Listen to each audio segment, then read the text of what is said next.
Hello. There's him. Oh my god. I was here. And how do you show up the minute Spirit shows up? Explain. I was actually standing right here blowing my nose, and then I was like, "Oh shit, gotta be ready." Wow. Okay. And by blowing, he just means like with his pinky, he was just like picking at it. Yeah. Went to town.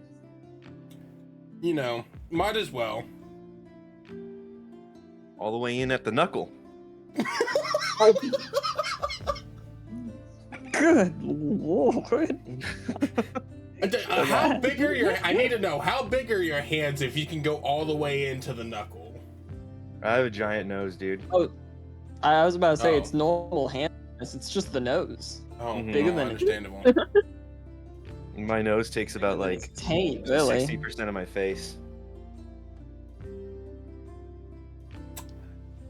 I was gonna say something. Not gonna say it. Not gonna say it. I thought something, but I chose not to think further. Thank you. Yeah. I just got done with both my dinner and watching Carrot play the illustrious game that is mouth washing. The best. Oh, So that I'm really just- calm, friendly, cozy game? Yeah, the really cozy, lighthearted, warm, fuzzy Mhm. game. Nice game. Deeply new, almost realistic graphics. Honestly, Is his mouth Actually, washed now at that- least? oh, Is it? completely. Oh, okay. I have no clue. The What game's about dental hygiene. I had no clue what the game was about. Mixie, I love that you just deleted your own message to correct your spelling instead of committing to the bit. Hey, Auntie.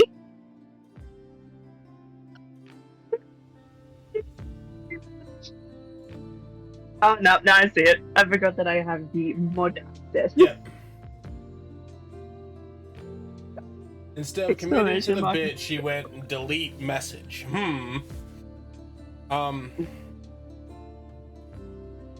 Is I'm- that how much let's emotional go. damage you're taking, or? That's how I'm- much emotional damage I can take before I just lose it all. Don't worry, and guess what? Oh right, the I'll carry you. the one- Thank you. Oh, let me see what my D20 for the session is real quick. Give me a second. Let's go. I need my emotional support. I got a Dragonborn. 10 for the session. What's wrong with Aldrich?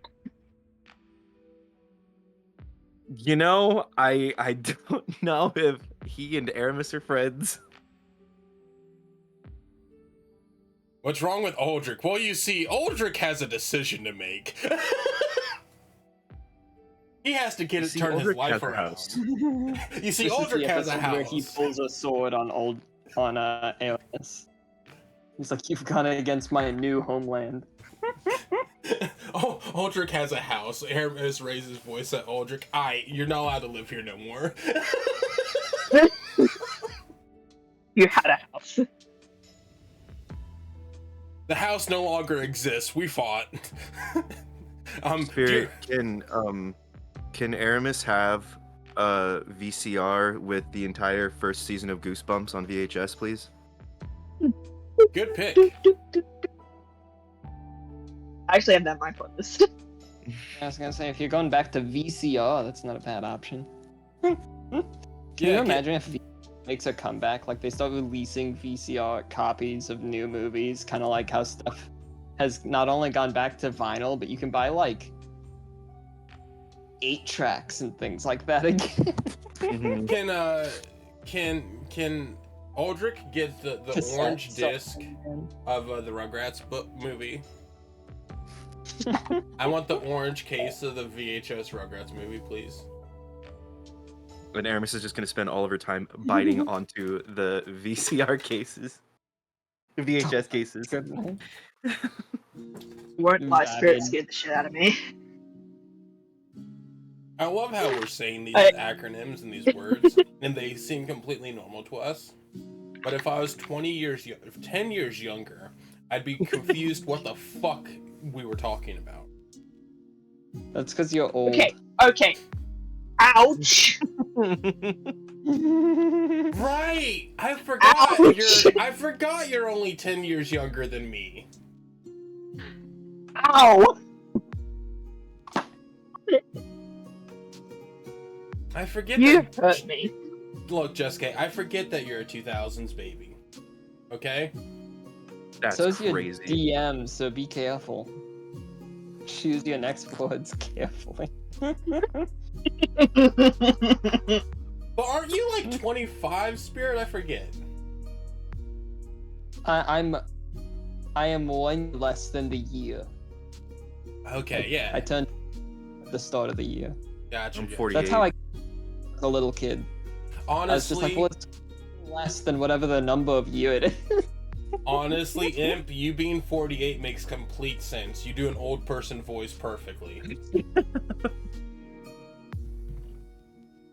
you imagine? Yeah, because That'd be got your crazy. Vox off to the one old person we've met. I The did. other campaign. I did not get my rocks off. I got excited to learn new stories from a very definitely very wise and excited. powerful wizard. Who literally needs to cast spells to bring back his memory. That's okay. Speaking of learning new things, how did everyone like the lore that has been added to the channel? I enjoyed linking it very all fun. together and Love reading it. Mm-hmm. And then Yeah, getting I very included- confused why I had two sets of lore for one of them. Yeah, it was just different information. Well, some of it was also overlapping information. I basically did all of the major gods and then 3 of the lesser ones, just because they happen to be also of importance, especially since there are 2 Dragonborn It had in the me group. it had me very curious how gods fucked and who the gods fucked to create lesser gods. Lesser people. But lesser gods, you fuck lesser people. But I included some of the parentages. yeah, as like I saw Gallius twice. I'm like, okay, cool. The Aldrich's goddess new...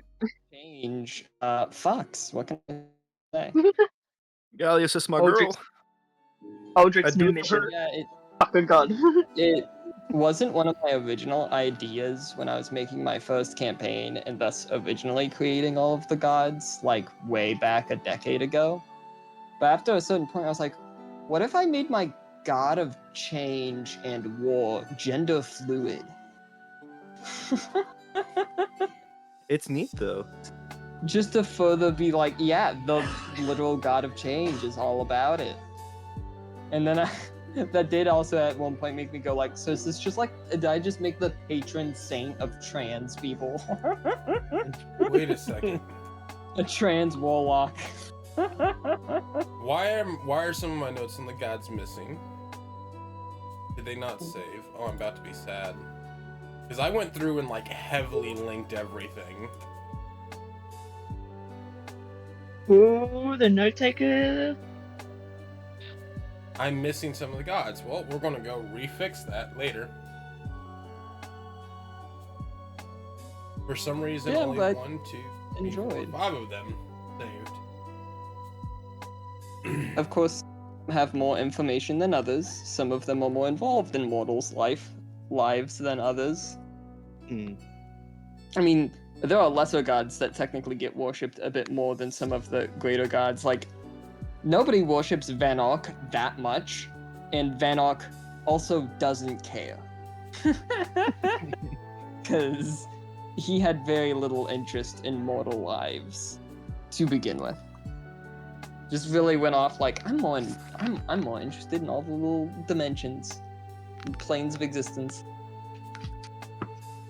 That's funny. So I like him, by the way. I like that he's like, I don't give a shit what's going on, and then just went, okay, fine, I'll create the GIF as a present. There you go.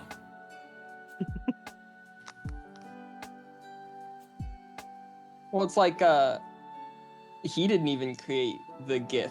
Goliath did. Oh, Cliath created the GIF for him. Did I misread that? Yeah. As a gift, Goliath eventually created the Gith. Race Gotcha. to aid in travel. No, the Gith are not interplanar taxis. They do occasionally ferry people, though. Gotcha. This makes sense. Their carriages are all painted yellow with checkers on the side. They're all smoking cigars, really big fat ones. That's why we all talk like this. For a really long time. I got that, like that Boston accent. Alright, are we ready for hell? I mean, the session? I'm not prepared, but I'm fucking. Let's do it. As long as there's no other lore questions or anything, just want to make sure everyone enjoyed that. I do think it's neat that my Queen of Hell, Goddess of Devils, is lawful good. I love that you go, I hate the makes alignment sense, though. system, but also, here's the alignments for everybody. Well, it's because when Well, I mean, like, it's got to be a table. a decade ago, yeah, I made all the alignments and everything. But over time, yeah, I've just hated the alignment system more and more. Do you know why D&D has alignments? I have Not no off clue. the top of my head, to be honest. In the early editions, a lot of spells affected specifically people of certain alignments. Back when the game was a mega dungeon crawler instead of a roleplay type of game. Huh. Over time, that's gone away, and now it's more about role-playing and having the dungeon aspect. But now it's just like, well, if you're role-playing complex characters, they don't really fit on an alignment chart because people are more complicated than that.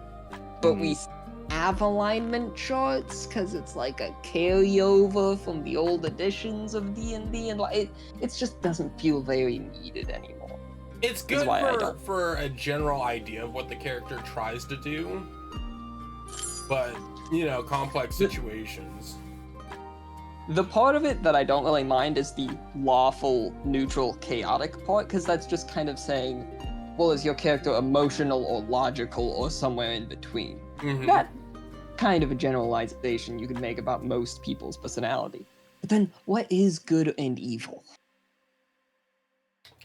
Man, don't get philosophical on me. Jessica's like, man, I don't want to feel about. I don't want to think about this Man, right now. I really feel like we did some evil shit last session, to be honest.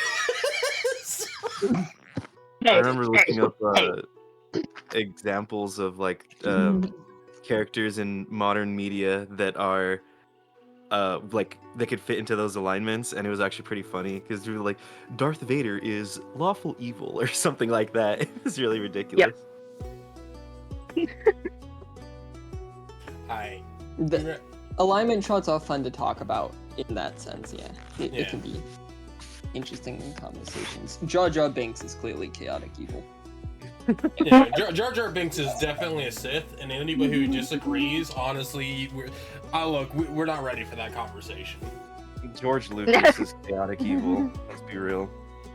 Jar Jar?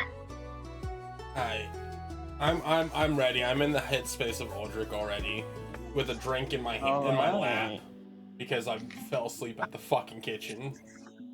It's funny, I purposefully did not do a lot of prep for this session because let's face it, there is no way It's all gonna go sideways. the sun rises and you all wake up in this strange, slightly not as bad smelling house. Everyone has their own stories unfolding, and everyone has something on their mind. So tell me, players, what do you do? I'm gonna feed Grendar, and Aramis I'm not gonna put on gets the out of armor bed just and yet. goes outside immediately. No, Grendar's the hamster. Oh, you said Or Grendar. the- Okay. Yeah, Grendar. Right. Or not hamster, The hedgehog. hedgehog, yeah. Okay. But I don't think she'll put on the armor just yet, and she actually will go outside and feed Gryffindor and Sally. I'm glad you said "and Sally" for Aldrich's Yeah, and Sally, I how- guess. How would you say you're dressed? outside of your armor? It's like the go-to kind of like male casual wear. I think she's gonna be wearing like that shirt that has the weird little V around the collar. That's a bit baggy. And also just general like I guess loungewear, just like pants and a belt.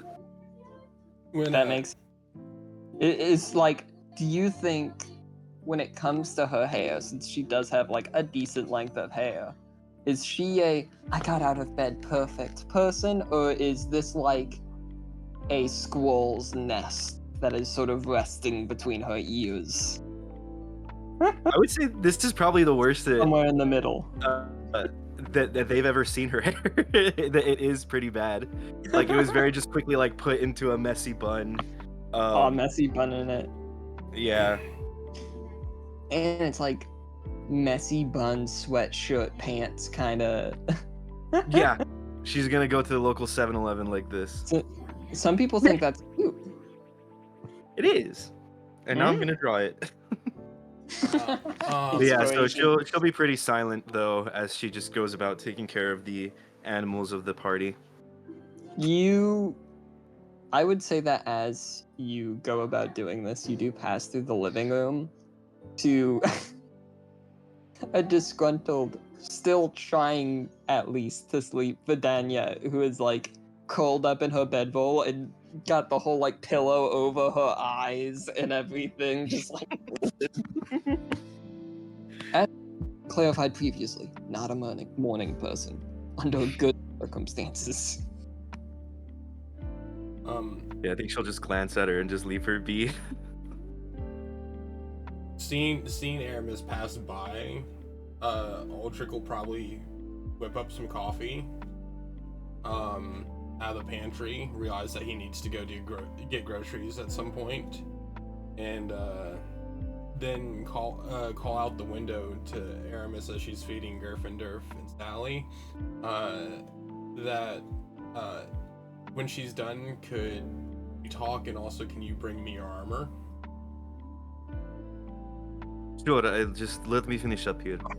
Yes, no rush. And how do you feel like Aldrich is dressed? Does he only own one set of clothing? Does he even have sets of clothing? He has a backup set of clothing, but he doesn't often like. It is just sort of switching it's, between. It's the same thing. I will say though, he's probably pantsless at the moment. He probably Just Donald ducking it, or he probably had went out back and set his pants to dry over the thing and just didn't think about putting new pants on yet because he had spilled a drink in his sleep. Does your top go down far enough that it doesn't cover your legs? Or are you just like hanging out clearly in your underwear, as Imp put it, Donald ducking it? I'm looking at his character right now. We're probably Donald ducking it. Just Donald ducking it. My okay. god. And I, thinking about that, I would probably, while Aramis was outside, run upstairs to get pants on. And Jessica, what are you doing? I'm gonna say that Marmalade is just in her room. She's finished combing through her fur, so she's looking real fluffy, and she's praying. Just poofy. Since you've been here, this is of course your first morning with the group. How much of a morning person would you say Marmalade is? Is she bright and cheery out the gate? Very, very much a morning person. You're just calmly like, humming to yourself, fluffing yourself up. And everyone's just like, oh, the whore. Pretty much. Everybody else is like, the shit we've seen. Marmalade, let's go. As Aldrich calls out to Aramis, there's just sort of a groan from the corner of the living room. At hearing voices. Sorry, Vidania. There's coffee being put on, though. I'll make it extra strong for you. I guess as you're doing that, Aramis will just be inside at this point, at the table with Grendar on the table, and she just kind of like playing with him with her fingers, just absent-mindedly. Aldrich, I will say, as you went to go upstairs to your room to change pants, Marmalade definitely just sees a Donald ducking at Aldrich, like heading up. And Wait, does Marmalade sleep with her door open or closed? well, I would just say that she's probably awake at this point, like freshly brushed. Well, yes, but is she not in her room? Doors open. Anyone Uh, can come into her room. Oh, God. Everyone was calmly sleeping in a house. You know, this Not is me. fair, but this relaxed. wasn't things that I thought about, okay? That's why I bring them up, so that, just everyone's talking. Now I have to sit down and have Jessica draw what she thinks. Jesus. I'm kidding. Don't do that.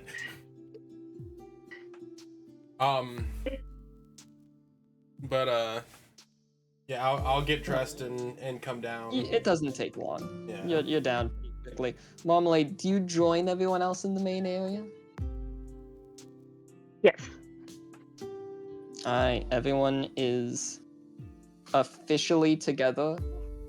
Vidania is still in the same leather armor that she was in before. Still has the left arm is completely sleeveless, since I believe that was a detail that wouldn't have been mentioned since Jessica joined. It is rugged adventuring gear. There's nothing overly stylistic. Her armor is relatively tight, close to her body. Her left arm is completely sleeveless, and she doesn't wear any sort of helm or hat or anything like that. Of course, being a spellcaster, armor is not the foremost thing on her mind. And she's just sort of still wearing that armor, likely having slept in it in Aldrich's house on the floor. Like falling asleep with jeans on. Yeah. She's definitely kind of like stretching out some kinks right now. And is probably ready for coffee. Yeah. Everyone is well. Aldrich will pour up some mugs of coffee. And then when handing his to her one to Vidania, he'll go, if you want you can go sleep in my bed. It is clean finally and dry. It is for now. Silk, where did you come from?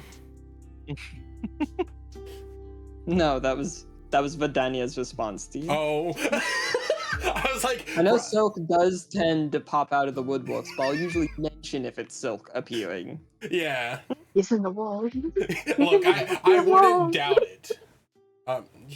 For now, yes, but you should if you want some more sleep. I know that your sleep is probably really uncomfortable. It's fine. I have slept outside before. This is not the worst place I've had to sleep. Fair enough. Not the best place I've had to sleep, but you know. She sips her coffee. Did Aramis get her armor? No, she's still unarmored right now. Aramis, can you bring your armor out? And like, you're going to hear Aldrich say that in a very like nervous tone. She'll give you kind of like a confused look, but then nod and then go and get her armor. Unlike normal, she has not like polished it or buffed it out in the morning. As part of her routine, it still has the stains from Resnick, and she's going to. So it is still would you say? Because you did do a fair amount of bleeding as well. Yeah, Yeah, it's just Near unkept death armor. experience and all. you know, Mhm. there's also a pretty big axe that went through it to near death experience you. So that's kind of why Aldrich wants it. But yeah, she'll bring it down. You slept in the downstairs bedroom, didn't you? No, you slept in the upstairs bedroom. Yeah, because I was like, I'll take the stinky room. I don't care. Yeah. And I'll like reach to take it from you, and I'll start casting mending on any damaged bits. Aramis, can we talk about your family? Ugh, please, I have had enough of this with my sister. Nah, I'm not That's asking what about happened your yesterday. sister. What do you want to know? When searching Venator Alexis's office, I found a journal of his. Inside the journal, there was a note handwritten. What's your father's name? She's going to she was probably sat back down while you were mending it and it went back to paying attention to Grandar, but the moment you say that, she stops and only her eyes look up at you. My father's name is Eruthun. Why? Does he have a brother at all? No, he has no siblings. He is an only child. Yeah. So, the note was addressing an Erethan agent, and it was signed Alexis agent. I would also like to note that he referred to him as his cousin in the note. Did my eyes gleam over that and just not fully? Gotcha. Gotcha. Yeah. Yeah, So it's not brother. It referred to him as his cousin. Yeah. But go on. It seemed that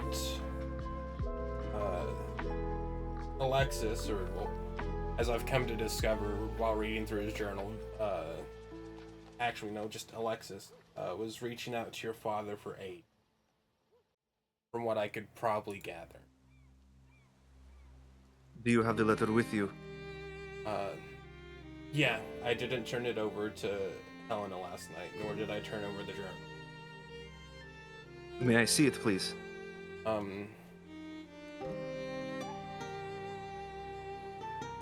Aldrich.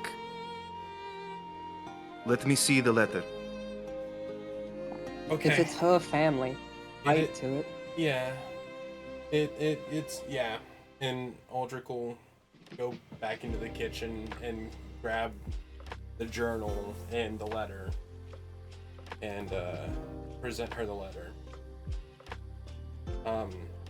Since it's been a minute, could you recap what the letter said? Because I don't think I wrote it down I did. entirely. Okay. Yeah, I was about to say, I think Aldrich has an exact written, because I think he even asked me to send him what it was after the fact he would have. My dearest cousin, Erethan Agin, I know that we have had our differences, but if our family, no, our people, are to regain their former power, we must work together. I have a plan involving the Seeing Crystals and a new god that may help our people become a power on the continent once more.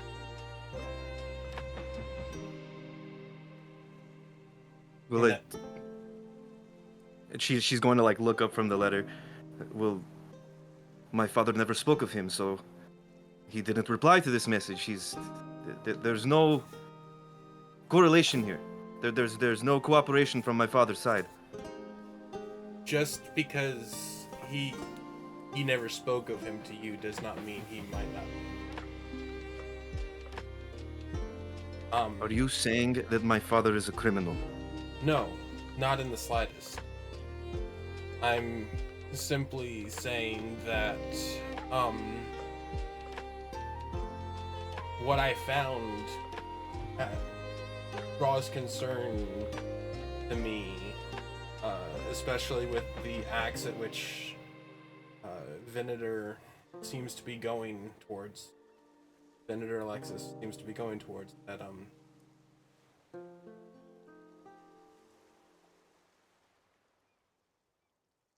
your family name is involved, and therefore your honor. Your family's honor. My honor.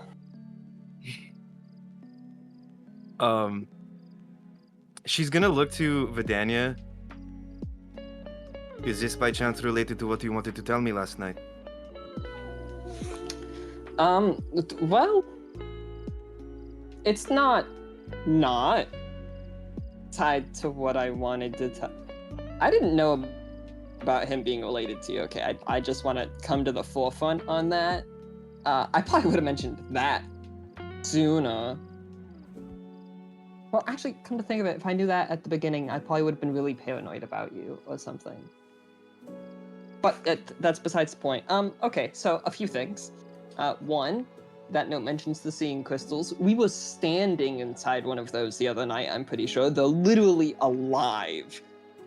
They were created by the gods directly in the first age as a way to communicate with mortals. Except since the crystals are living, technically it's not a direct line of communication, 'cause they're just telling the crystal things, and then the crystal is interpreting it, and then telling those with enough arcane mana to sense it, those things. Basically, it led to a lot of things during that age coming out in the form of prophecies and things like that, because they never had an exact what are they actually trying to tell us? Which brings up the whole new god thing and what I saw last night. What they were talking about was one of the original prophecies. Was that eventually one of the original gods was going to die and be replaced.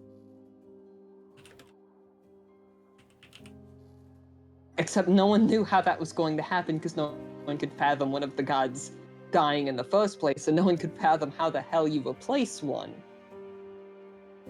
If that even happens, I mean, plenty of the stuff there is nonsense. To be fair, But from what we've seen and what I've read on Bloodstones, I imagine enough of them together could replace a god. I find that questionable, but there is that. That's what he seems to be alluding to. Next off, I knew about the Bloodstone all along. Wait, what do you mean? I was tracking Rukak to that tavern, and I already knew he had it. This doesn't surprise me in the slightest. So this is why you joined our group so quickly, then. Well, you guys kind of just decided to do what I was already doing. I wanted to figure out where he was going with it, because I was technically trying to get it from the people he stole it from. He stole it.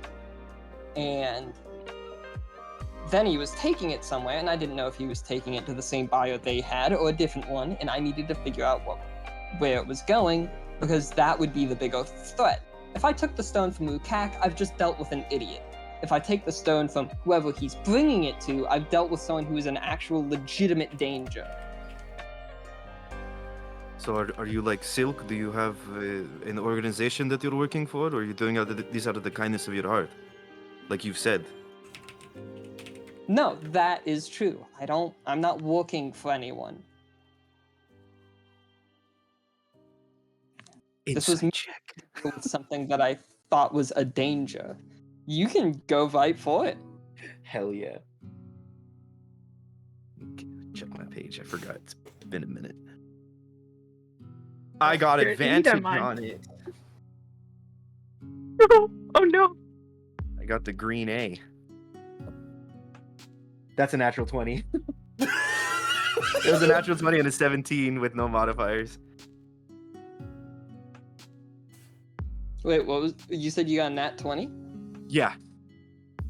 Sick. You think she's being completely honest with you. Okay. It's if she was someone you already had trusted, that trust has not changed, at least. You know, regardless of how you choose to feel about her due to this information, you think she is still being just as honest as you thought she was being before. Okay. I will say, Aramis, I set up with a meeting with the prince and your sister, and I'd hope also you would join in for it in regards to this information that I uncovered last night before I came home. Well, I'm going to have to now. If my father is brought into this, my own family.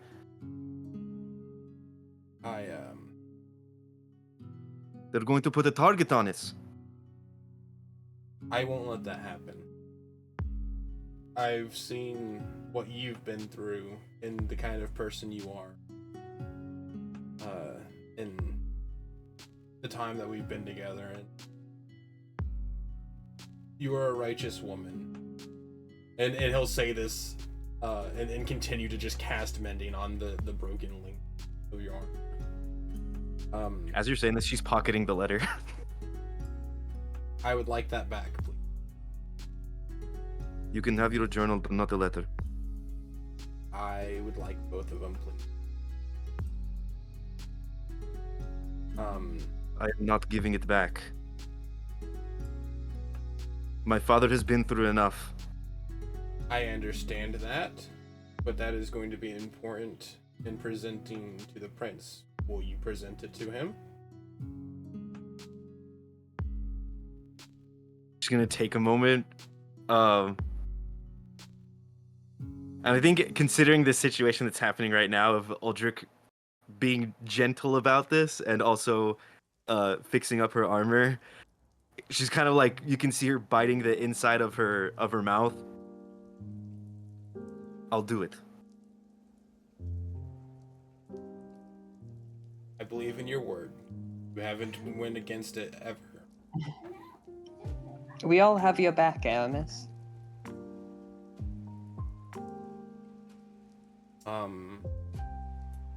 There's also, kind of on the agenda for today, I need to meet with a Telrec.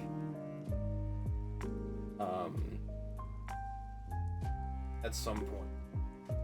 Oh god, you're still focused on the horny book. Not focused, it's more I told Miss Goodhill, who helped us in the operation last night, that I would retrieve it, and it is on me to do so, and I think I know or can come up with a way to retrieve it peacefully, and also maybe get a potential set of targets off of my back going forward. Thanks to Silk, I've heard that he's a debt collector, so my debt might be a worthwhile thing to barter with.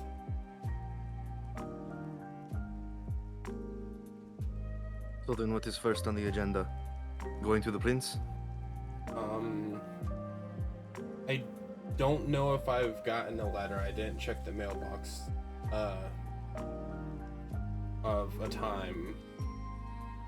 So until I know of a time, I think being busybodies in the city and helping people in the city might be a best of use of our. There is a knock at the door.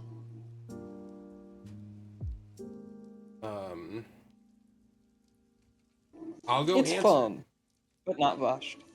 I'll set the armor down, half mended, and go answer the door.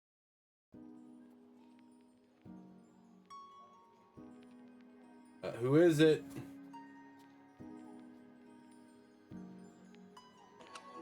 Do you open the door when answering it? I'll ask who is it and kind of peek through the peephole.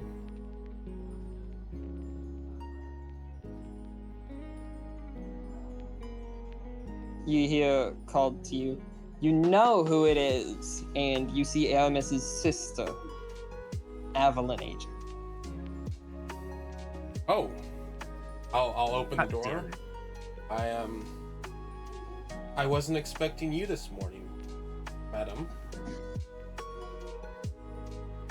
I don't think any of us were expecting a lot of things the past few days. Hermes is gonna roll her eyes and audibly sigh. It is too early for this. Come in. And Aldrich will like show her to the seat that he was sitting in. I'll pour you up some coffee. We were just actually having a discussion. Vidania is on her second mug already. I feel like Marmalade is in the corner like, oh my god, I'm watching family drama unfold. I was actually I gonna just met ask. these people. I was gonna ask. Can I say that Marmalade before like everything started went to the kitchen to make breakfast? He's making everyone breakfast. You see this happening and you're just like, I'm gonna go to the kitchen. I'm going to go prepare food because I don't love want to be a that. part of this. Marmalade goes to the very poorly stocked kitchen to see what she can whip together for breakfast. Granted, you probably still have provisions with you, at least. Yeah, I'll say I've got a bag of goodies.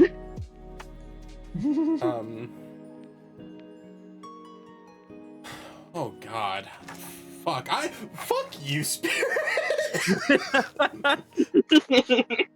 I was Emotional damage. I was emotionally prepared to talk with Aramis, not Aramis and Evelyn. Aramis says it's too early for this. The hand of God points down on you. You'll take your lumps and you'll take them early. I don't care if the session just started.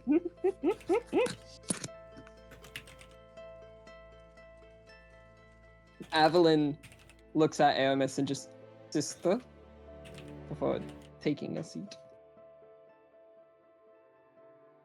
Sister. Aldrich's going to awkwardly bring another cup of coffee from the kitchen and set it in front of Evelyn and ask anybody else if they want another cup of coffee and then just kind of lean against the corner of the kitchen going,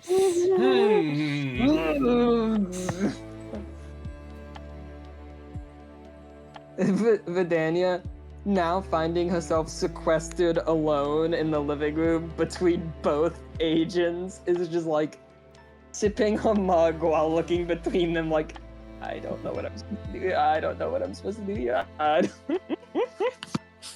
We, you know, Aramis, why don't you tell your sister what we were talking about? And He's going to give you the most like, what the fuck, dude, face. Yep, and Aldrich is very, very bashfully going to reach over and grab for your armor and just sit in the corner mending it. Casting mend. I'd like to think it's already mended, but now Aldrich is just like, He's just I need to pretending. do this so the sisters don't kill each other or something. No, Aldrich's really just doing it more out of a nervous fucking habit. He's just, every now and then he just tries to, like, loosen or break something so that he can mend it again. Yep. Something that's within his control. Well, since Aldrich spoke up, here, you might like this. More ammunition for your father. And she's going to slam the letter down in front of her.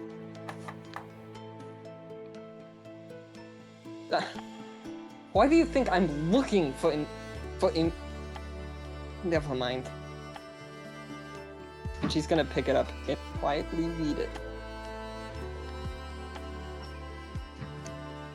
I'd like to think that the only sounds that pass in the next couple of seconds are the movement of pots and pans and things What's Grendar doing? from in the kitchen. What is Grendar doing? Yeah. He and Vidania are doing roughly the same thing. He's sipping Except a smaller cup of coffee. Whenever one of them looks at the other agent, the other is looking at the opposite agent, and they just going back and forth. I love the idea of him just sipping an even smaller cup of coffee. Somebody put down a bottle cap. Oh. Evelyn just looks at the letter. A look of confusion spreading across her face. He's never talked about this cousin before.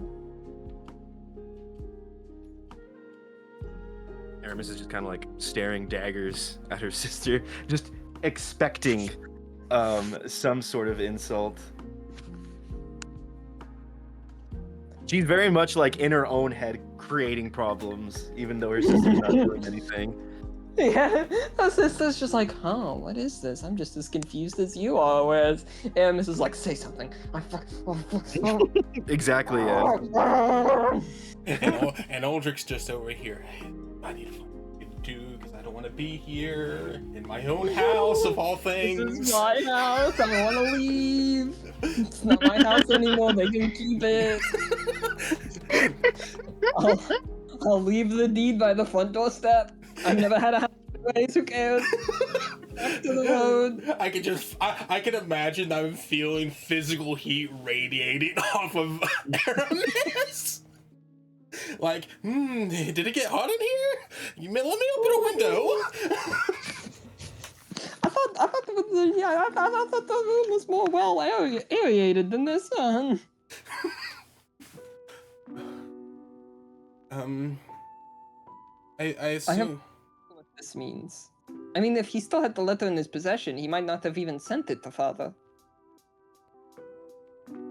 I doubt he would be involved in any of this. I hope not also, but that may not have been the first letter that was sent.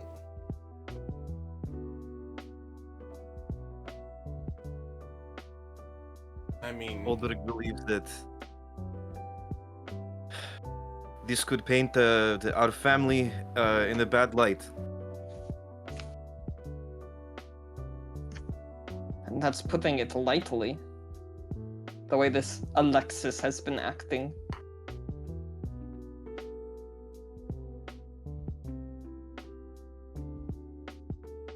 She's like, I think now that her sister's not really, she's being the more mature one. You can kind of see, like, when somebody like tries to start a fight with someone, but then realizes they're being too harsh and they start to back off. I think that's what Aramis is doing now. She's kind of just like, okay, well, looking you away. come here for a fight, so I guess I won't start a fight of thing. We're going to bring this information to the meeting that Aldrich had set up. I had hoped both of you would be there, but I assume you must have come here with a purpose. Yes. You are all to make yourselves available for the council meeting today. What time? Now. Now? Then just give me a moment. And she's gonna get up and walk, and then just kind of walk past Aldrich Yank and the take the armor. armory out of his hands. Wait, now? Aldrich's going to, like, what, we just woke up, why do the We're all rich gonna have to leave sit down and- and always do things right away when they seem fit? We're gonna leave, and Marmalade's gonna be the only one, like, walking out with a platter of food. Ready, Does guys? anybody want... Oh. Yeah. We You need to be there. Do you all even have a name? I was just with the adventurers you're related to. Literally, that was what was said to me. Wait, what was that? Evelyn asked, do you all even have a name? I was told to go get the adventurers I'm related to. That was literally what was asked of me. From the top of the stairs, Aramis will yell down, I have proposed many names and nothing was chosen. And she's going to frustratedly get ready. Probably just made her more angry. It's like, oh great, now my sister's seeing me be like this unseasoned adventurer. Doesn't even have a group name. Yeah. Do the fastest dip and then jump out of the tub. Get clean. Havlin, you can tell them to call us the Lost Ones. And you could hear from upstairs. Oh great! So we sound fucking useless. And not useless, just... Would you rather a band of misfits? Did you just steal my accent for a second? No, I was looking up and also like putting my hand around my mouth so I could like project it a little bit more. Mm-hmm. You know, the band of misfits. I actually don't mind that name. As a player, Aramis hates it though. We men in tights.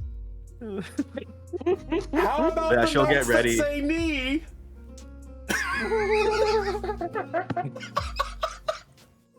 What about the Valkyries of Day? Oh my gosh. But yeah, whenever we all leave as a group, I will be ready. She's just gonna be putting on her armor. The repairs that Aldrich made, hell yeah, but it's still gonna be dirty from the. She wants that stain to be present. Oh yeah, like it's physically fixed, but he wasn't casting anything that would clean it. So Yeah, it is still grimy. Fun fact, I have a question as a player. How does one suddenly become a sorcerer? Do I just like in middle of my sleep have a vision of the weave? Glad you asked. It's always a good question of like how do characters multi-class, and I think, you know, it varies depending on the class and the person. You know, a fighter suddenly multi-classing into a paladin might be because they've been struck by this string where they feel like they need to do more good, and you know, there's obviously elements of religion and things like that that they could be taking up in some sort of righteous oath that they want to take. But then sorcerers, as they usually are depicted, are someone born with magical abilities. You know, wizards study, sorcerers are born, and warlocks cheat. That's, you know, how the big three get their magical powers.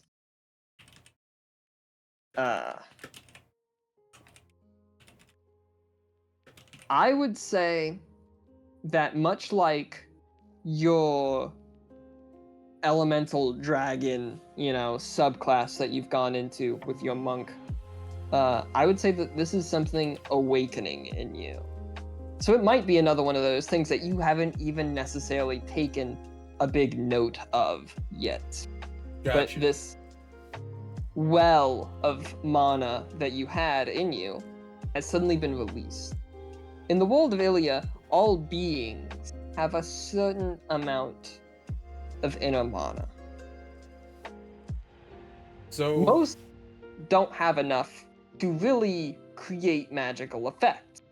Some races have more than others. That's why some races have certain spells and things like that that they can cast naturally. And then some races don't. And some people that are born and become sorcerers and things like that clearly already had a natural larger well of arcana to access. And you've kind of gotten into a reserve you didn't know you had. So it's kind of like while in the tower, to just kind of awaken. Yeah, you might already feel some of it. You might not realize what you're feeling. You just have more energy than you feel like you could ever remember having today. Okay. Mentally, you might just be interpreting that as the fact that you're kind of getting your shit together. Yeah, that makes sense. You might just be like, is this what focused people feel like?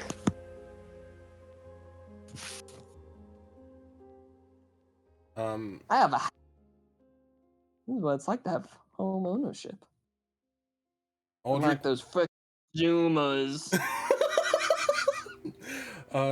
as everybody gets, well, do we want to take the wagon? I would say yes.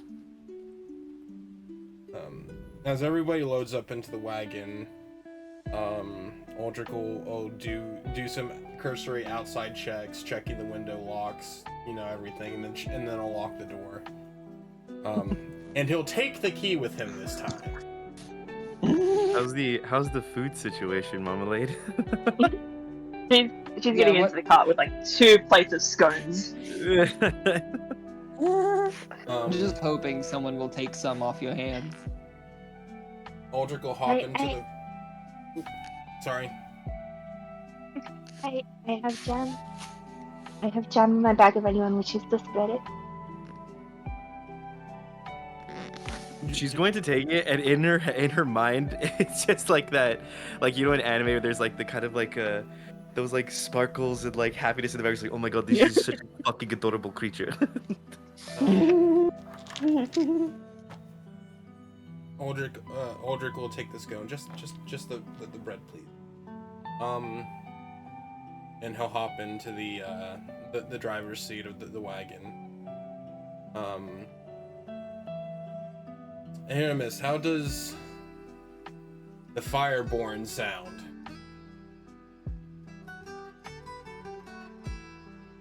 I've And never once in my life conjured fire. Neither have you. I have breathed fire before. Have you? I think maybe I only heard when you mentioned like the electricity aura. Yeah, it literally. Remember, he burned down a portion of the city. I wasn't there for that. But no, literally session 1, I cast I fucking breathed fire. Oh, that's right. He did do that in the first session in the hallway fight when Oh, okay. stark naked. I don't know if we've. It And doesn't then sound Vidania related. has used fire. She has definitely used fire, yeah. Yeah, she burned some gnolls. What about the flames of unity? And I like as we're just driving to the palace. Yeah. You're like, that one sounds actually a lot better. I kind of like it. Very passionate, even. I'm down for that one. Vidania. She puts up her hands and no complaints here. And then Aldrich will think, Marmalade, are you a flame of unity? I don't know. You guys kind of just picked me up, and I've been you ever since. Hermes is going to like, she's kind of like sitting in the cart with like a elbow leaning on the edge, and she's gonna turn and look at you. We have kidnapped you, and you are not one of us. There is no leaving.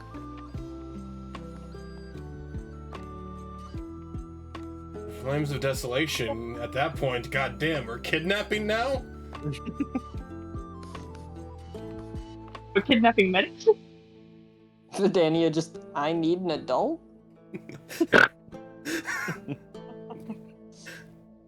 I am an adult. We could shorten it to the and would Avalon be in the cart with us? Yes. They could shorten it simply to the flames. Yeah, I like the unity a little more. Yeah, Flames of Unity. If they want to shorten it on the writing, they can. The flames, I whoever the hell burned down the part of the city this week. I keep hearing that mentioned. Yes, it was a good portion of the Oak District. Mhm. The safety control department in that district of the city is, they had trouble getting to the fire. It didn't get put out until people could arrive from Pine District to help them. They deal with too many issues. Of course they do. Well, unlike the guards, they aren't run by an idiot. But there's only so much they can do. Understandably so. And you'll just hear Aldrich gulp on the scone. Yeah, I'd like to think he like shoves an entire scone just with his fist into his mouth at that point. Just like, I want to be feeling so busy eating that no one could ever ask my opinion about this. Thankfully, I'm glad that I keep donating to that clinic that we've been helping. Because they've probably done a lot of good with the money for anybody who had to deal with the fires.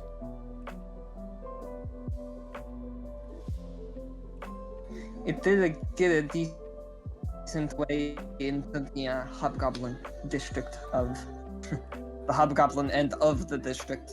I do thank you for that. Anything that we can do to help has been our mission statement so far.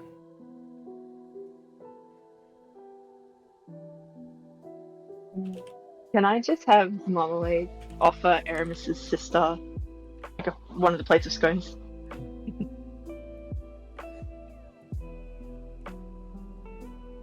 Oh, are you like trying to hand her an entire plate? Yeah. Growing lad, you know? She's gonna take it and hesitantly pick one up and take a bite. Pausing for a moment before saying, "It's very." It's for all your guard friends for helping yesterday. Thank you. Yes, I'm pretty sure the warden still wants our head for that, but oh well. He can't really change what already happened. Which warden wants my head?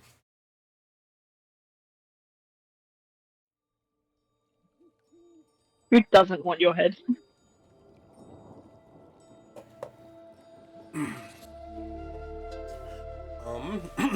And with that, like, the reins will just kind of go a little bit faster. There's that captain that definitely wants your head. Yeah, he does. Ravania just goes, "Hey, yo," and Evelyn just sort of looks at all of you confused. I'm also gonna look confused. Evelyn, have you not heard of the captain in the Pine? No, not Pine. Pine District? It's the Pine District. Good, Captain Goodhill's district. Is that your final answer? Pine Wait, no, District? isn't it the Birch District? Isn't it the Birch District? I don't remember. I think it's Pine. I want to say it's Ding, ding, ding, Pine. ding. For people and locations for $200, Jess K, correct answer. Hold up. Yay! I didn't check my 3-town notes. It was Birch District. I remember because I said Birch District was like the rich people area, Yeah. and that's where you were. Have you not heard of that captain in the Birch District, Evelyn, who has a thing for Dragonborns and lost a book? Believe it or not, I do not typically ask my coworkers about what their after work exercises include. Fair enough. Yeah, no, he really was into me, I think. When I went to go try and retrieve the book from him, and he said he didn't have it. Had a hard time maintaining eye contact. I think he was looking forward to an interrogation. Wow. I think he wanted some rope. Fine. I hate that I have to sit here for this.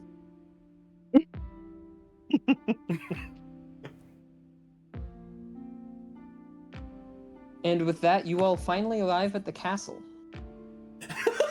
Here's where you realize something rather strange about council meetings. You might expect that a kingdom's meetings about what their decisions are going to be would be a very private affair. There is a public audience to this. Oh, fuck.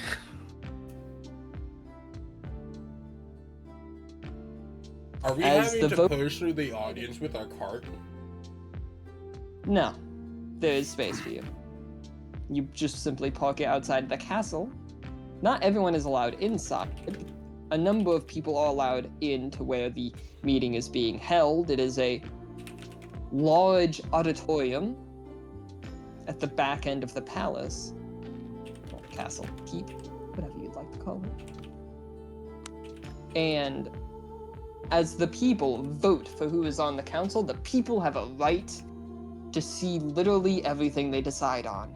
And suddenly, the incredibly slow bureaucracy of this kingdom really comes to mind. This is simply how they do things. Yes. Can I, like, scan the crowd to see if there's anybody recognizable, specifically like Sandra Tess or Isaac? Sure, give me... Since you're specifically searching through people instead of an investigation check, I'm gonna ask perception. So you're purely looking for something instead of, like, trying to discover a hidden thing. You're just searching a crowd. That is a 19.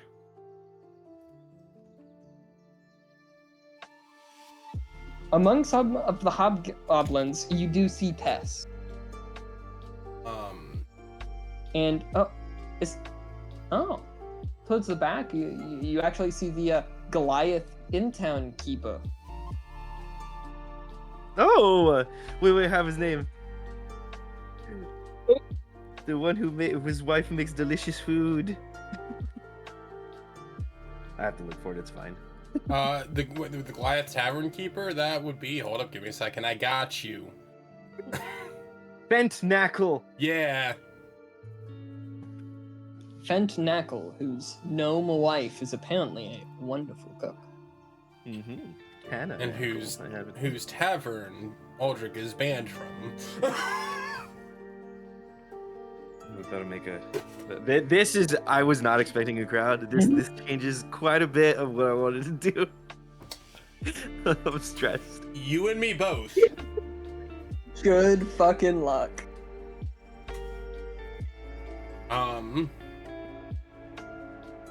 Looking through the crowd, do I see the beautiful barkeeper of the Hairy Harlot and Honor? What was your question? Do I see the beautiful barkeeper of the Hairy Harlot and Honor? Also give me a perception check. 16. I'm not even going to add my modifier.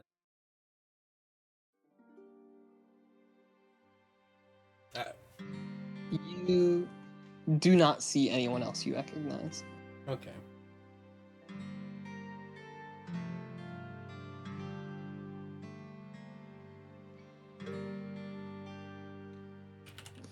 Alright, you all are met by some more members of the guard, including the absolute Chad beefy orc that you guys have met before. Hell yeah. And Beefcake McBeeferton.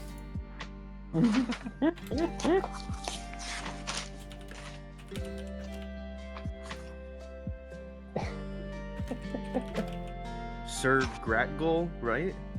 That Yes. sounds correct. Okay. I was going to ask. So, I still don't know how to spell his name, so it's spelled 3 different ways. Or if I do know how to spell his name, I never, I can put it in general.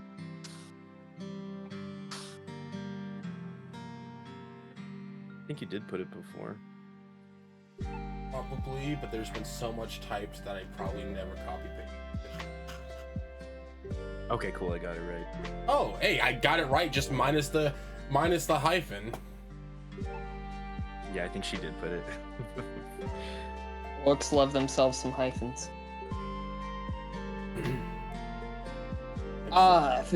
If it isn't the kind warriors who have been aiding our great city, follow me.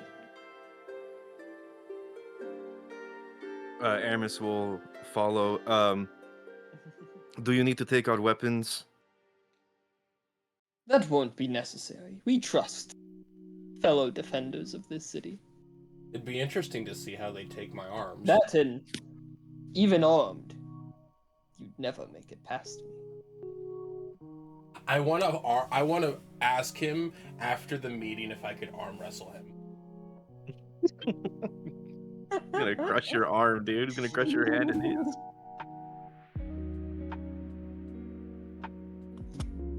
And with a sweep of his arm, he leads you forward.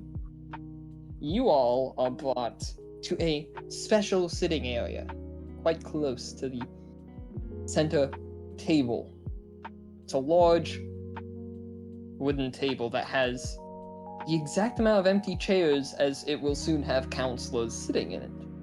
But they are not here yet. You're escorted to basically, you could call it front stage sitting area. And you are all brought next to a Baron Tempest, who you might recognize. Aldrich will give him a low bow. Good morning, Baron. Well. If it isn't our most recent trouble tamers. Aramis is gonna leave. You first. I was almost expecting you to call us troublemaker.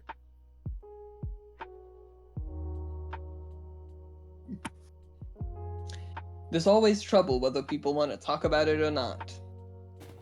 Somebody has to come around and start fixing our messes for us. Aldrich will take his seat and just nod. Aramis is gonna lean towards Marmalade and just whisper, "He's a vampire."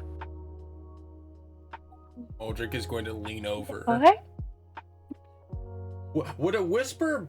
Would I have to break? Would a whisper break past passive insight or perception? What do you mean? Are you trying to hide a whisper that he doesn't hear? I was going to like, with Aramis whispering, would I have to then like roll perception to sit down and go, counter what Aramis said? Well, that depends. Was Aramis trying to make sure you didn't hear, or just that Mr. Tempest didn't hear? I get. She only wanted Marmalade to hear. Then it would be more of a passive perception thing, because you weren't like actively trying to listen to something. Okay, then. So, really, I would be asking Aramis, you want to roll a stealth check to see how well you whispered? Yes. Do I have to roll it at disadvantage? No, because whispering has nothing to do with your armor. Okay, yeah. Okay, thank you. I'm not gonna make you do that. The clanging makes your voice louder. That is a 15. I'm using up all my good rolls right now. You're probably good then. I don't have Aldrich's passive Yeah, you would beat my passive perception. Alright. Wispies?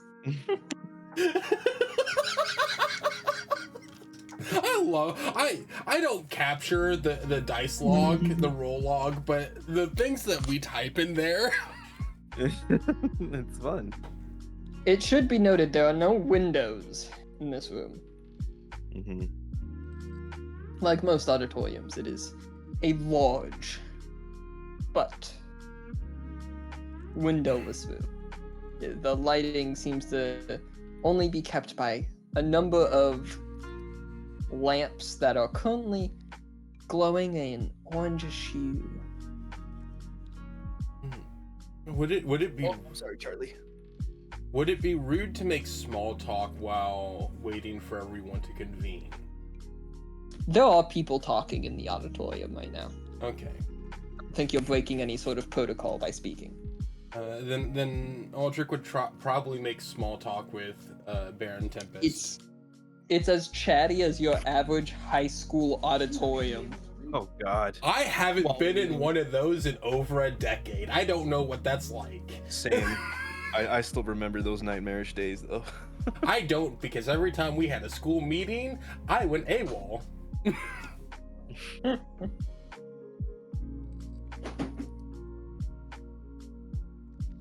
Alright. What would you like to say? I just make passive conversation about the ongoings of what we've been doing and asking him how he's been and such. Alright, you find out since the last time you saw him, he has not left the castle. He has simply been working with the prince on trying to come up with solutions to the things everyone is dealing with. And a lot of time around the Attican Bloodstone. Aramis isn't going to, she's not trying to listen in on what they're saying, but she's going to nudge Marmalade and then kind of like subtly point and be like, look, you could see his fangs. See, right there. The Bloodstone's probably been the biggest hawk of the castle in a while.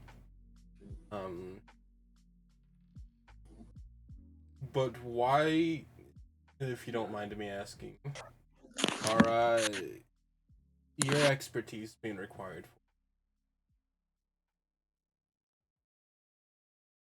Well, I am one of the few barons of this kingdom. Even if I'm the only baron who doesn't have a seat on the council, my word still does mean a lot. And I have more arcane knowledge than half the people that are on the council. Very fair, very fair. Probably as much arcane knowledge as the remaining people on the council. Not to mention, the prince trusts me. And then he's going to look past Aldrich and kind of grin widely at Aramis. Do I see his fangs?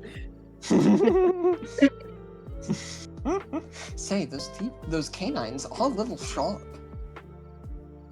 They're like, her heart skips a beat. You can physically see her like freeze for a moment.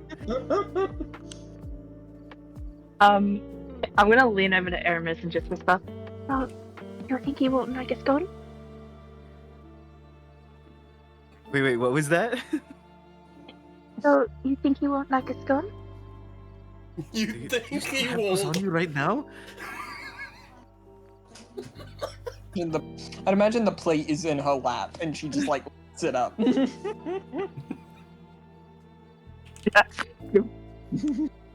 What would you bring these in here? I think Aramis is actually laughing too, asking that. Where was I meant to leave them? We couldn't leave them in the pond. Perhaps go ask him. These are like two children, dude. Aldrich's over here being kind of serious and just making small talk, trying to be presentable. These two children. okay, Marmalade's gonna Really walk is up like a to the school Baron. auditorium. Marmalade's gonna walk up to the Baron and like hold up the plate.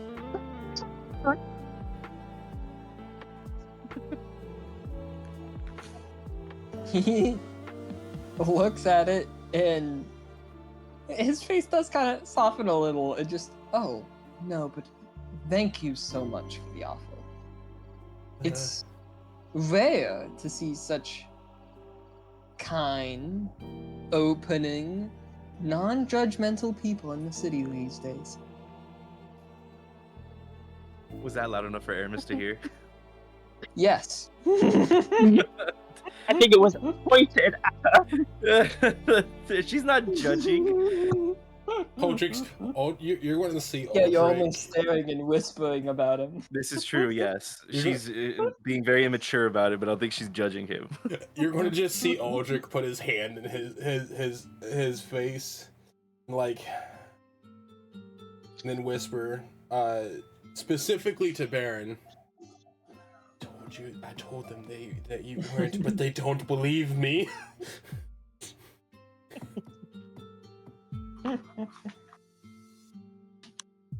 The Baron suddenly bites Uldrich's neck out. No, that doesn't. I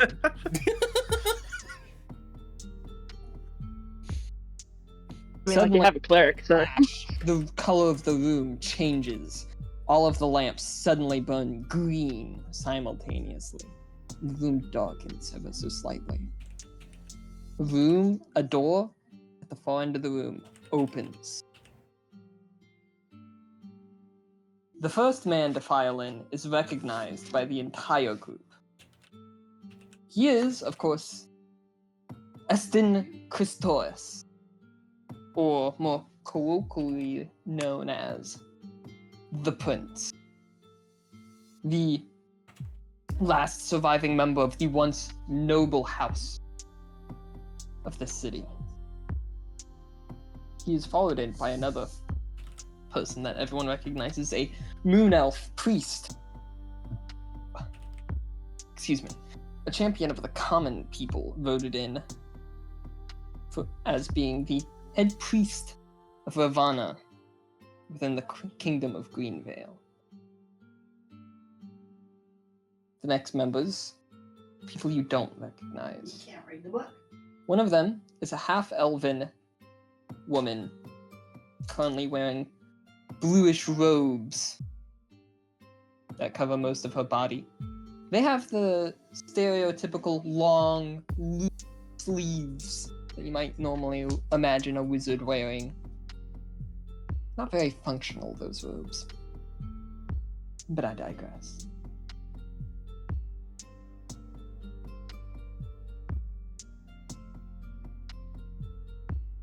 And next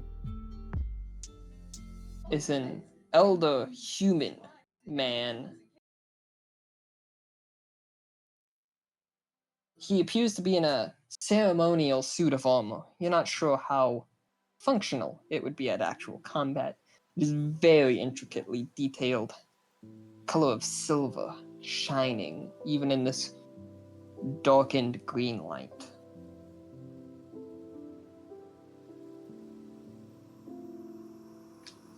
Next, a dwarven man in a very rich outfit, covered in necklaces. Almost every single one of his fingers has at least one ring on it. Covered in all kinds of rare, precious metals and gems. He even has a few piercings, all of varying shapes, colors, and ornamentation. A young squire speaks up. Now entering the counselors representing from Birch. They are Estin Christoris, Isha Alzern, Valerie Flora, headmistress of Aldor's academic for magic, Baron Matthias Iona, and Baron Edric Rodrin. Now following are the counselors, today representing from Pine. First to walk in is another half-elven woman, very richly dressed. Plenty of jewelry and a sort of half silver, half gold tiara rests on her head, with, for the most part, various sort of blue sapphires embedded in it.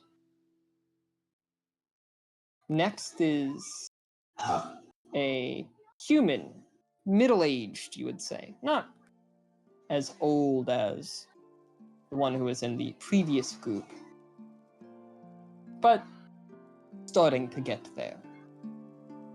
And then, finally, a tiefling woman. Her skin is a purple tone, and her hair is a blue so dark it's almost black. But her eyes are very light blue, the day sky as you strolled in earlier. One of her horns curves straight up and out from her head. The other is barely more than a stump.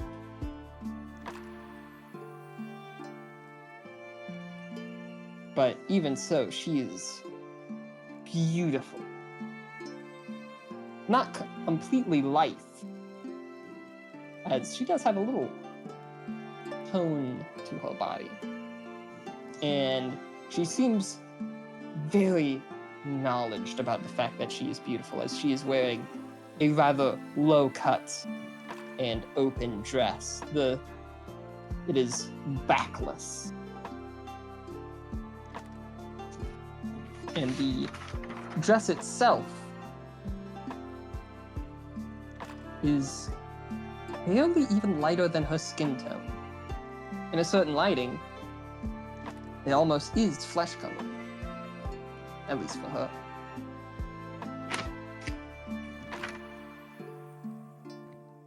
Counselors in order, Mira Demont, of the Demont merchant family, Cassius Vex, owner of Cassius Curios, home of artifacts, Aurelia Typho, businesswoman. Now, the final members of our delegation. This time only 2 people enter. A half-orc woman. Certainly on the older side, but still proudly wearing armor and a massive greatsword on her back. Unlike previously, this is not ceremonial armor. This is armor made for war, and it looks like it has seen a lot of it. While it looks perfectly well taken care of, there are still various scratches and minor ticks. This woman and this armor have clearly seen battle. How recently? You don't know. Finally, is a older human man who seems rather plainly dressed, unlike some of the other members of the delegation. Counselors Allison Cure, retired knight and past captain of this good city, and Volkert Hunt, current patriarch of the Hunt family. All may be seated and all may watch in the delegation of this good nation. The squire scurries off to the side and disappears. Hopefully never to be seen again. We're going to track him down. I mean, what? Gonna drag him on the next adventure. The last person I'm pretty sure Aldrich knows the name of, at the very least. You have heard of the Hunt family. You've met one of them. I might have almost assaulted one of them. I mean, what?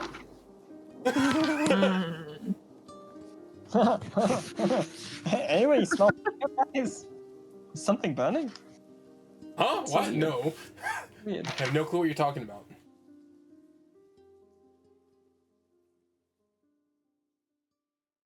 Alright. Do we see the captains aside from my sister? Would you like to roll another perception check? The check inside the building, Yes, I would love to. as well as the guards around. Gonna roll my spider die, see what I get. Oop, not good.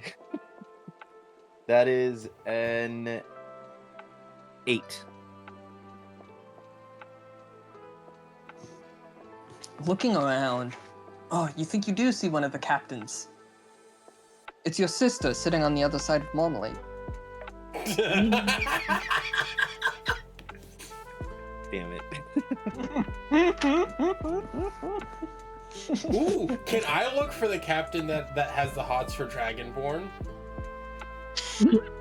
So no one else, you are just specifically peeking around to see if you see Taurus Iona, now that you also see his father. Or uncle, I should say. Remember my own law. Nat 20. Oh my god.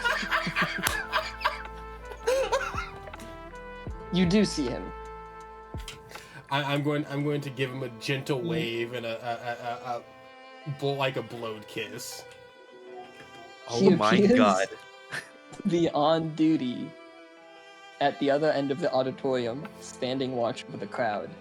He does not seem to notice you at the moment. That is fine. Damn, I was hoping he was Do like, oh, any he's of- pitching a tent now. Do any of us notice Smog's movement? That depends. Well, actually, yes. You guys are sitting next to him. He's being a little too obvious for me to even... Yeah, no, I'm being very, very clear about it. You guys even see the person that I lock eyes on, even if I'm locking eyes on the back of them. What are you doing? Yeah, just a gentle wave to the crowd.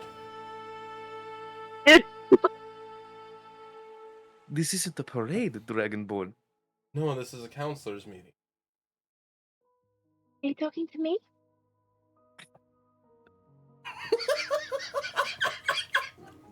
You hear Baron Tempest quietly go, "Adventurers, how refreshing."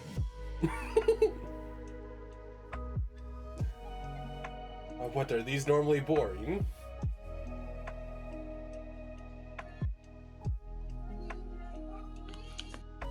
I'd prefer if I was experiencing them on the stage, personally. Fair enough. And then you'll just hear Aldrich just kind of like sit up straight, or see Aldrich sit up straight and just kind of quiet down,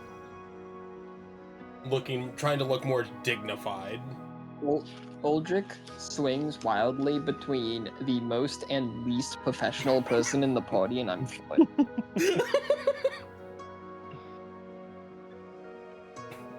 The most Utter chaos.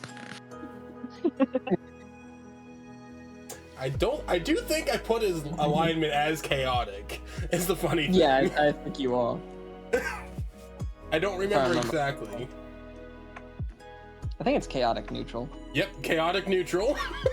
Most people's budget, I want to do whatever I want alignment. Yeah. As a side note, I want to have Grendar like out on the shoulder pauldron, just because he Very deserves clearly to be. visible. Yeah, it deserves to be here just as much as the rest of us. He took a hit the other night, so you know. No, he didn't. No. Yeah, there's actually 2 Glendars. They seem to have it. Multiply. It's like tribbles. Oh my god.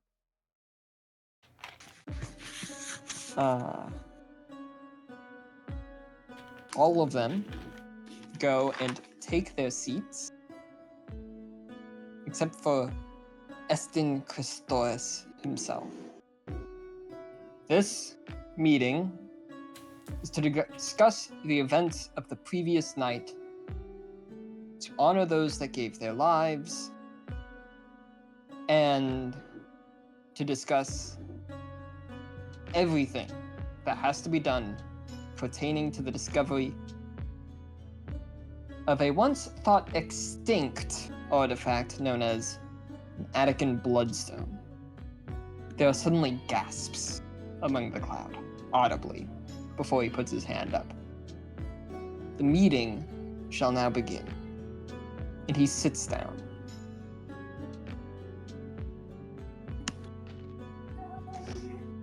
All right.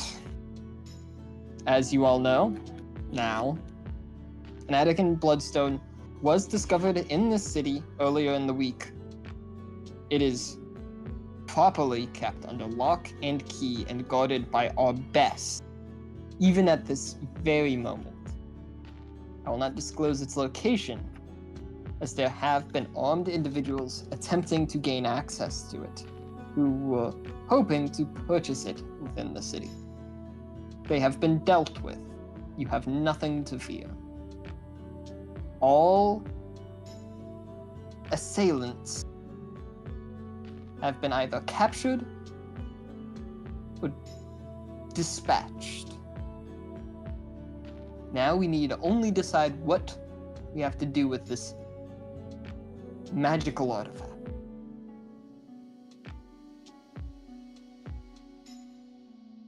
As well as how to move forward. Now, the first person I would like to call to our attention is Warden Lennox Arnor. Sure enough, Lennox emerges from the crowd. He had apparently been seating a few sections to the right and behind you all.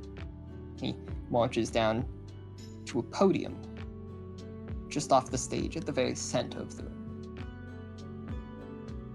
From there, he more or less discusses all of the events that have passed this week regarding the Attican Bloodstone, the attempt to capture Alexis, and then eventually detailing the report that he was given by his captains, in which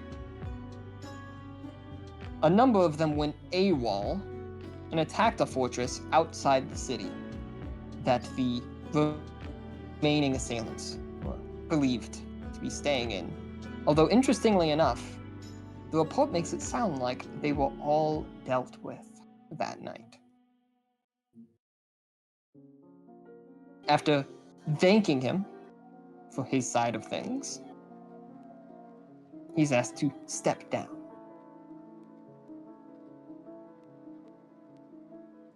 Can I ask too? I know you as a DM said that referred to him as Alexis, but do they Yes. know that the last name, or did they just refer to him only as Alexis?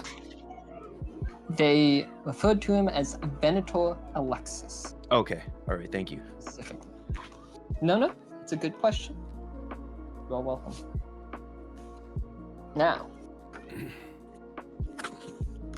it is at this time that one of the members of the council stands up. Oh, gosh, I accidentally flipped my book, sorry. Alright, there we go, I already found the page. I'm so fucking nervous. Same. I like legitimately, I feel like jitters.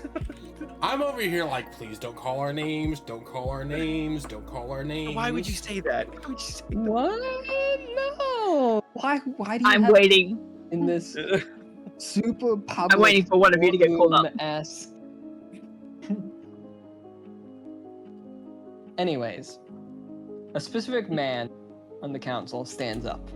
Based off of the announcements, he is the older human in relatively simple clothes, Falkut Hunt. Well, I thank you for your report, Warden, but I believe we should hear this as well, directly from the source. Hear ye, hear ye. Where are Let these the record show insurers that this who viewer have decided to was stick here their noses in our first? good city's business? Oh boy. Aldrich's going to Suddenly, stand up very dignified. The lanterns above you all suddenly change blue, practically lighting your location for everyone. Out of character? I don't know. I just got here. Aldrich proudly stands with the spotlight on him.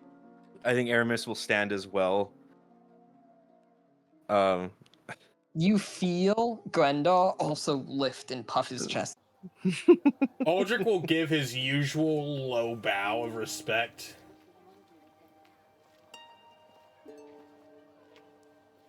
I think based off of what that asshole said, Aramis is glaring at Fulcrit Hunt. But I think at this moment she's not saying anything. And this moment, friggin' Marmalade's stuck between Aldrich and Aramis, just with a plate of scones in her lap. You sitting there's probably the most perfect thing, not gonna lie. You just kind of got dragged into this. Somehow, I got called into this late minute, and I'm the asshole. Thank you, Counselor. All of what Lennox said is probably the most truest to the source. When we discovered the artifact and what it was capable of, I deemed it appropriate to turn it over to the city for proper keeping and to come up with a plan to dupe this Venator Alexis with a fake stone. Thanks to the most humble and amazing Baron Tempest. He provided us with a dupe, and we passed it off, completing our mission and duties to another person, and did battle with the assailants trying to take our lives for the stone. At mentioning Tempest, he does that thing where he kind of looks at his shoulder and kind of brushes off nothing. Yeah. I love him. Past that, we were tasked with a mission to find a pair of hobgoblin boys, which led us to the fortress that was mentioned to do the battle with last night, and even helped fully establish that was their base of operations. We snuck in thanks to the guards helping, and tackled it from the inside, rescuing one of the boys. Sadly, the other one was already killed. At that, folk could just, yes, tragedy. Move on. Keep Whoa. going. Aldrich will give him a glare. It is a tragedy. Any loss of life is a tragedy. And you asked for our report, and so you're getting it from the source. Please show respect as we have shown you. With a grin on her face, Allison Kira, the half-orc retired knight and captain, kind of leans back in her chair, looking over at Fulcrid, seemingly relishing in someone kind of giving it to him, and just goes, "Yeah, you did ask for their report. He's only giving." I go. Can Aramis interrupt you if that's okay? Smout? Go for it. She is going to In front of a crowd. in front of a crowd, point directly at him, and say, "The blood of that child is on your hands." It was your district who was in charge of actually looking into this, and from what we could tell and have found out, other matters were, in Aldrich will put in air quotes with his Italians, more important. There are many things that go into watching over a part of our good city. I am sure Warden Vince Delois is doing everything he can. I fully believe in your warden. However, some of your captains are, in all regards, lazy and rude.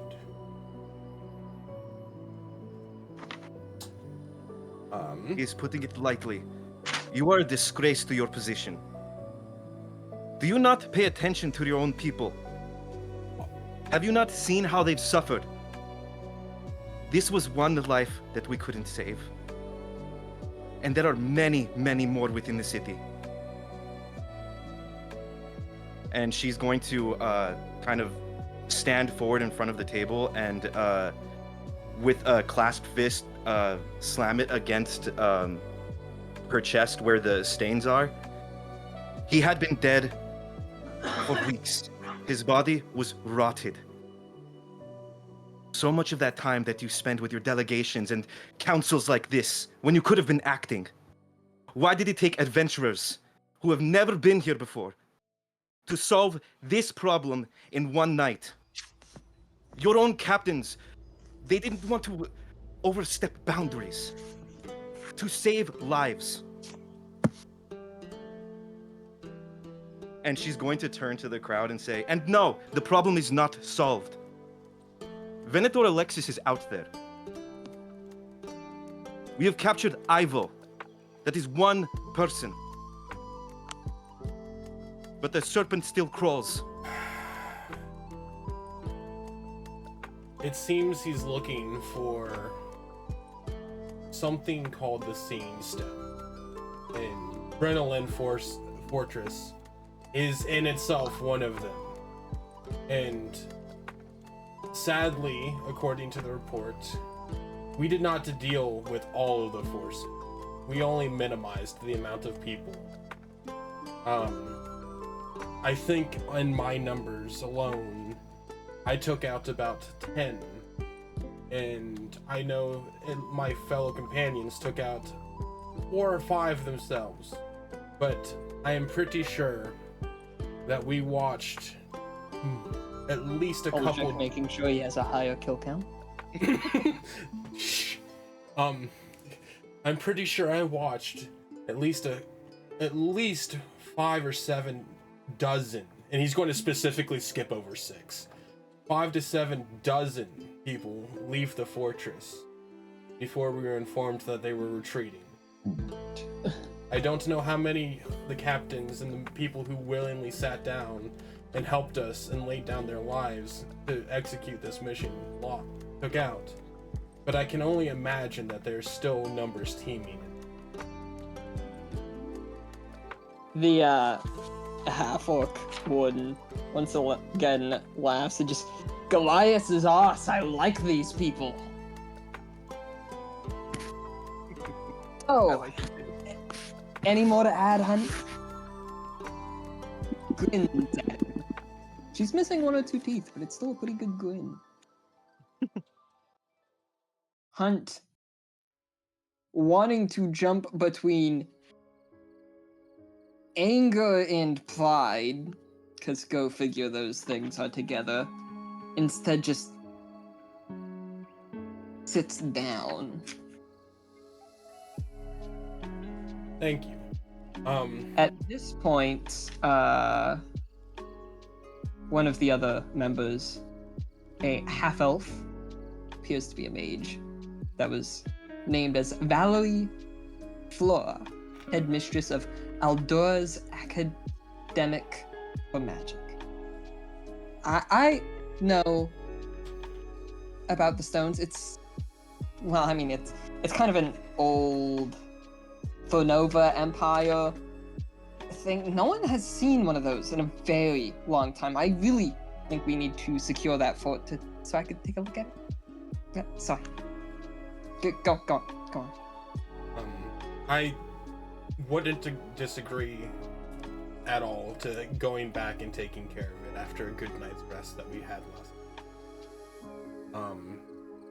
There was something vaguely alive about that spire. Once again, she raises her hand despite being on the council. I love her. Before That's going, how light that's she just- is. They're alive. Sorry, again, they are living things. Essentially an old, very old. Understandable then. I did personally, well, after we had determined that the dupe in Venator Alexis was not actually, well, the dupe was there, but Venator Alexis wasn't actually there. Went through what was labeled his personal office and came across his journal. I did do a quick skimming of it, and Aldrich would like pull the journal off his pack and present it to everybody. Right, provided as evidence. I did a vague skimming of it. I don't know how many more of these spires are out there, but there was mention somewhere in here about creating a new god.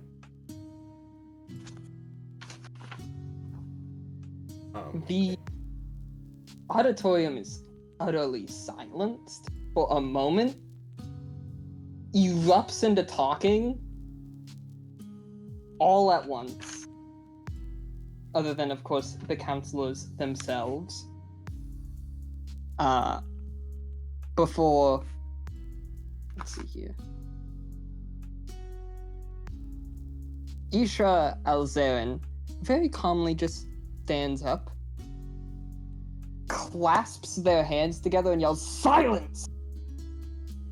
And the green lights flash brighter for a split second at the word, and the room once again falls silent.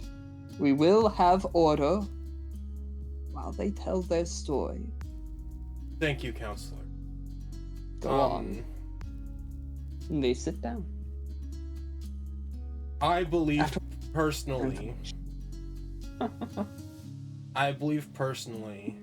that Alexis and his allies are trying to acquire as many bloodstones as possible. Artifacts that we thought were lost to time. To somehow unite them with the spire or spires. I don't know how many there are. To come about making this god in some manner. They might even be willing to try and create some on their own. They're ruthless enough to kill a child. Why wouldn't they just kill the masses to create more?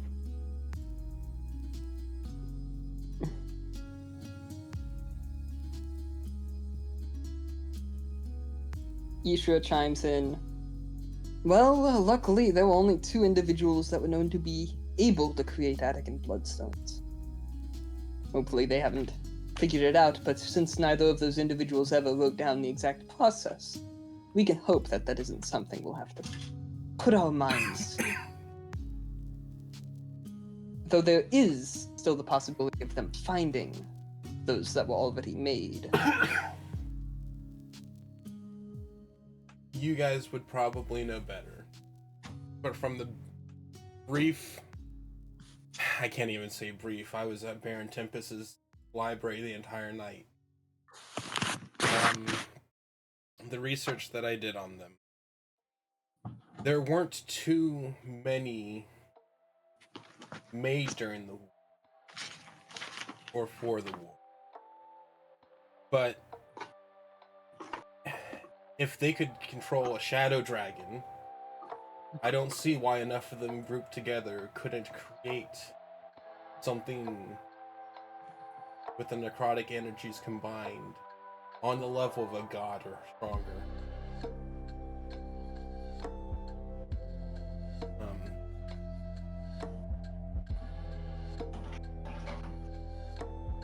That is all I simply have.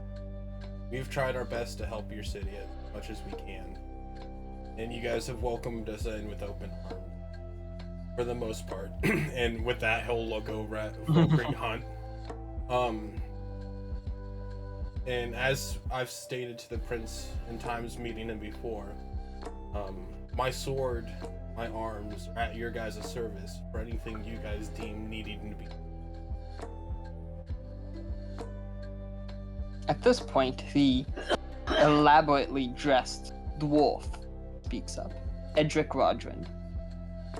Is that all you've discovered from this journal so far? I've only had a night with it, and to be honest, I was very tired after the battle. That reading was difficult. So yes. Yes it is, sir.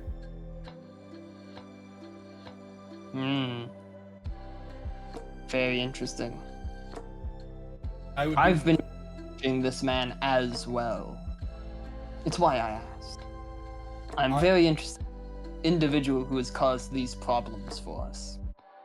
I would be more than willing to turn the journal, and I've already turned over a lot of the books that we confiscated from the spire itself over to the council for you guys to look deeper into them. A lot of the books were written in Abyssal. I think there were some written in... Sorry. written in Elvish. I'm a little nervous. I wasn't expecting quite a wide audience for this. With a small squeak, Miss Flora, once again with her hand slightly raised, I know Abyssal.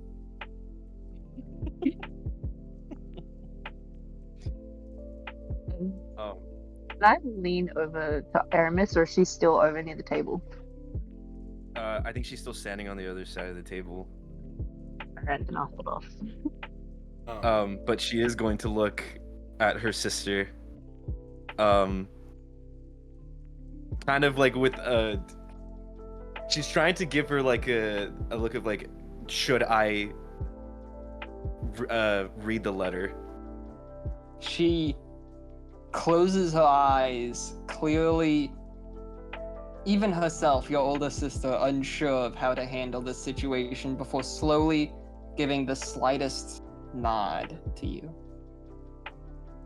I, seeing the interaction, would kind of like reach out for Aramis's hand and kind of like look over and whisper, "You sure?" Kind of understanding mentally what probably just transpired. And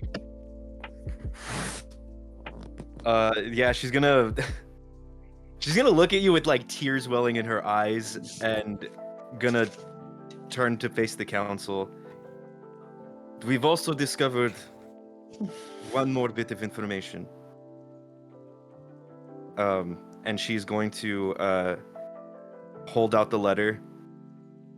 This was written by Venator Alexis. And within the letter, we found out that his true name is Alexis Agen. I am Aramis Agen. And he has written to my father, Arathon Agen. And it is possible that my father is conspiring with Venator. She's not going to call him by his name. The Venator. And she'll kind of like just put the letter down on the table. And not knowing what else to say other than giving out that information that there's possibly another head of this organization, she kind of physically crumples. Like, not falling to the ground, but like you After can see all her that shoulders drop. bravery, but like you're slumped now. Yeah. No longer like proudly standing up against something. It's like the tide has finally pushed you the other way. Yeah.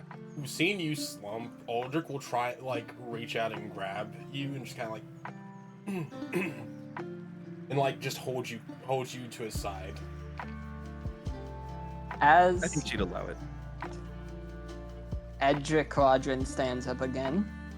I'm surprised you admitted to it. As my sources looking into this man have also discovered he is an agent. Which brings me to my next movement for the council. The removal of Avalon Agent from our guards and the arresting these two women. Fuck. And he slams his fist on the table.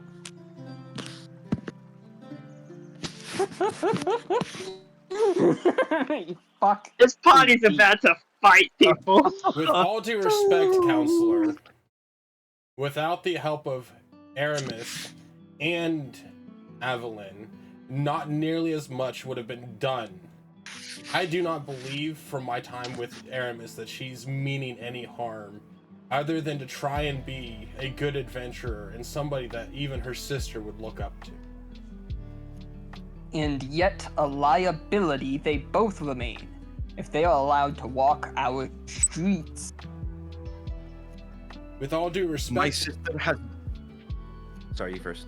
With all due respect, counselor, one of them has protected your streets, and the other one has also assisted in protecting your streets since coming to the city. We haven't proven to be anything other than an assistance to you. Locking us behind doors would only sit down and cause more chaos, and also hamper our efforts to help you out. Well, My sister has done nothing. Go ahead. Sorry, my sister has done nothing. She left home years ago, over a decade. She has had no contact with my father. She's not a criminal here. I love that despite your anger, you defended your sister before you defended yourself. Listen, man, I feel bad. The moment that you're like, arrest both of us, like, no, she didn't do anything. It's still the common theme of Aramis does love her family. Yeah. Her family. And you're causing me so much torment right now. Good. Good, Anakin, good. Use your anger, Anakin. To speak to Aramis's character alone, the clinic down in... Let me correctly remember the districts. Oak District has been contributed to thanks to her edging me to be a better dragon. Pushing me to sit down and set aside personal greed and avarice to simply sit down and help her common man. Avarice bonus points for a good ward. You're not the only one who's edging in this crowd at this point. I'm sure Taurus Iona notices you up there. Now he notices.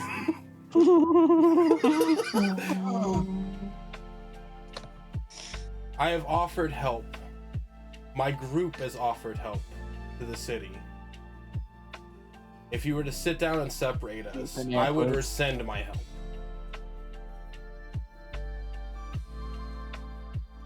I want both of you to make persuasion rolls.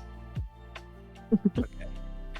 You need not convince everyone, but you do need majority. Oh. The adventure ends here. Oh God. What? This is not good. Here's the thing: is I rolled okay, but I don't like what I rolled still. Yeah, like I don't like what I rolled. I rolled a 17 in total. This is one of those situations where you either roll a natural 20 or you feel bad about it. Those are your only options. Please, Of please course. tell me Aramis has Don't give a inspiration. shit what the hobgoblin is saying.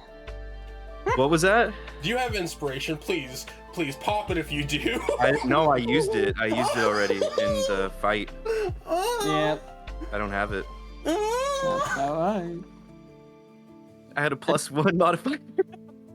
I'm usually pretty giving with my first point of inspiration for people. I'm kind of.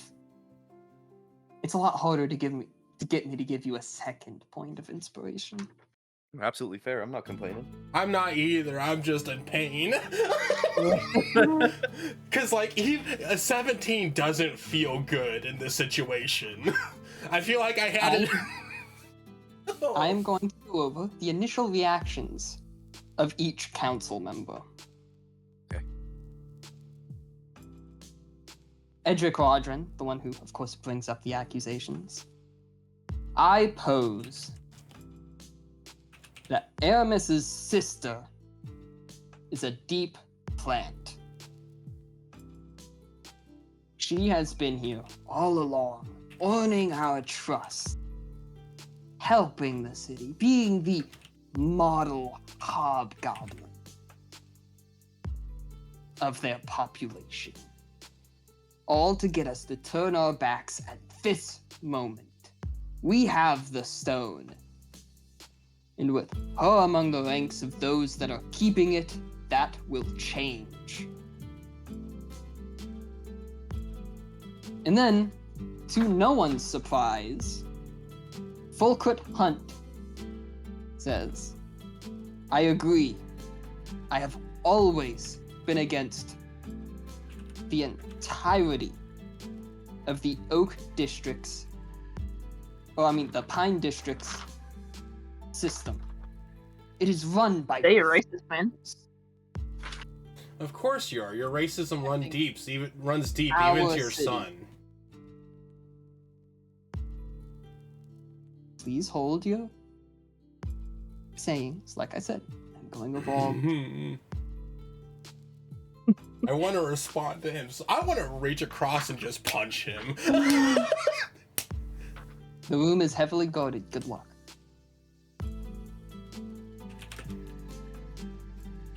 Listen, Cure. I'm not so sure. I was still in the guard. Hell, I was a knight. I still am. And I helped see to Avalyn's training when she first joined. Not that she needed it. She was already twice the warrior of most of the people who were in. She's twice the warrior, some of the people I am sitting with now. She would rather die on her blade than go against this city's defense. That is my stance, and it will not change.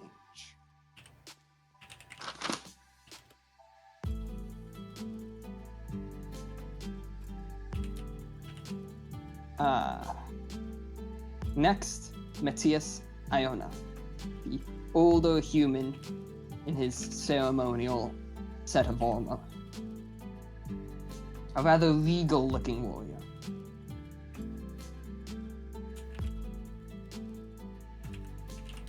As one of the first barons, the new creation of Greenvale. This is one of the most difficult council sessions I have sat over. I have known Avalyn for a long time.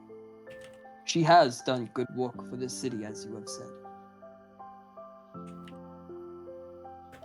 This Alexis Agent is also so incapable.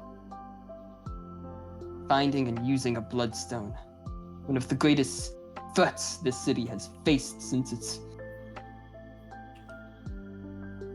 independence. Should Avalyn be arrested by mere association? No, but I move that she's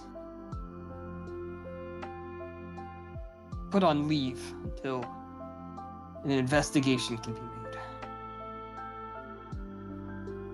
So he sits somewhere in the middle, yet to be convinced in either direction.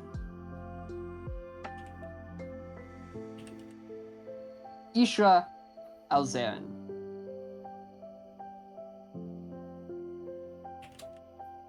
I do not know Avalon personally. I do not know this Alexis personally. I do not know Aramis personally. I do not know their father personally. I cannot speak to how any of their minds may be on this matter. But a man I know personally and have known for well over a century is Lennox Arnor. Quote him, "If we had more warriors in this city like Avalon Agent, it would be the greatest nation on Illia." End quote. If I will trust the word of anyone in this room, it is the man I have known the longest. I have no movement against the Agent family, save this Alexis, who, as rashly put out by our noble adventuring group, is still at large and must be dealt with. Christoris, in agreeance. Yes, we have to deal with this man. I do agree that perhaps there should be some investigation put into the Agent family, but I've never known Avalon to go against this city. I'm not about to start changing my mind on that matter.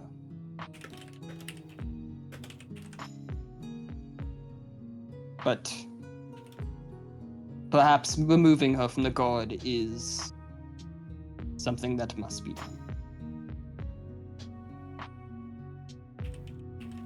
Next, Mira Demont, the wealthy appearing half-elfen.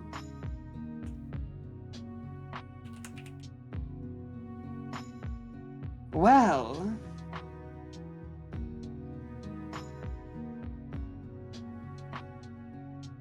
my family has always been known for quite a bit of risk-taking. It comes with economics. But you have to realize when a risk is worth taking. Could Avalon be a good, well-meaning captain? Yes. Is a good, well-meaning captain worth a possible massive security breach? No. Remove her. There need be no further discussion of it. Next is Cassius Rex, a sort of middle-aged human.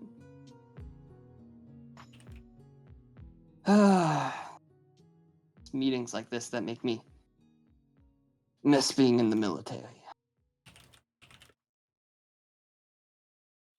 But I was voted into this position by the common folks' belief that I could represent their interest. So represent it I will. Something I have consistently heard, especially among the minorities of this good city, is that Avalon Agent is a woman worth following. I make no move against her.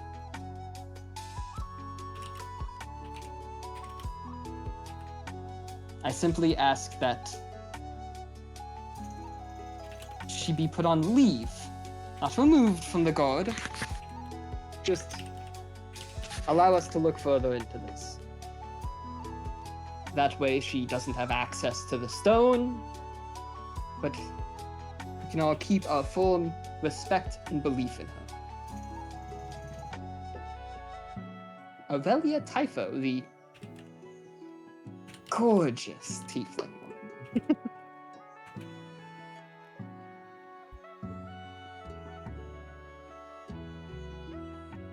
I can't say I have the pleasure of knowing Evelyn very well. She doesn't come to any of my establishments. But if it's something I know very well, the minor vases of both this city and this kingdom. And none of my birds have ever sung a dire story of misaging. Granted, they also missed how charmed of a younger sister she has. And apparently how deplorable a cousin she has. I will ask that she be questioned a bit. Obviously her sister says she's been gone a very long time, but a sister's word isn't worth very much. Everyone lies for those they love. And if they say they don't, well, that's a lie too. I see no reason to remove her from the guard.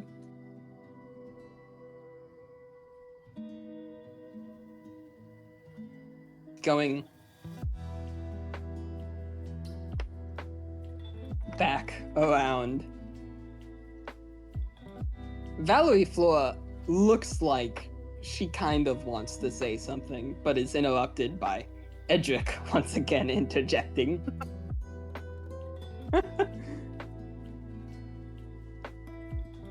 We need a clear-cut decision. No half measures.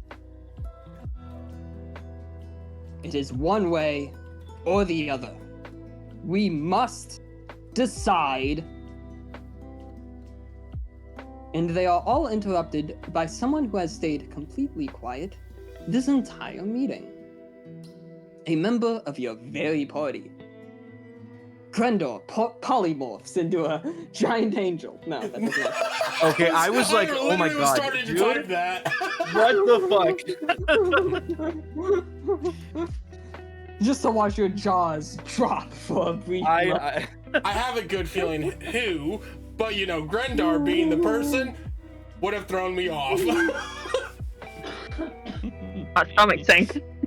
I briefly thought about it as I was going through all of the dialogues to be like, wouldn't it be so funny if Grendar actually was polymorphed like everyone kept joking and that this was when I showed it? No, what do you mean was? Destroyer appears before you. He is polymorphed. That is an No, actual he's human not. being.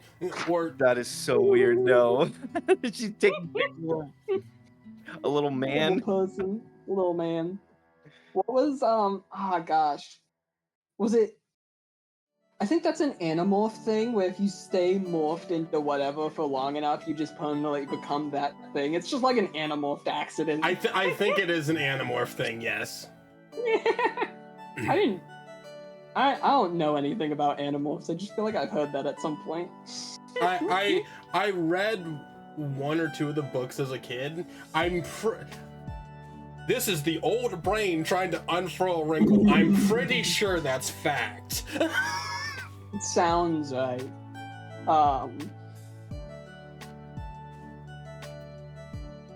Vidania Underhill steps forward. You should be acting firmly in support of the people who have supported your city, your ruling. You represent the people who have been defending yours. At this, Edric scoffs. So what? Another one of this woman's companions is speaking for her. Of course her allies would come to her defense. And with that, Vidania at the podium. Then do not take my word as her friend amulets, I would be lucky to be those counted as among her friends. Take my word as a noblewoman. Mhm. With this, she reaches into her leather armor and pulls out an amulet she's been wearing. The appearance is rather familiar. Heck, Aramis has held one of these amulets in this campaign. It is simple beads that lead to the amulet itself. A depiction of a moon with the fires of a sun behind it. A sort of eclipse. It is typically the symbol of the goddess Ravana. Aramis picked up one of these amulets when you all dispatched the gnolls, as it was in one of their tents from the priestess they killed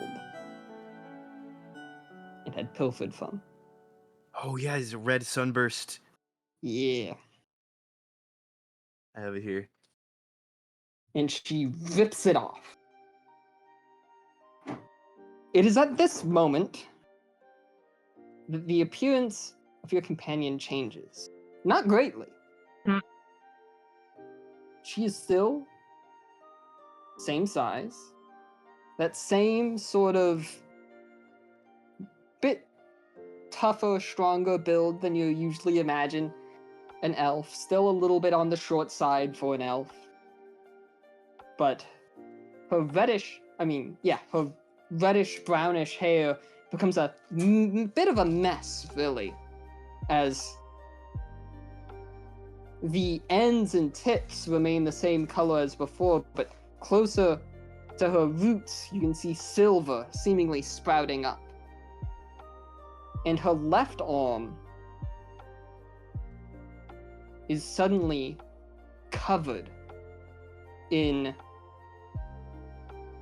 not just various tattooed runic symbols of different kinds, and in seemingly different languages, but they are seemingly burned into her very skin, scarred and colored over red, all down her left arm.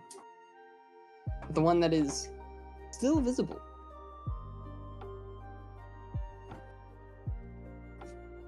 If you do not trust their word,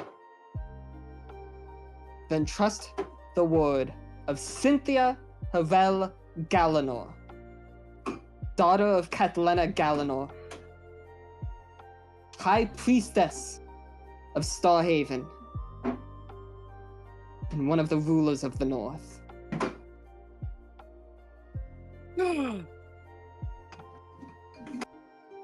We learned this in session 7 Oh. and she was missing.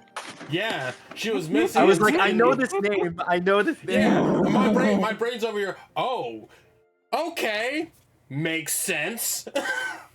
Snuck into the city, makes sense. Yo, dude. Someone call Star right now. Daughter of Astrid Harel, of Clan Harel. Rulers of the Dwarven Kingdom of the North.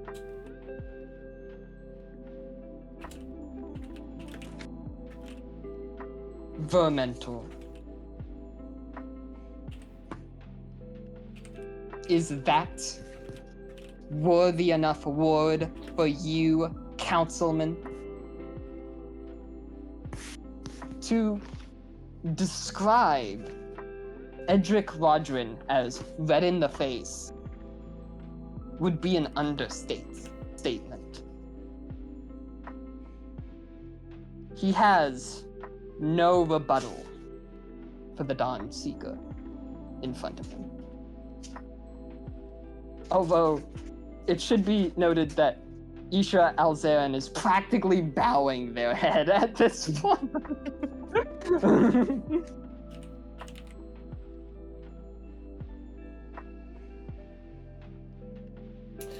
Here's the thing, is I don't think Aldrich would understand the importance of the person next to him. No, you would. Well, you did. we- You we had the researched meeting. her mother a decent bit. True, I would, wouldn't I? Yeah, and then Yeah, you've also we heard had her the mother. meeting.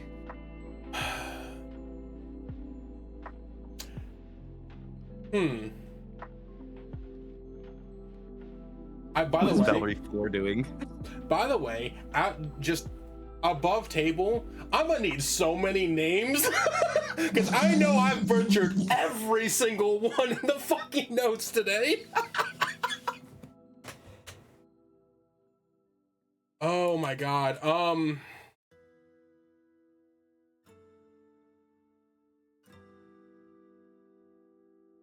Would anyone like to speak?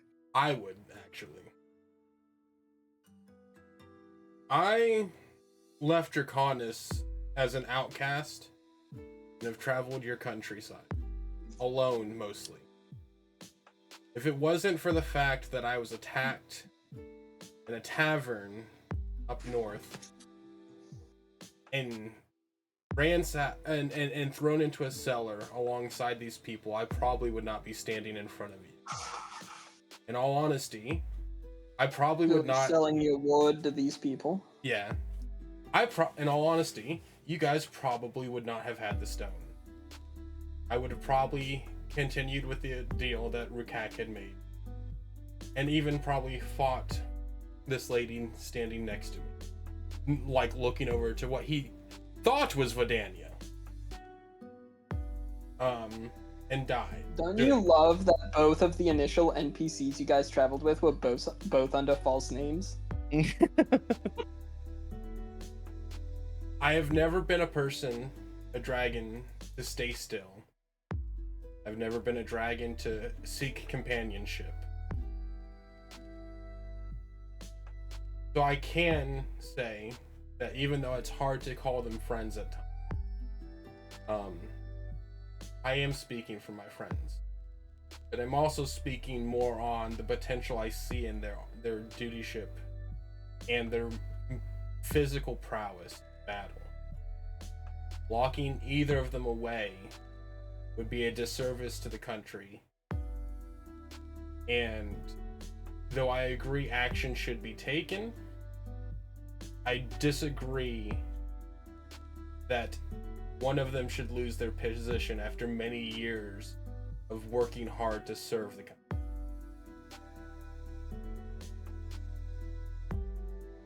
And you would have to kill me to take the other one from me.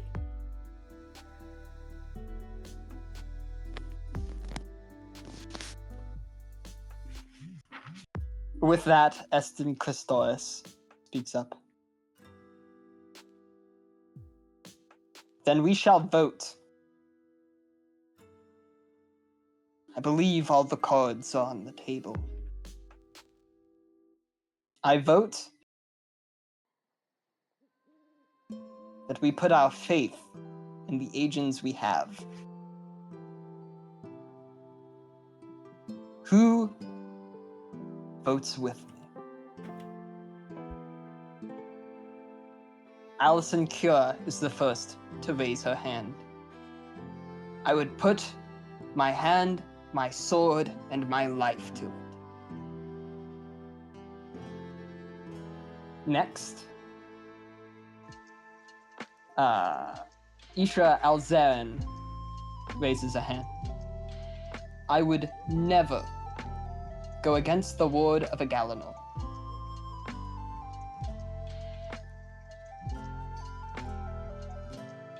Then, Aurelia Typho. Beautiful, beautiful tiefling woman.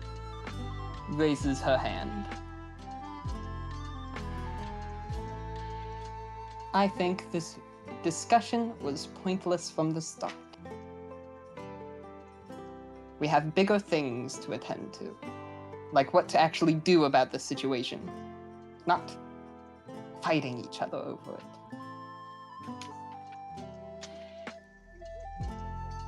Metius Iona raises his hand. I did not think that this was the stance I would take when we began the discussions. But I put my faith in one of the city's finest, Avalon Agent. Valerie Flora raises her hand. She does not speak, but the hand is raised. She just likes raising her hand.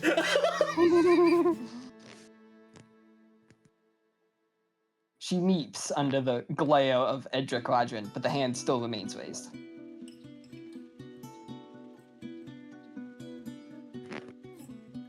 And finally, Cassius Rex raises his hand.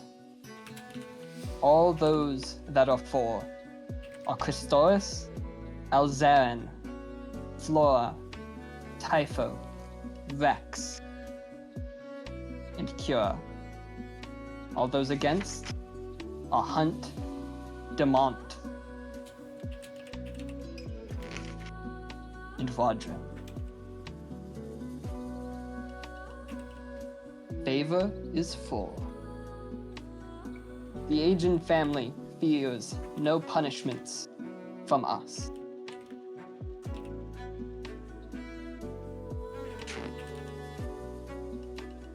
Decision is made. With that, the green lights throughout the room flash blue for one bright moment before returning to their green state. But there are still the other matters to attend to. We need more information on these Attican bloodstones into this creation theory, which means we need to contact those that know things, both about Attican bloodstones and the Arcana, better than we can master ourselves. We will research it on our own end, but I move forward this plan. This group of adventurers who have we put the fate of our city and our lives in. Let us put our hands into theirs once more. Let us send them as envoys to seek aid from the other kingdoms that we would consider our allies. For these actions from this remnant faction, the stakes are far too high to be just Greenvale. All of Illia could be affected.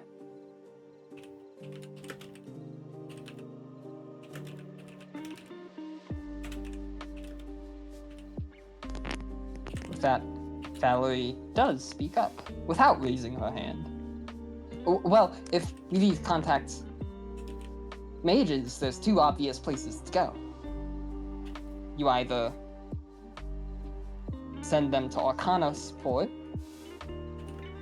or you send them to Starhaven, or both, just one after the other. Those are two of the best centers for Arcana. Agreed. As well as, when they go to the north, they can also bring forward something that the council members have been voting on repeatedly over the past few years. Our wish to join the North Star Alliance. The Northern Kingdoms have always fiercely defended each other. And at this... Oh. No worries, Imp. I will fill you in on any details you miss. And at this, our darkest hour, we need to lean on them as well.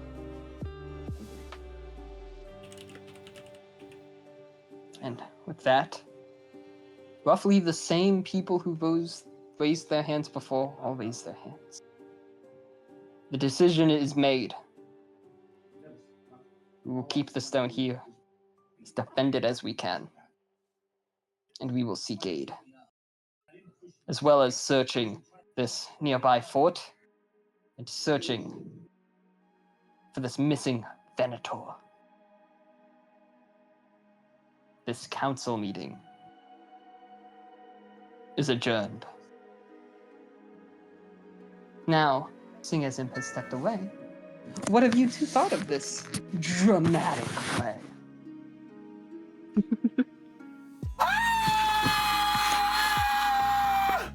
That's what I thought. Utter silence. Oh, did I peak so high that it didn't come through? Yeah, there was nothing. I fucking screamed. Oh god. Can I point out that I had to unfurl my brain and sit down and find fancy words inside it? Why you do this to me? Yeah, you were so well spoken. I am feasting on this session. I was ready for the drama. And I got to show all the council members and their personalities at least a little bit. When he said adjourned, I really wanted to say, "Excuse me, Prince." But we should probably also talk about the racism. Hey, these people voted these people in, so.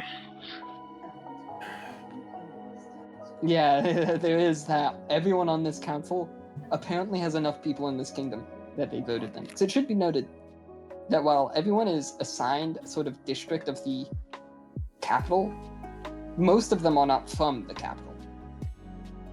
After all, Vale is more than one city. Right, Baron Tempest isn't on the council, right? He said that himself. I was waiting for Baron Tempest to say something, and he just never did. And I'm just like, huh. He was never asked to speak. What a fucking reveal. Which one? The fucking Vidania. Yes. Vidania being. Cynthia Hoel Galanor. Another name I butchered in the notes because I can't just type Vidania now.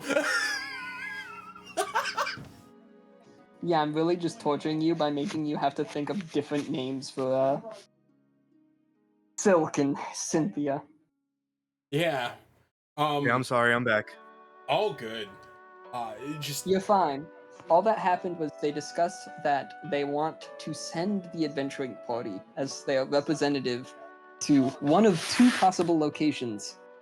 You assumably will go to both of them, but there's gonna be a decision later about which one comes first. They're simply asking for your guys' aid, and then they were going to adjourn the council. But it should be noted, now you can also talk to them individually at the end of the formal meeting. Oh no. Oh, no. But once that happened, I basically stopped and just asked how everyone thought of how things were going. Since I knew you were gone, I didn't want you to miss too much. Yeah. Okay, thank you. Of course. We can't all the things that happen in life. Aldrich would probably go one by one to each counselor that showed their support and just Some of give a low quicker than bow. others. Yeah, giving a low bow, thanking them and saying that I am at your service.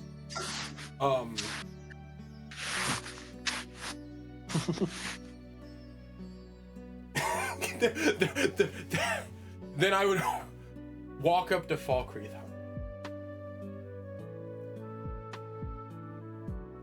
I will say, sir, though I don't agree with your stance, respect your resolve.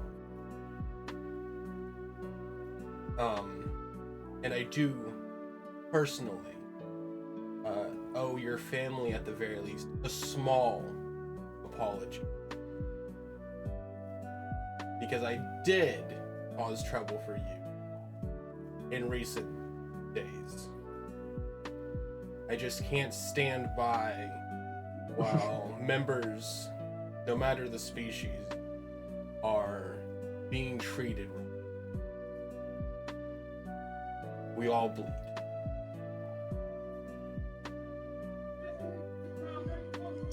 Yes, my family's history goes all the way back to fighting against the Attican Empire.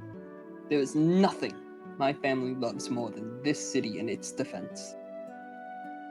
I have been made aware of your presence. I respect how well spoken you are.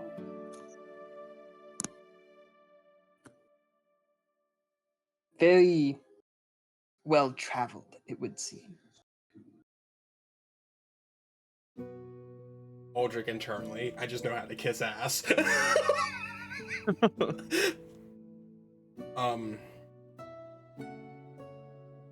I was an orphan, so the monk who took me in sadly tried his best to raise me to be proper. I wasn't always, but thankfully, due to the group, I've changed a tiny bit.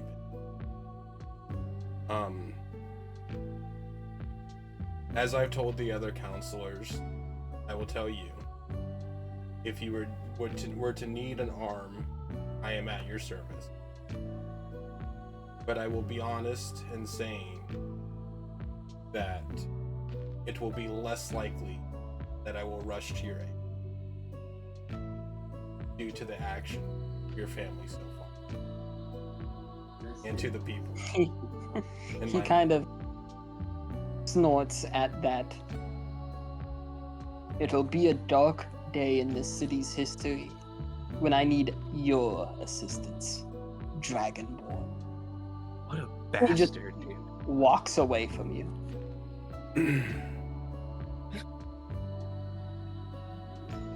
No, even if I were to max out stealth roll, I can't do something to him. Fuck. Especially surrounded by guards. I really want to just kind of shoot a spark, just a small spark towards him. As he walks away, Alice and Kira next to you. Ah, my favorite thing to see of him. His back leaving. She's the orc, yes? Yes. Yeah. Half orc, from the looks of it. Yes. She stands roughly at, a tight 6'9". Wow, someone taller than Aldrich. Yeah. Back her shoulders. He's an ass. So I can understand why you liked us speaking up to him. Yes, sadly his family has a very long history, muddied in recent history. I still remember his father when he was on the council, back when he was still alive.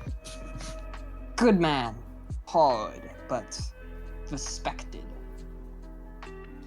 Volkut just lives off of his family's name. He's never truly fought for anything. I could give him a fight. Aldrich would say with a chuckle.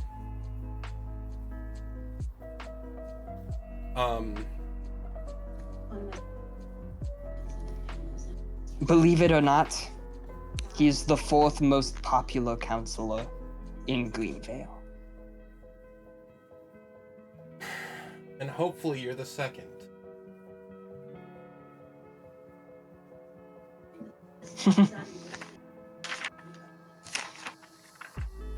The most popular is obviously the prince. The people still love him. He's the whole reason that we have a counselor instead of a king, since he easily could have just simply said, well, it's a monarchy again. I'm ruling.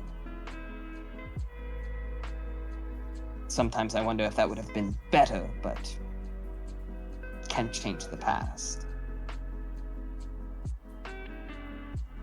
The fact that he voiced an opinion in favor of you all speaks well for your chances.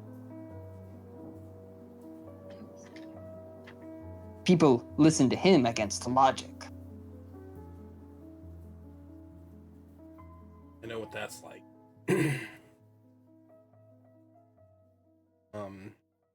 As I said before, if you need our aid, simply say. The flames of unity will come running. Should have told the squires you had a name. It would have been announced. We came up with it this morning when we found out we were being brought to a counselor meeting. Upon hearing that, she laughs. It's a hearty laugh. I assume you have more to discuss with other people. I will take my leave, but thank you for your support. And Aldrich will just go. He'll find Baron Tempest or somebody and just make small talk with them. Would anyone else like to do anything? Or speak to Yes. anyone? Can I make a stealth roll and try and slide the scones onto the council table for people to eat? I love it. You may make your stealth roll. Let's go. Alright. Let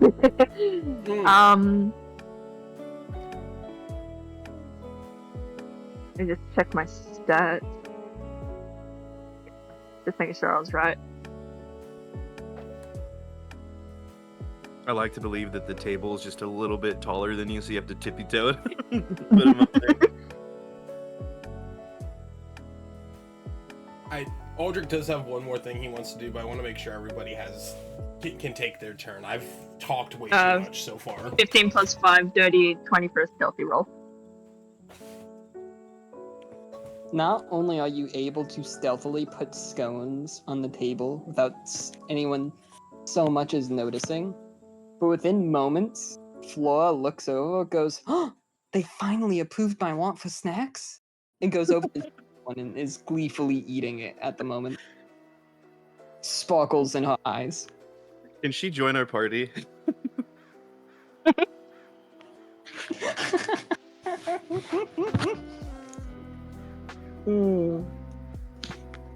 Sadly, I think she's too busy being the headmistress of a college. I hear it takes. Yes, we need more powerful, influential people in our party. Vidania's not enough. I mean, Cynthia's not enough. It's gonna take getting used to. No, I intentionally did that. You can tell Cynthia, Vidania, is like uncomfortable in the corner, unsure if she can even talk to you guys.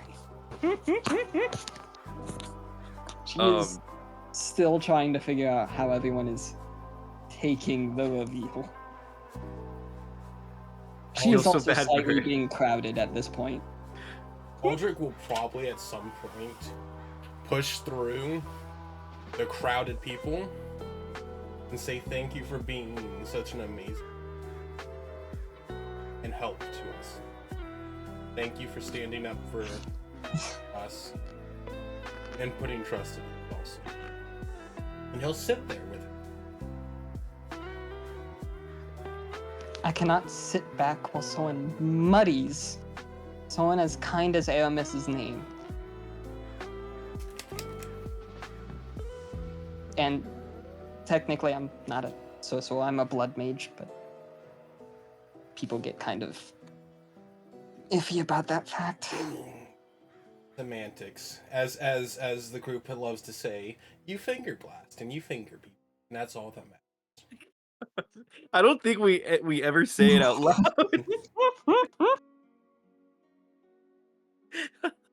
I think one or two of the others have called her a finger blaster before. I think Spa has. It's like I remember session 1 or 2 that was mentioned. Hi, the guy with all the notes has the memory. This is true, yeah. I definitely and they do want say to. that memory is the key.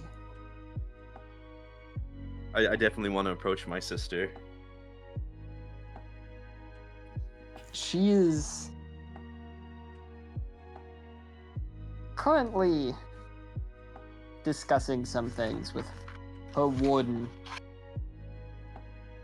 But when she turns to see you, he just nods and steps away so you two can have your moment. I'd like to think you both try to talk at the same time. But your sister's just, you first. I'm sorry.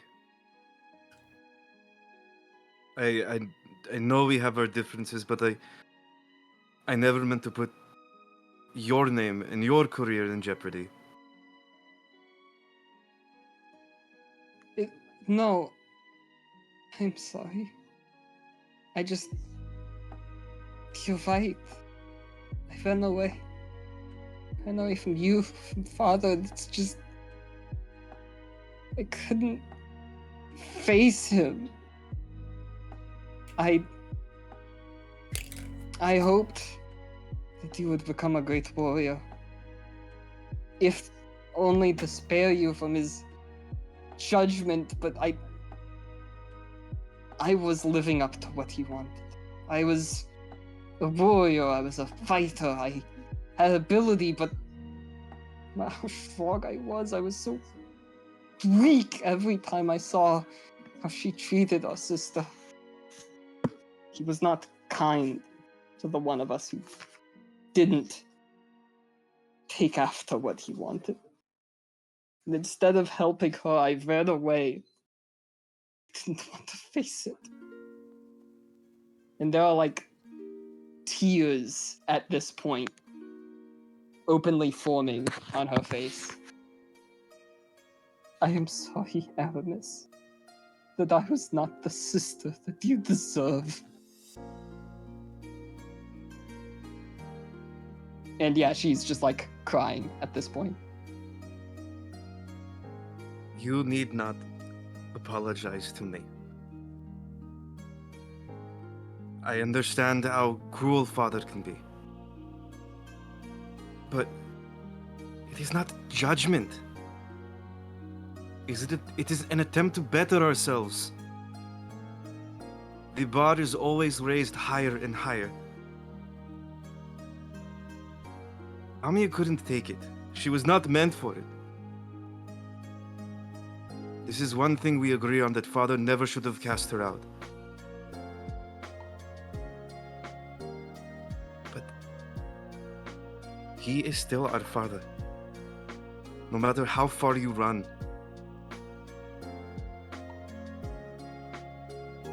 And I think in this moment, she's completely misreading her sister.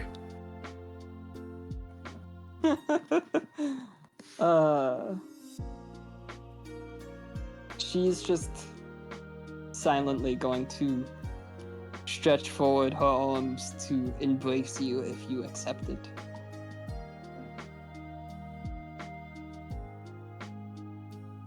I think she would. I think that there would be the slightest split second of a hesitation before she rushes forward to hug her sister. Please, you can't cry here. No one can see you like this. Quickly, she does that thing where she wipes her face with an arm and straightens up, straight back to warrior mode. The captain of the Pine District. I am just glad to have you back in my life in some way. I know it is not my home, but I don't want you to hide those emotions. Come back to Ulrich's home when this is over, so we can talk as sisters. Like the way that mother used to dropping the warrior stuff. It's not my favorite, but I miss you and I need you to know that.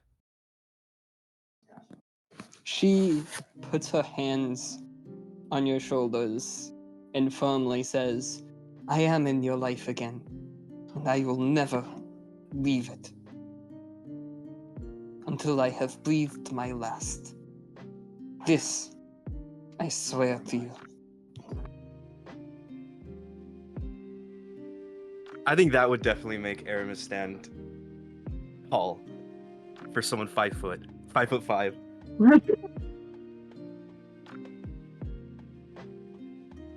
Now go. I'm sure that many people would like to talk to you and get more information on all the stupid politics.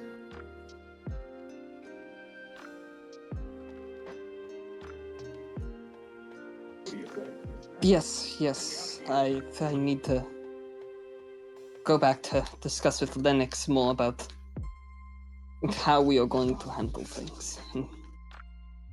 Sure, the news of someone in my family being against the city is spreading like wildfire, and there are corners of the city that are only going to wield that against the hobgoblins here. We have to get ahead of it. We are to curb any further mistrust in the population. And with that, she does move away from you, back to Lennox, but you can trust more than you ever have before you came to the city that you have a sister that loves you.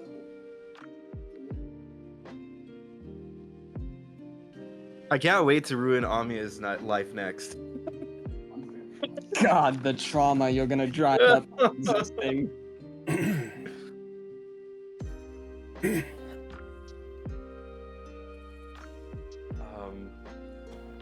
I would like to talk to Valerie Floor.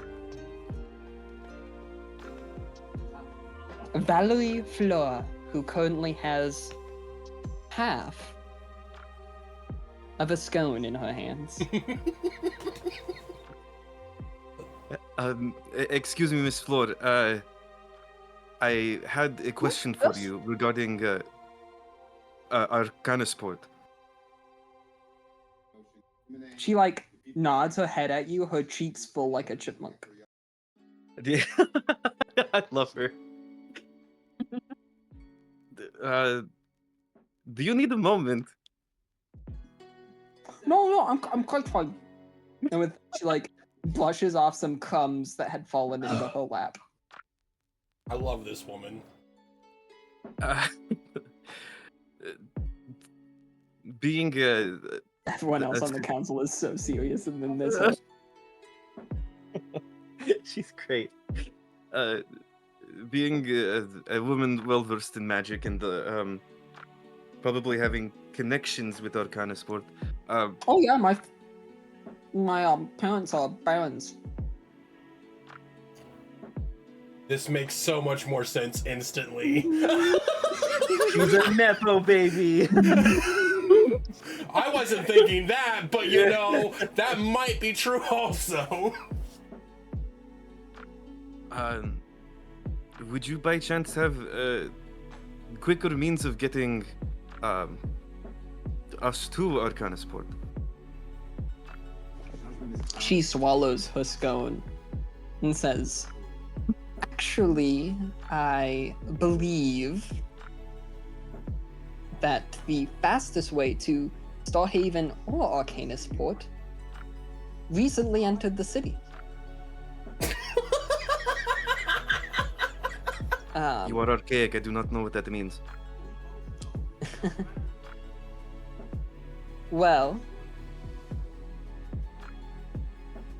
of course, Alzarin recently spread word that a certain Galanor was possibly in the city, so Starhaven sent a ship out immediately. It's here already. Now, you should note, the city of Three Towns has 2 rivers that pass through it, but other than that, you are inland. And Starhaven is in the north, on the other side of the Dragon Spine Mountains, and on the western coast. You are closer to the eastern coast. And we've been here for like 4 days. And they got that information like 2 days ago. Yep. All is correct. Thank you. Sorry, I am not as well traveled. But this information is much appreciated. I just need to relay it to my party to find out what we're going to do next. Taking another bite of the scone, she just nods her head happily as if this is the normal conversation she probably. Oh yeah, of course. I will leave you to it. And it was a pleasure meeting you. And Aramis gonna walk away. Oh, always, always. Aldrich will probably wave Aramis over to Cynthia and him. And Cynthia and I. Cynthia and I, yes, hi. I'm speaking in third person and it's weird. The nature of the game. Yeah. Aramis, can you come here quick? Yeah, she'll approach you. Cynthia seems a bit uncomfortable with all the attention he's getting. Could you sit with her? I have matters I wish to speak to Prince about. Yeah, and she'll look at Cynthia. I would have never guessed. I almost told you this morning that was kind of a big part of why I wanted to talk to you, but I didn't know how you would react. I'm sorry for lying to you. Look, I'm sure you needed to lie low. I can see why. But you've said before that you've been doing this because somebody needed to, out of the kindness of their hearts and for the safety of others. I've known you to be a good person. Regardless of if you're Vidania, or Cynthia, or Dirk for that matter. I'm just glad for you to be my ally. Ew, Dirk. I hope I'm not the scroungy one. And who are you, scroungy? And with that, Dirk appears. You know what? I knew he would be here fucking somewhere with his giant hat. It is somehow slightly billowing, even though you're in an enclosed room. I'm quite surprised that you aren't on the council.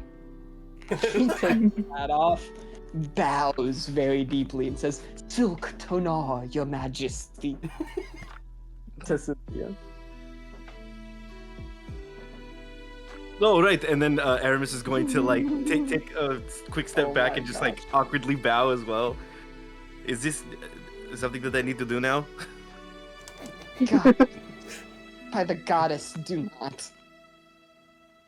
I love it. You two over here bowing to her, me, and you're just another person. Which is ironic, because Aldrich bows to literally everyone, commoner and noble alike.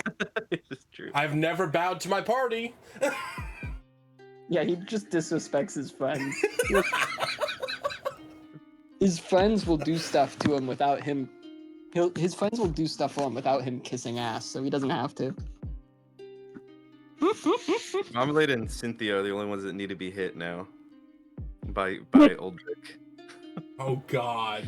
So he can smack his entire party. And then declare that he's an enemy of the state and that yes. the hand that slapped her must be removed at once. Docked him to all of his debtors.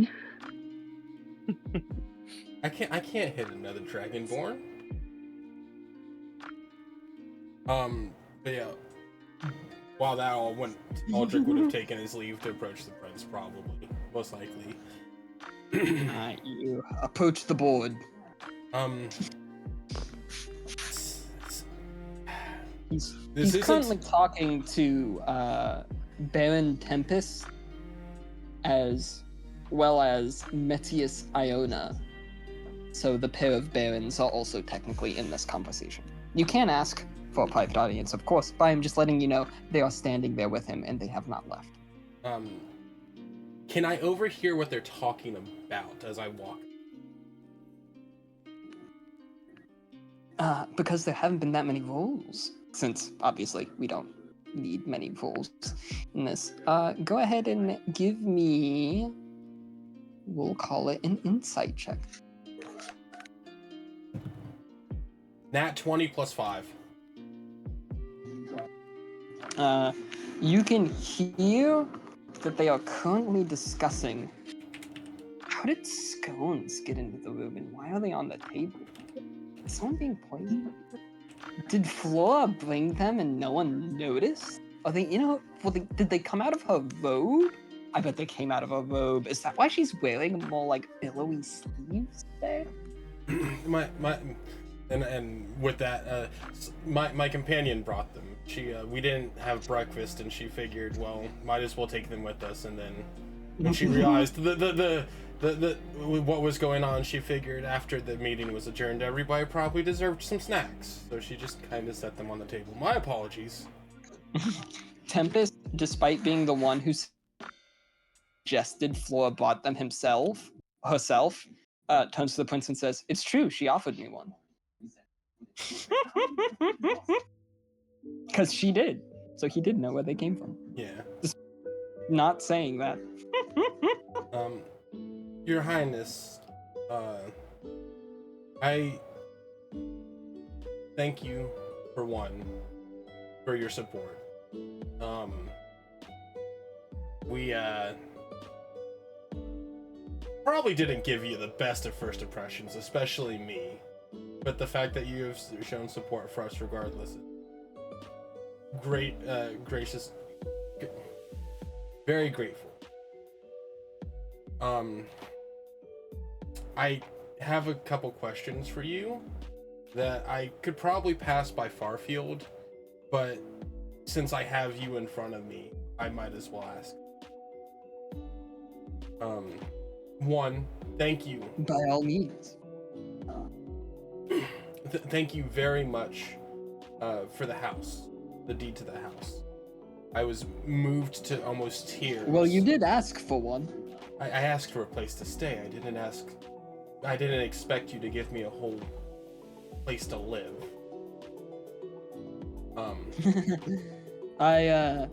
Before I was the prince of the city, I was just simply the prince living in exile. Believe me, now that I have the power to just fling homes on people, I am going to use it. I must ask you, how much do I owe you in mortgage or property value each month?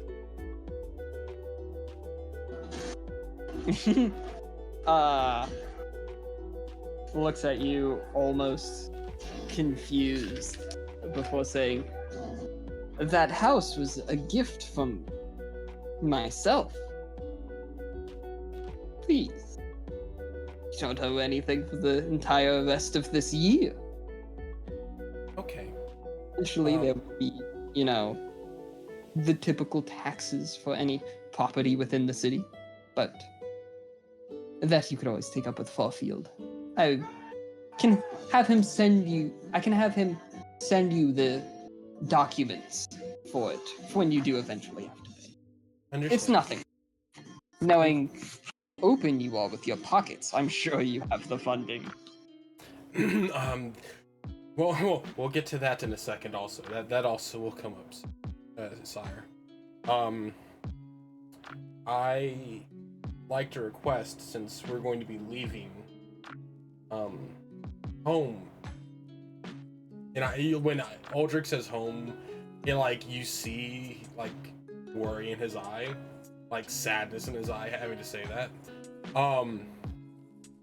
That some means of added security while I'm away are potentially instated. Even though I have no valuables there, I can make sure your home is looked after. Thank you. Heroes of Greenvale. Thank you. This I will definitely, the next thing I'll definitely take to Farfield. I glossed over it in my statement about me coming to the city, but I am technically in debt. Hence why I'm asking for added security to my place. He gives a confused look and says, "How indebted?" And then you'll see Aldrich kind of count on his Italians. His Maybe. Italians. Yeah, maybe 1,000 gold. I've kind of lost track over my travels leading here because avarice and the sins of flesh took over. Is there anything other than gold you have lost to this? There's actually one thing. An artifact, a scale of the monastery that I hail from. Give me 1 second so I can reference our DMs and find the name of said monastery. One thing that's not in his notes. Things about his actual character.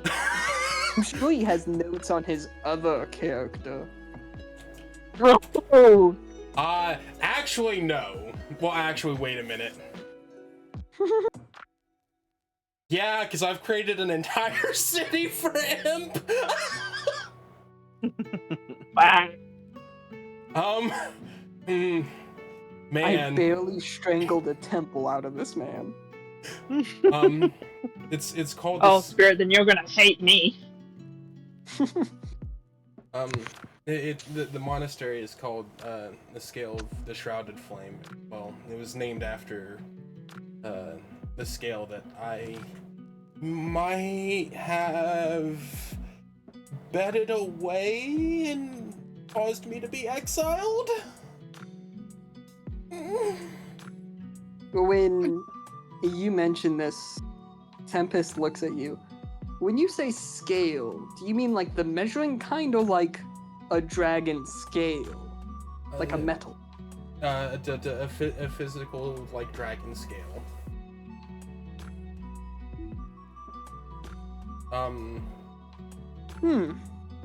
Guess I'll have to look into that.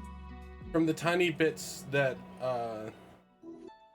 I paid attention to in the monastery, the scale was said to kind of help the head monk discover, and then you'll see Uldric flare his draconic aura, how to do this.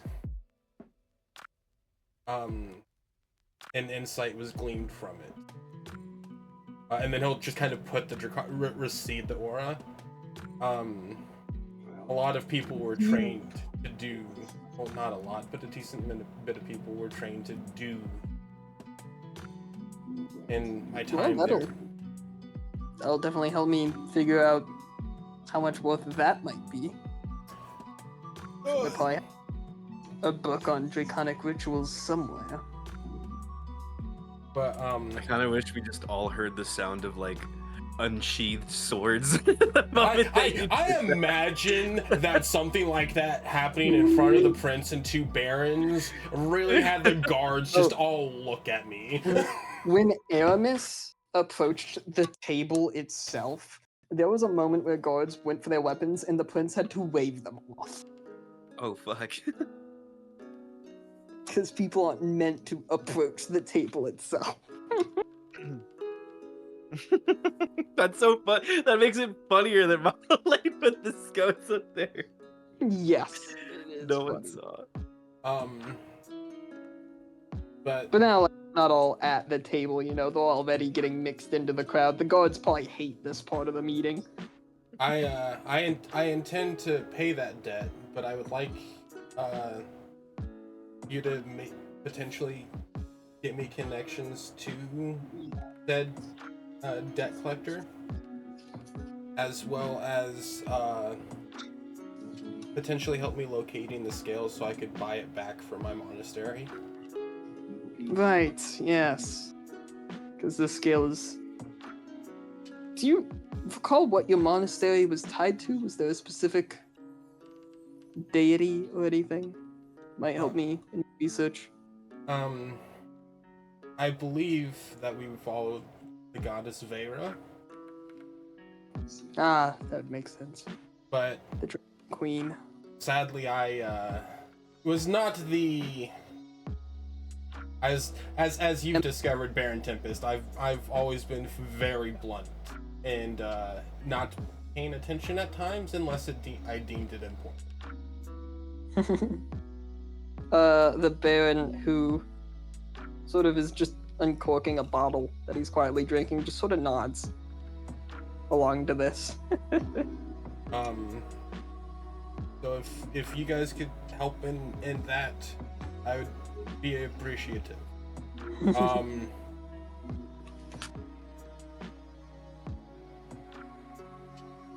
I assume that we are not needed at the meeting still.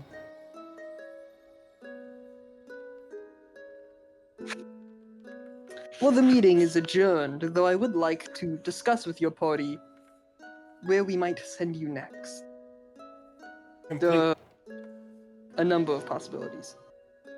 Completely understandable.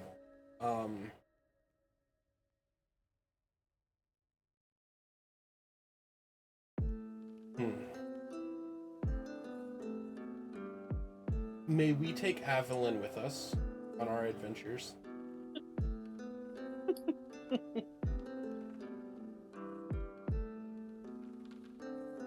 I believe if this accusation on her character was made public and she then fled the city, it might harm her image more than help.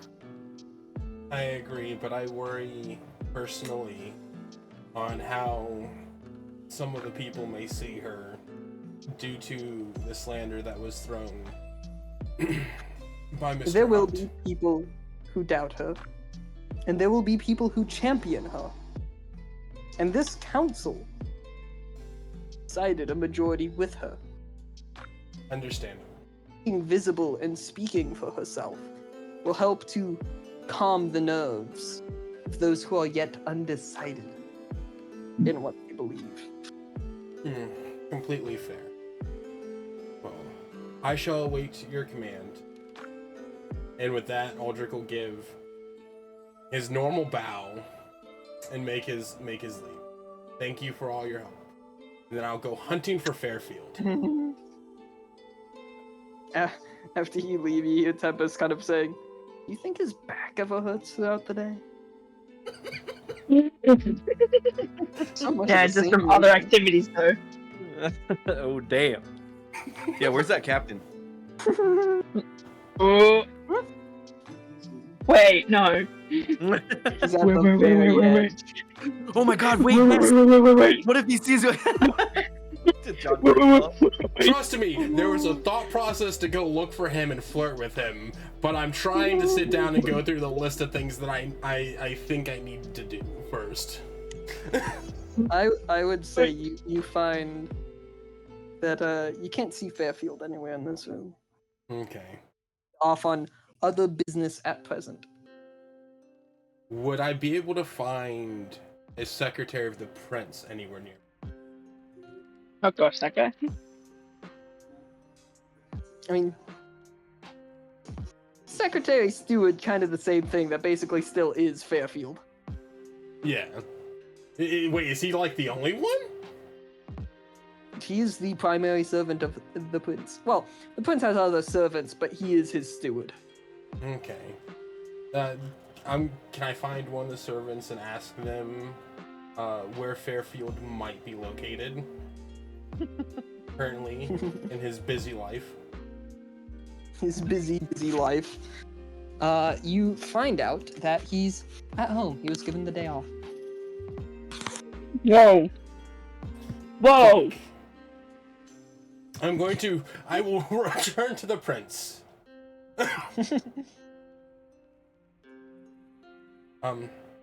Your Highness, I guess I won't be talking to Fairfield since you gave him the day off.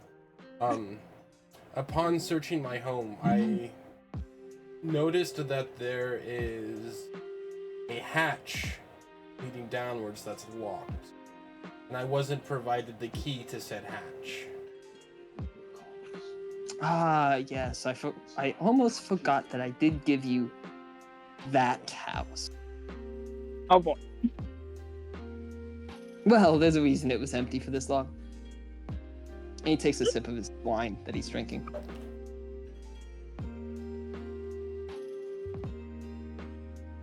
And the reason is? Like, hi! I'm requesting the key to the hatch. The reason is, what's down there?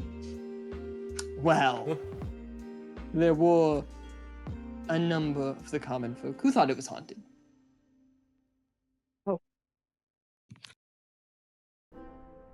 Is it? Of his drink.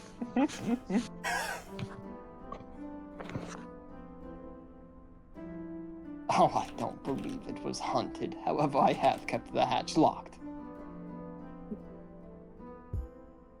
May I have the key to it so I may search through it? With that, the prince pulls out a small velvet sack from his side. He opens it, and despite it being a, relatively small pouch, he reaches half of his entire arm in, which is larger than the pouch itself. Yes, bag of holding, wonderful. Bag of holding. Eventually producing a slightly rusted bronze key. Thank you, Your Highness. I appreciate it. If it is haunted, well, the city will know before long because I'll burn the house down. I'm kidding. But, thank you. I like the entirety of my,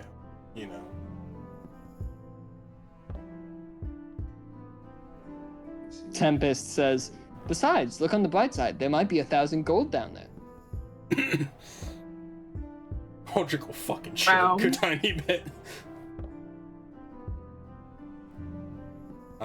And with that, I will officially make my leave. Thank you for everything. And he'll go to, and then think, I've already bowed to you, and then walk away. Pretty bad One today. day. He has to long rest again before he can use that. New spell added to my actions. Bow. Purpose Kiss ass. Purpose kiss ass. Enacted diplomacy. Alright, do you rejoin your party? Yeah, I'll rejoin the group. I'll rejoin the group, kind of spinning the key on my finger. Did they give you another home? No, but they gave me access to the entirety of it. Apparently the house is haunted. Excuse me? Cynthia, very gleefully, sparkles in her eyes, go, it's haunted? Yeah, the hatch that was under the stairs in the walk-in closet. This is the key to it. Anybody want to go ghost busting before we leave the city? I wonder if the basement was used for rituals. Silk just like shiver down his spine, goes, I took a shit in that house. I bet the ghosts are not very happy that you stunk up their property. Spirits have seen me defecate into a bed.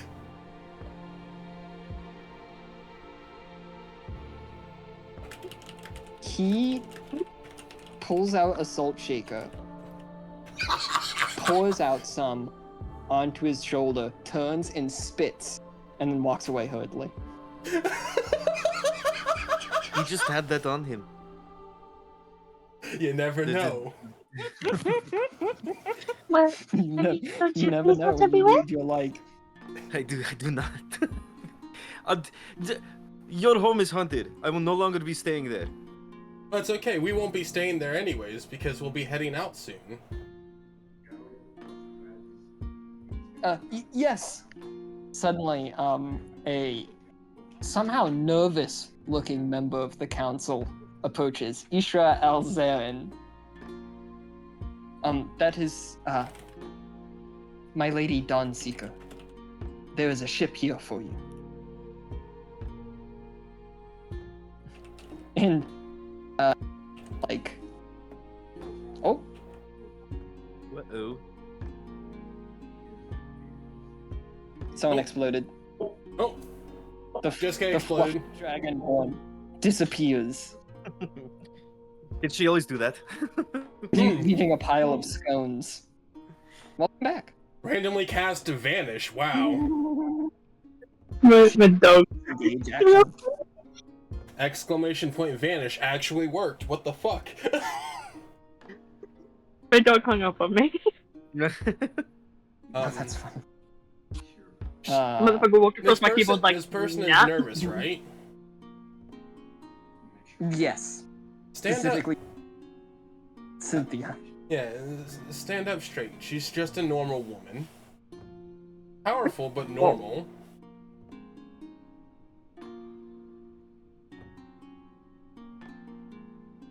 Suddenly, he turns to you. She is a Dawn Seeker, and you will treat her with respect. She's also a member of my party. You should be worried of her, you should be worried of us. Regardless, relax. She's still normal. Pardon me. Aramis is pinching the top of her nose. Yeah, that is the same thing Cynthia is doing. You're like both simultaneously doing it and shaking your heads basically like rhythmically. Aldrich not giving a shit about about fucking who or what. Bro, this is a member of my party. This is a homie.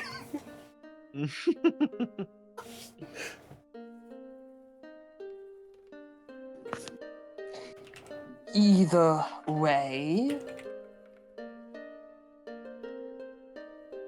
they sent Aurora's Dawn to pick you up. It was somewhat close, from what I hear. So it did not take them long to arrive. I was going to suggest it as a means of transportation to wherever you all go next. I'm sure you will wish to speak with the captain and whoever they sent, but I'm sure your mother will be persuaded to allow you to use it for whatever means. And he, like, bows very much like one of your party members. Was it described as just like a normal ship? Yeah, that seemed to be how he mentioned it. Oh, okay. Seeing her, I thought it was like a sky ship or something. seeing them bow. Stand up, man. Only I can do that. Uldrich's like, I don't have any self-respect, but you should.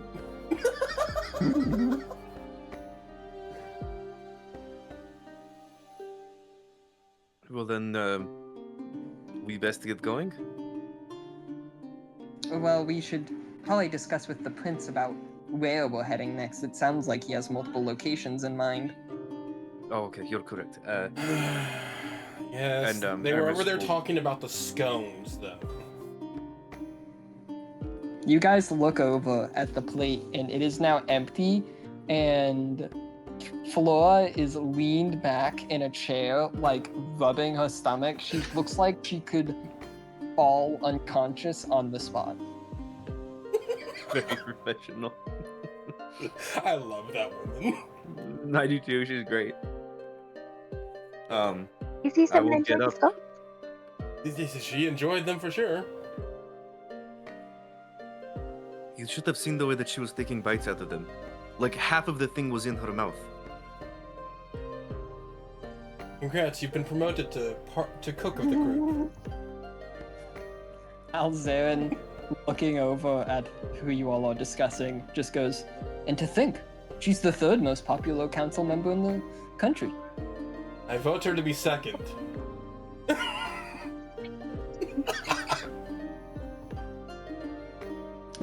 She has both the ear of her family's corner of the kingdom, being their representative on the council, as well as most of the academic and arcane community within the country.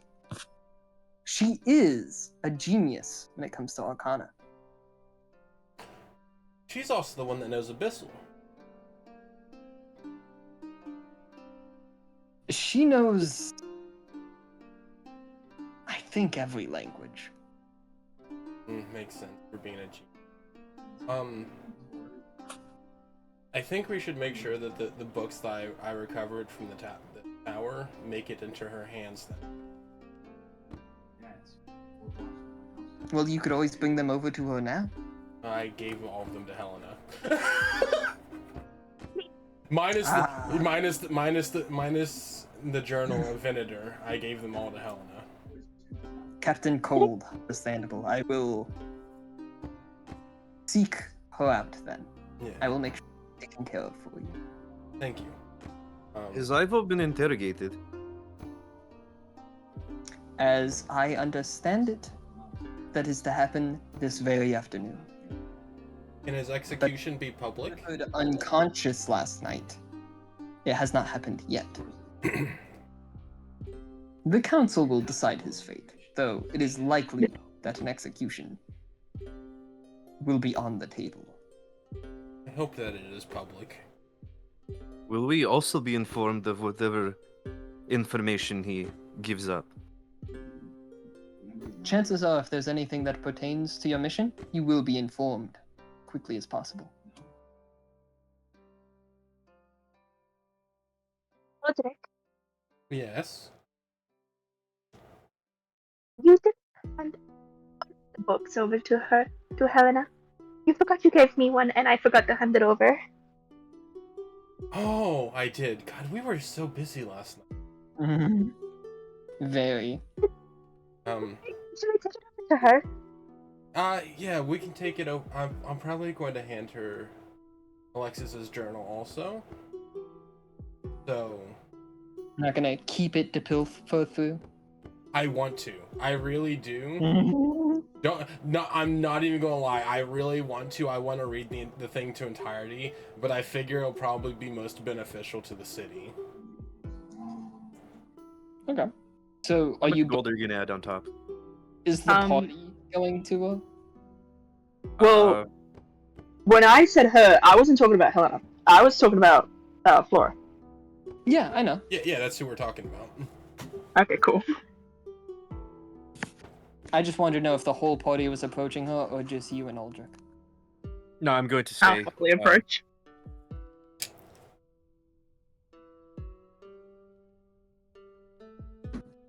I will take my leave and approach and bow to the counselor that tried to bow to Cynthia and head over. just mocking them.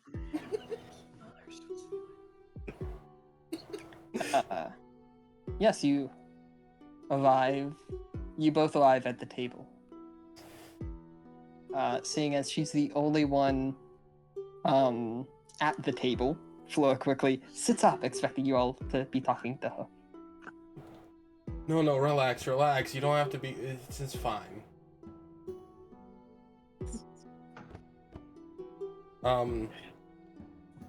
Oh, please, I can already hear my parents in my head telling me about decorum. I don't think I'm your parent. Oh, you're not, but they are watching. Here's Venator Alexis's journal. I would like to request a full report of everything in it, including anything that might be hidden arcanely, so it may help us in our mission. And She takes the journal and kind of giggles before saying, request of a council member. yes, actually.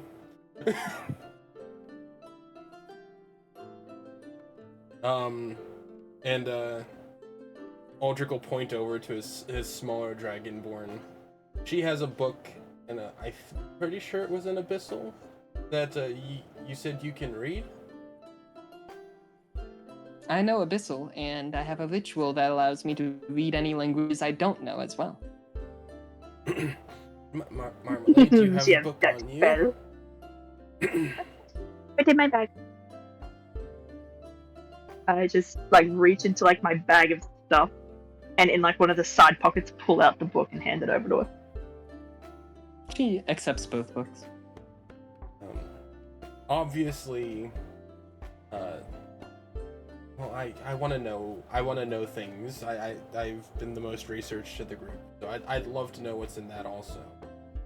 She's already flicking through the Abyssal one. Wonderful. There should be about 9 books. I would also note, even without an insight check, you can tell she's already instantly more comfortable now that she's just sat here researching something instead of doing council business. Thanks. Let's go. I being the most researched to the group would like to know what's in that also, but obviously if it's too dangerous for peasant, and Aldrich will put like his talons up and air quote that hands, you can omit it. There should be about 9 or 10 more books that Helena Cold will eventually deliver to you, or somebody from Helena Cold will deliver to you, in both Abyssal and Ancient Elven tongue. I specialized in Ancient Elven. I wrote my thesis on the Thornova Empire. I would love to hear about it. And Aldrich will kind of pull up a chair and sit.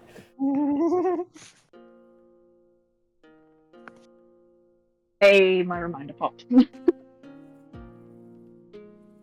Oh yes, you see, and for a moment she goes to reach for a scone.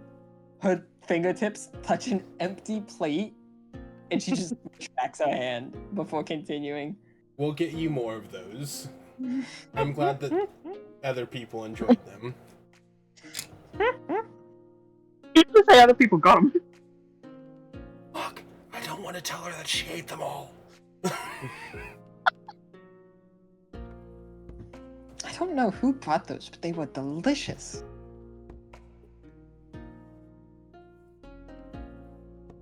And I'm glad you enjoyed them.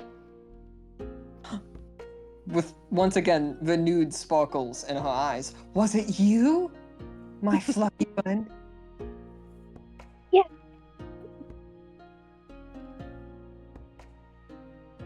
They were wonderful. You must come by the college sometime.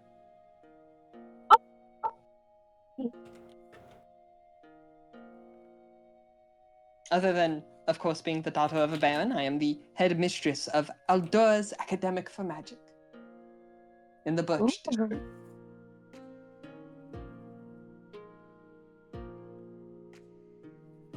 I love that she made a connection through scones. I love that there are people in the Birch District I don't hate. I got a full ride scholarship to a school through scones. I know, right? She's just gonna be like, whatever you want. Keep giving me food. It's magical. You know, not enough people realize the importance in being well fed for one's mana. Goodness. Oh god, she'd love Marmalade's bag. It's just full of food.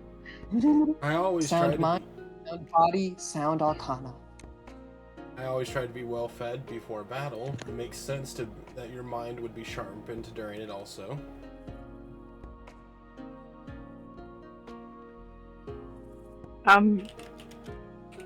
As Aldrich and Pro start talking, I'm gonna run back to Aramis and just look at her for a moment before just rushing in and hugging her and just saying to her with the cheeriest voice, You are so brave. I'm so proud of you. I like to believe that when you both walked over, she was just kind of standing there, just watching you guys. Like, we're in the middle of something, but then when you come over and you hug her, I think you would feel like a bit of a tremble of like kind of this front kind of cracking a bit, and absolutely hugs you back. She will never turn down fluffy marmalade hug. You are very kind. I worry that was more anger than bravery. Oh. Oh. It's not me this time. Oh, hi, dog. Dog. Welcome. Sorry, I clicked my laptop off, flipping a page. You may continue. She would just say like, I feel that was more anger than bravery. But it takes one brave person to get angry at me such a big area. I guess that is a better way of looking at it. I'm sorry that we dragged you into such high visible circumstances like this, and it has like the majority of like the common folk left, or is it still pretty packed in here? I would say there's still a good amount of people in here, but it's no longer packed. Oh, okay. But it's not like everyone has left. It has become a sort of open discussion hall. Again, I cannot thank you enough for joining us.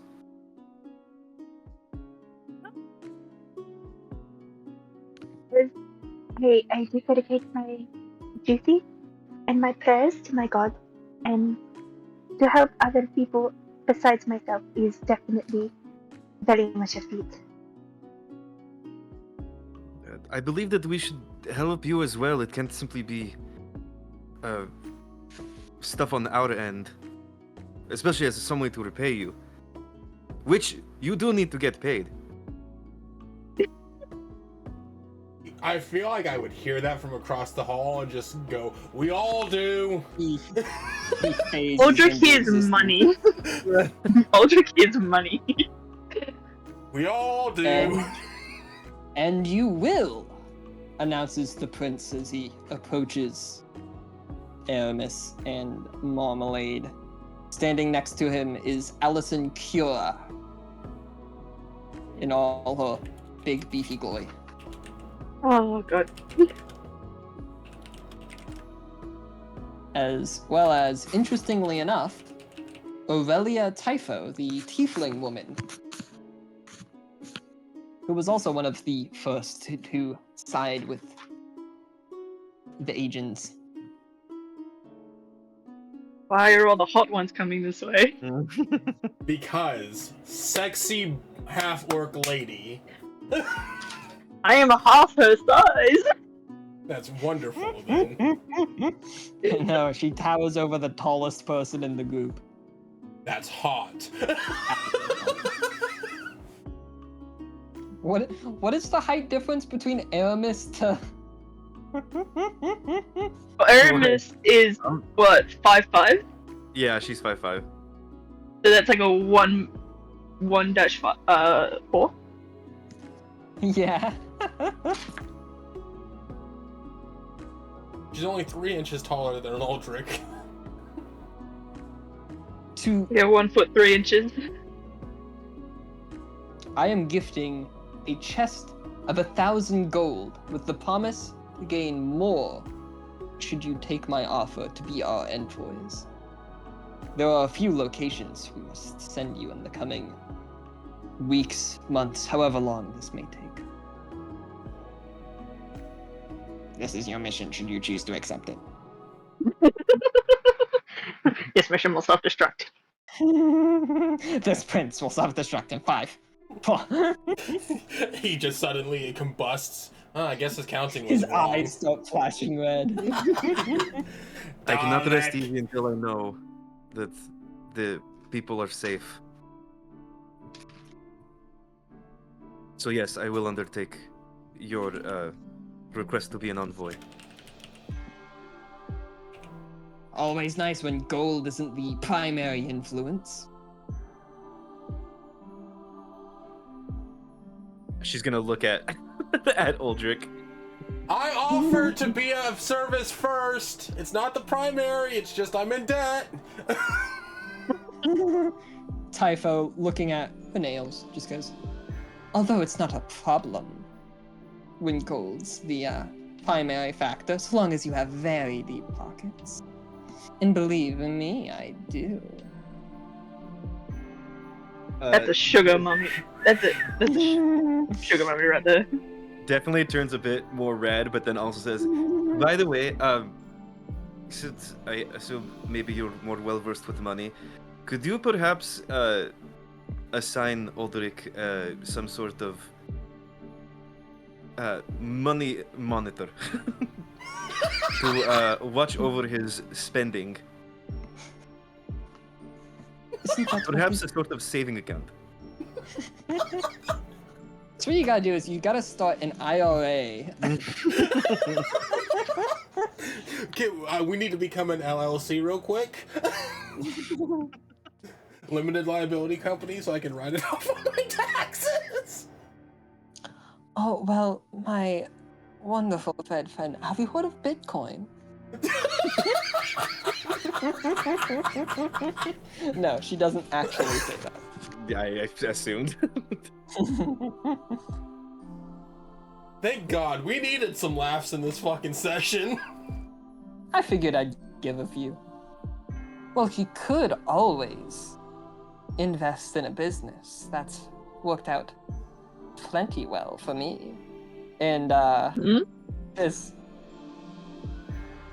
her fellow council member, Alison Cura, kind of chuckles and says, "Oh, we know how that's worked out for you." Aldrich's gonna walk over. I want the Harry Harlot then. All of them were announced with some sort of title. And while Mira Demont was noted for being from a wealthy merchant family, they just sort of called Aurelia Typho businesswoman. It was quite uncomfortable. Could we get like all those titles in the lore? Oh, I'm gonna need a lot of notes. I'll be able to note it all. I might do it Thank you. instead of today, but I will. Yeah. Aldrich will walk over. Fine, I'll invest in the Harry Harlot.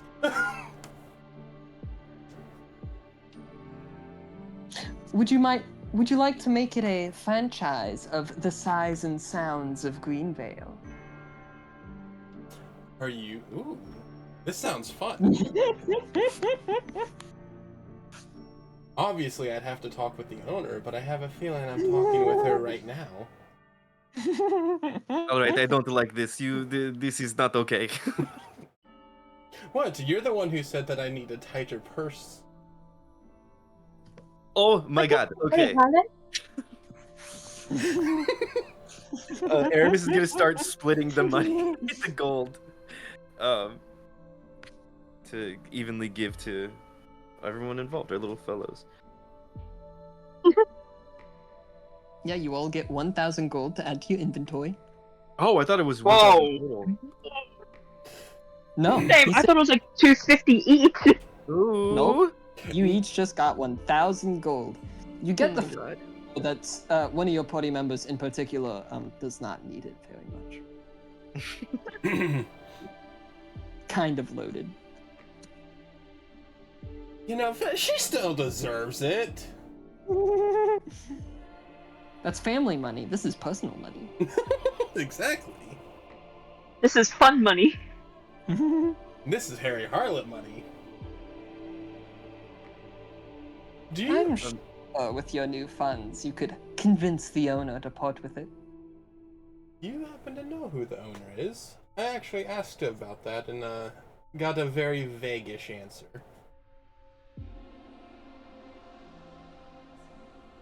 No, my standards are too high for such a place. I believe it passed to one of the previous owner's children. I was in the process of trying to get to the council to take the business away from him because of the mistreatment of the workers, but they didn't find that type of business as worth their attention.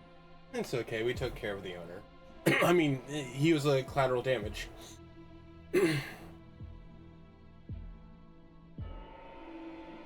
I would say that I would have loved giving him a slow, torturous end, but from what I've heard, he was into that sort of thing. It's okay, we gave him head. Oh my Or God. got rid of head. Aramis is gonna turn to the prince. Your Highness, what is the first place that you would like to send us? Moving the conversation along. It's hard to say where the first person place you should go is.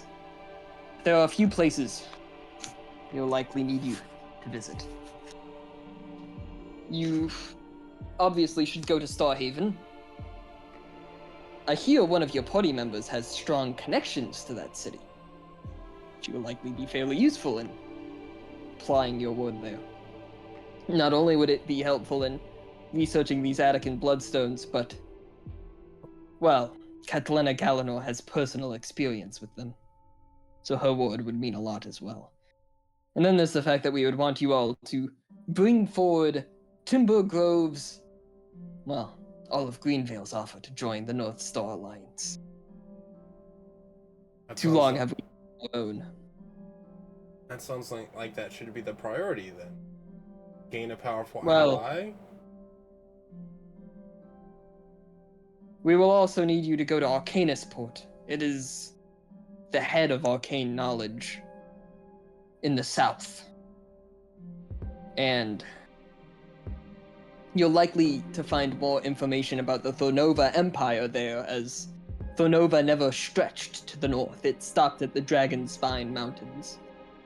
Ironically, the north actually claims ownership of the most intact fortress of the Thornova Empire. Mistwatch is still in mint condition and used to this day by the Moon Elves. It was once used to protect Thornova from barbarians in the north, and now, ironically, it is used by the north to protect themselves from the south.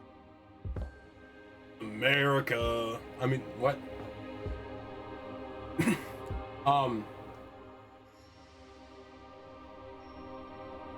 I think gathering as many powerful allies as fast as possible may be more important. No offense, Your Highness. But I do agree that both are of import. I don't know how big this North Star Alliance is, but if we were a part of it, we would have far more allies initially. There are a couple of notable kingdoms in it. It is technically a joint alliance, but most people usually view the Galanor family as the head of it. Probably closely followed by the Hoel family of Vermentor. Ironically, those two families are currently joined, so... And that union seems to be working out well. And he looks at, Cynthia.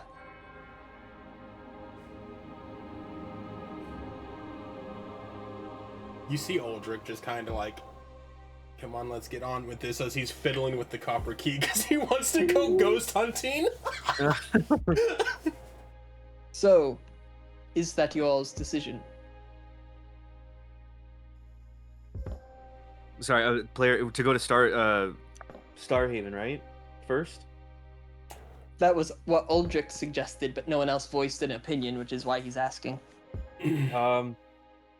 Yeah, I think I would agree with that.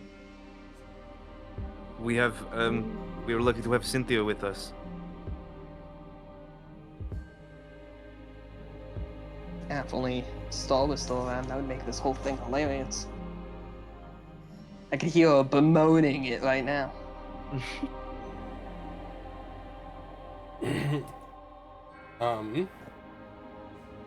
It could be prudent to go there first. That, and they've already sent a ship. Plus, we getting Galanor's permission to continue to use the ship would make it easier to travel around the continent.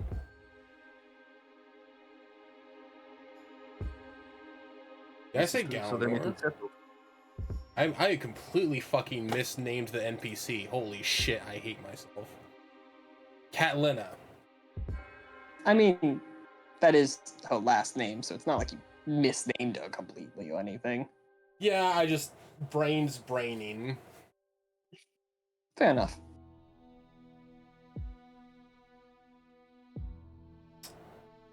So they need these agreed then. Starhaven first.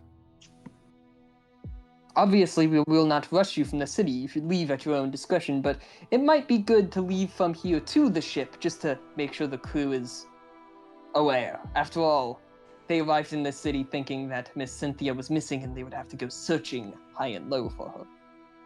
Well, then I think Cynthia should do that, and I'm going to go. I want to ghost bust.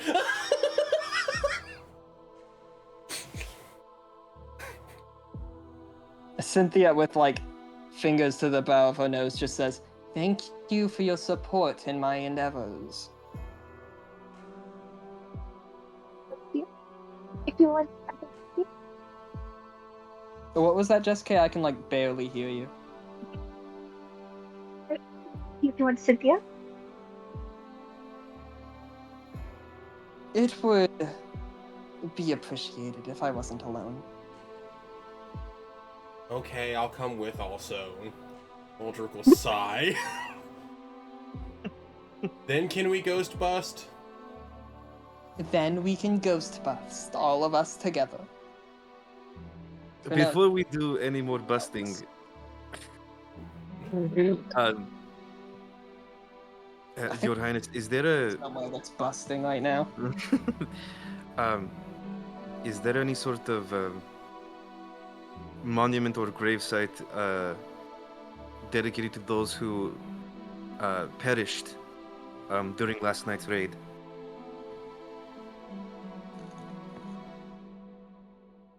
From my understanding, while there isn't going to be a monument per se, tonight they are holding a ceremony at the House of the Dying in the city.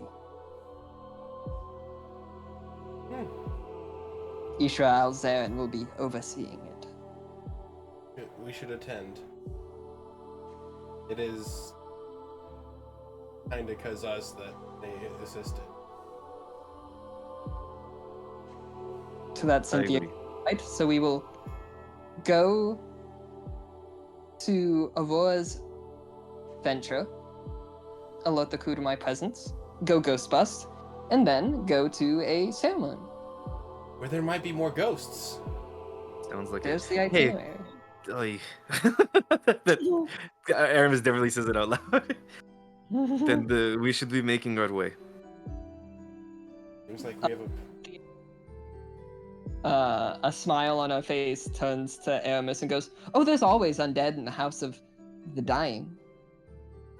Ugh, I do not like ghosts, or any sort of spirits. if you want element, Oh! Wait, sorry, I didn't hear you, Marmalade. I can hold your hand if you want element. She looks at. Wait, is your hand fluffy as well? So like the back part of it is fluffy, but like the palm side of it is kind of like that of like a lizard or like a dragon. A softness. As much as she would want to, she's like, you can see like this conflict in her face. Like, no, I must be brave. I must be Her brave. hand almost flinched. Yeah, like she wanted to reach out. She's like, no, I must pull through. Shall we be on our way then? Of course.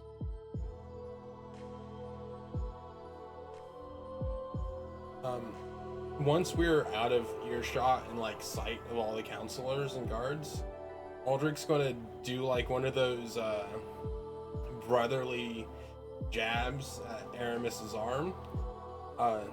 You spoke well, kid. Spoke well. She's gonna like, look up at you, and at first it's kind of a glare, but I think it would turn into like a smile as she looks away. And I appreciate you speaking so kindly of me and my sister. It is greatly appreciated, Aldrich. Lovely. Thank you. Cynthia just adds, "Like I said, we're all here for you." Oh, at the threat of taking away one of my favorite people who I've come across in years, I could not let that happen. You guys have done good and rubbed off on me in an appropriate. I'm glad that she's one of your closest friends, even though she's probably one of your only friends. What do you mean? I have silk. I think. Speaking of rubbing off, another thing on our itinerary is you funding that book, is it not?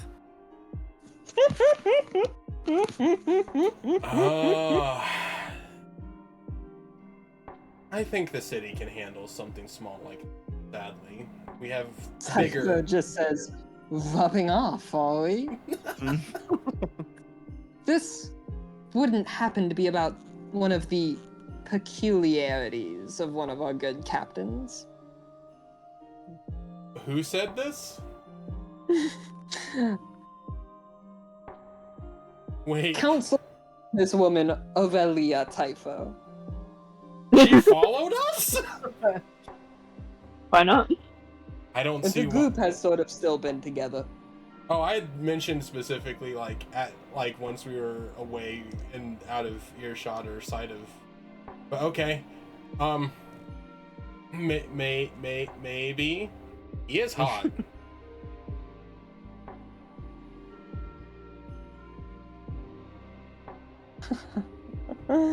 Oh, gee. I can only imagine how that went. I followed you because you asked about a particular business. Oh.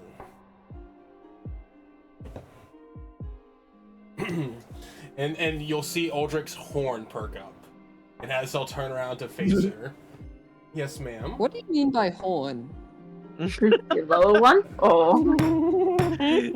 Pitch in a tent. The one that's not broken. Whoa. Fuck. I didn't know you snapped it in half. Okay. The one that is broken? The one on his head. Thank you. I'm not gonna go into which head, but The one attached to his mouth.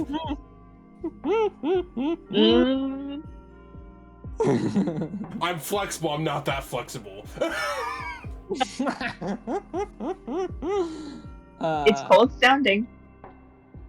If you would like to leave an investment, I could see that the building is put into your name. Could you see that the workers are taken well care of also? Oh, I assure you, everyone working for the sighs and sounds of Greenvale are well taken care of. Employee or customer. What size investment are you thinking of? What size are you capable of presenting? You'll see Aldrich look at She his. reaches forward and caresses the side of your face with one of her manicured, long fingernailed hands. The temptation to make this sensual is palpable. Aldrich will reach for his finally refilled pouch. I'd hate to part A with, whole lot. I'd hate to part with too much, but you think 500 gold would be enough? I think that would make them very comfortable in their new conditions. He'll reach for the pouch. Does Aramis go to stop him? No, Aramis is standing there with her hand on her mouth, just shocked at what's happening. I think Aramis is also trying to run through her head. This is one of the leaders of this country. Aldrich People will voted this woman in. Aldrich will take 500 gold out of his pouch before returning it back to his pocket, and then step closer and slide it into her pants. with his hand? Okay, Smug, may I remind you, she's not wearing pants. Does she not have shorts on or like a dress? She's wearing a dress! Yeah, She's a in dress, yeah. Do dresses A not have very low pockets? cut, a very low cut, backless, tight dress that hugs her body. It is almost this color of her skin tone, so that you're not sure where the breast begins and the dress begins. I Dresses literally do not have wrote that. pockets. I literally wrote that and just okay. Well, I was still. What pocket were you reaching for? I'll step forward and just kind of. How do you give a woman something discreetly? You slide it in her palm. I slide it in her palm. Yeah, I'll step forward. I'll slide it in her palm, and I'll offer her a kiss on the cheek. Oh. Why did this turn into like a drug deal? A weird sexual drug deal. She accepts both with glee. It has been a pleasure to make acquaintance and to become co-partners in this adventure. It is always pleasurable to have many partners. And with that, Aldrich will step back. As she steps away from you before you can even move away from her, she blows you a kiss, disappears into the crowd. Let's go! I own a business. You could do all of that, but in the Harry Harlot, you wanted to play fucking cards. I was working. I wasn't there to play. They're technically working now. But at this council meeting, he's here to play. I'm going to the Aurora's done. I'm going, and Aramis is good to walk away. So do you That all... was insane. I love my council members, every one of them. I'm gonna include a brief biography when I put their lore in, just so all of you Oh yeah. can learn about these people. I love Somebody- that. On the way out. So yeah, do you all want to simply skip to the ship? Yeah, well, Yeah. I think that's best. Yes. Also, I believe it comes to my attention since I joined this last, that no one asked me for the episode title. Instead, yeah, I will no. give... I was going to I wanted ask to, for but I was it. too scared. We were too into it. Yeah, we were so deep. I'm like, I'll ask after. Yeah, I'll just give it at the end. Aldrich's about to be deep. Aldrich's about to be rich. He's going to own 2 things. Imagine that. He has a house and a business. He has a house that he can pay the taxes on with a business. And he could Winnie the Pooh it in both. He has a house that the prince said he doesn't have to Take a pay shit in taxes. both of them. God damn it. I cast prestidigitation. Alright. You all make it. This vessel is currently sitting in the depths of the Aldous River. Now, there are 2 rivers in the city. The Aldous turns south from here, while the Caldera is actually a river that Aramis is fairly familiar with. It turns east and pours out just to the side of the hobgoblin city of Greyhorn. So it's a river she has seen before, just different. And this ship looks like it would fit into an ocean, much more better than it fits into this river. And it is just sitting docked in the middle of the city. So there's not like an actual dock, like they just pulled up at a random spot? There are small docks because there are river boats. It's a big rivers are big enough for various boats and whatnot. You can definitely tell that that spot it's sitting in wasn't made for a ship this size. Yeah, it's a tight squeeze. This is like the lifted truck of the river. Literally. You're not even sure how it's not beached. What's the name of the river again? The river Alderan? is on Aldous. Duras. Thank you.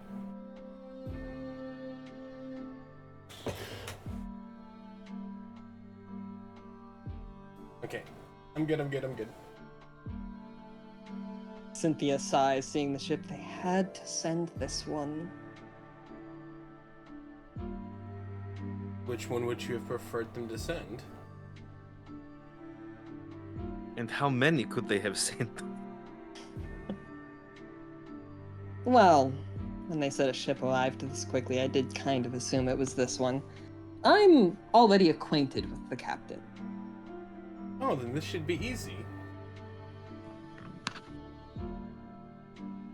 Seeing as she is a friend of mine, it shouldn't be that complicated.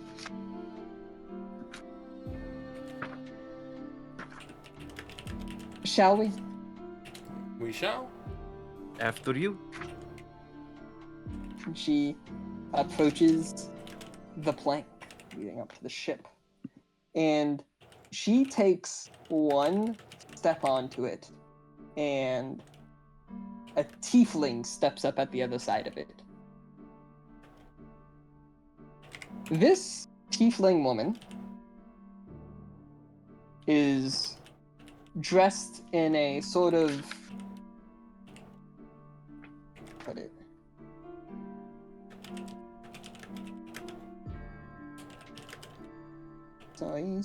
sorry. You're good. She's in a studded leather armor.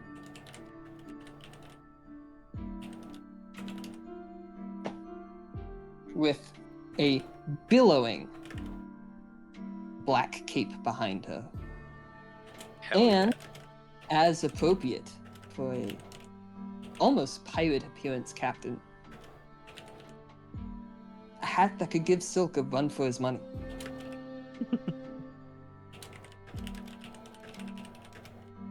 Speaking of, did Silk join us? No, he ran don't off see- salting himself. Oh, that's still, yeah, you're right. Salting himself. And then you guys were like, he just had that on it. Aramis now wants a cape. We'll stop by Art and get you a cape, Aramis. No, she didn't say it out loud, but she's Oh. just admiring this woman and just like, now it's in her head. I need a cape. And notably, the hat has a space for her horns to come out of it. It's so sick. Curl back across her head, and then do one little twirl at the tips. Her skin tone is such a light shade of pink that it almost looks like a normal human skin tone, but it is a light pink. Her eyes are like a very clear pink, much more obviously. Princess pink almost. Her tail curls around behind her.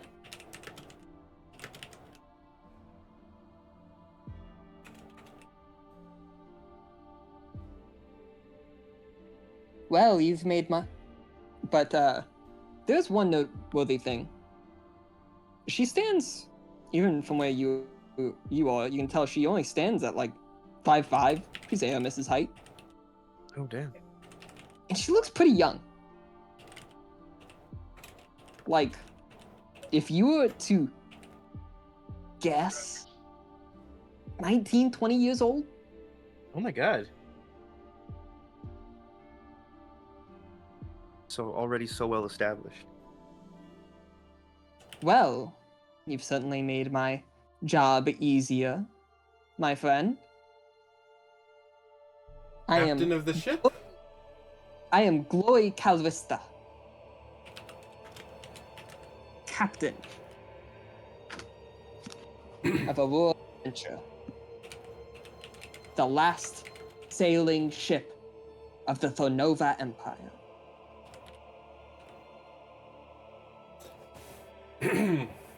You already know what Aldrich's going to do. Customary low bow.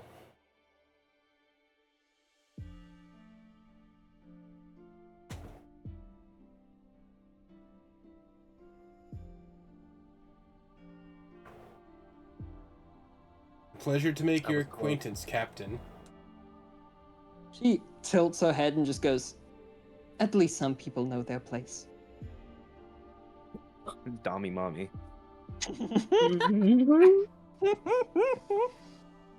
That or Napoleon syndrome, one of the two. And with that, apparently hearing the commotion, another woman appears next to her. This is a white, blonde woman with short kept hair. She is wearing a sort of half plate armor, and she visibly has a rapier sheathed at her side. And she goes, oh, and she has blue eyes. Might as well finish the description. And stands at about 5'7". Kind of between the party's heights. And she just goes, "You're here! Cynthia, we found you!" And she sprints down the plank to suddenly be face to face with you all. Are these your friends? What have you been up to? How has your pilgrimage been? I haven't seen you since you left. And Cynthia's just slow down. Yes. Goodness, you haven't even introduced yourself. Vidania, I now understand why you wanted people to come with you. Very quickly, Cynthia's like, what are you even doing here? Why are you on this ship? And she just goes, oh, right, of course. With a flourish, she reaches down, pulls out her rapier, spins it in her hands, goes to a knee as she stabs it into the ground, and says, I am the Countess Eleanor Azamont, from the Kingdom of Yorin, and I have come to protect the Princess of Dawn. And Cynthia just, once again, and the bridge of her nose, you get the idea that such flourished declarations are common practice by this individual. And she quickly stands up like a giddy teenager before turning to the rest of you and going, who are your friends? Oh, right, and sheaths the sword. I wouldn't want to look menacing in front of anyone. If you want to protect the princess, you might not want to put your weapon in the ground. Keep that thing sharp.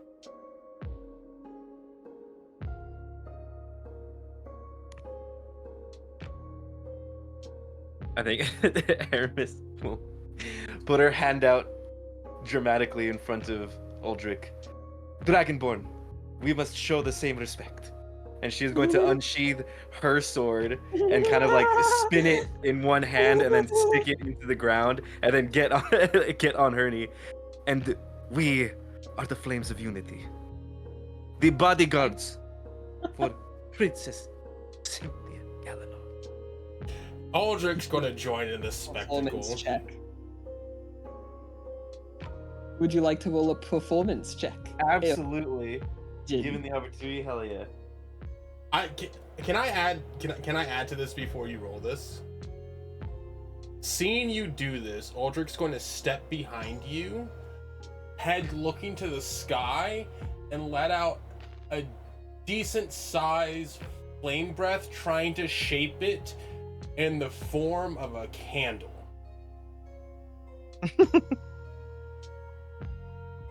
You will also roll performance. Awesome. And use your breath weapon. I'm completely okay with using my breath weapon for this. Normally for flavor stuff, I'll ask people to use their breath weapon, but since you're asking to make something rather big, I will still ask. Yep. 17 plus 2 for a 19. The Countess, who also looks notably young for being apparently a countess from whatever kingdom she hails from, looks upon you with sparkles in her eyes. I've been waiting for this character to interact with Aramis. Oh, I'm so excited. She confidently, Aramis, puts both her hands over the hand that you have clasping your sword and says in a very serious tone, "We will be besties." Aramis will look up at her with the most like dramatic, serious face. Fate would have it. And she'll stand up. And then sheathe her sword. And she'll look at Cynthia to see if she's annoyed or embarrassed. Roll insight. Okay.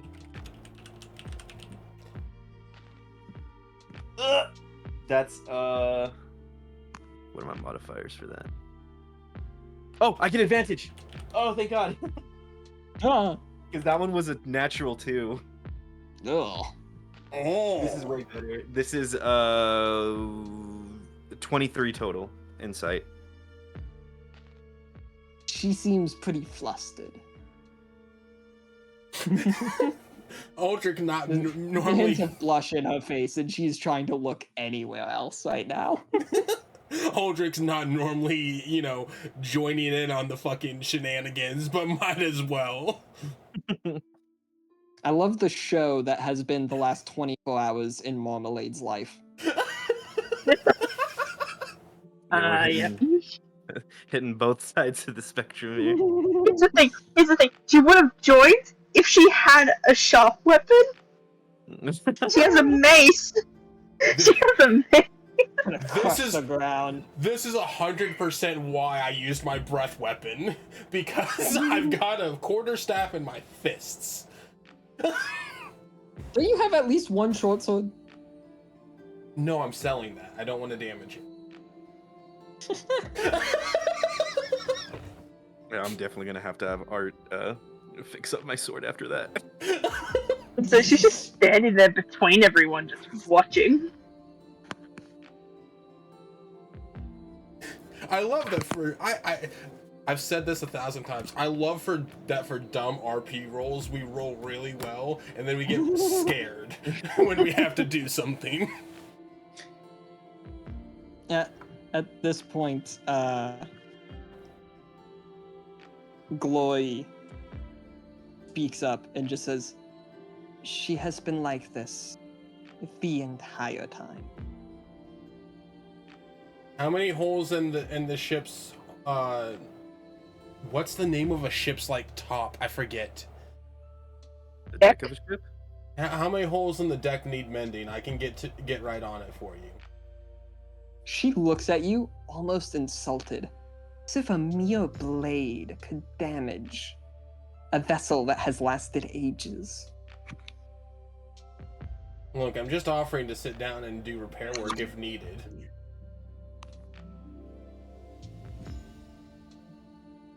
Narrowing her eyes, "My crew is very capable.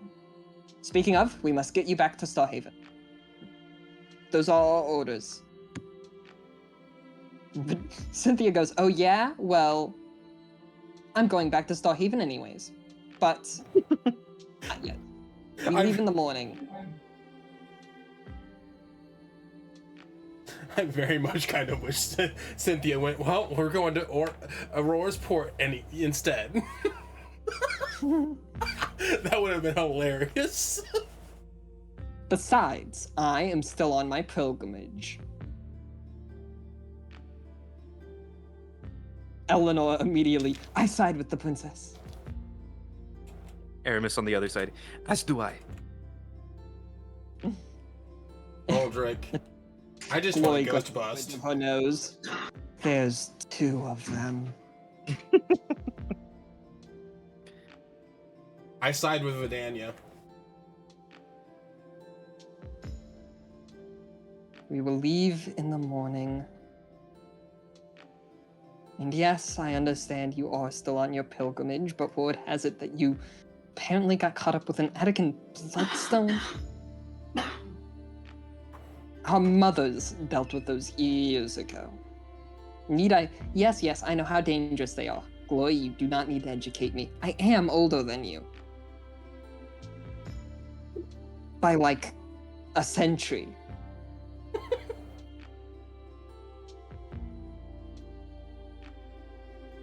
Did not realize. I remembered that Vidani's like 100 Be an years elf. old. To be an elf.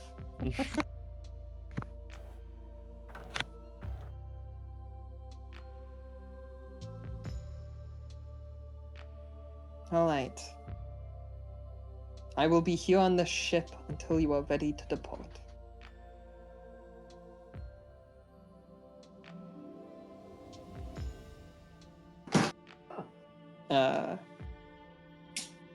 And with that, she's just going to say, I will make sure the men are prepared to leave in the morning at your discretion.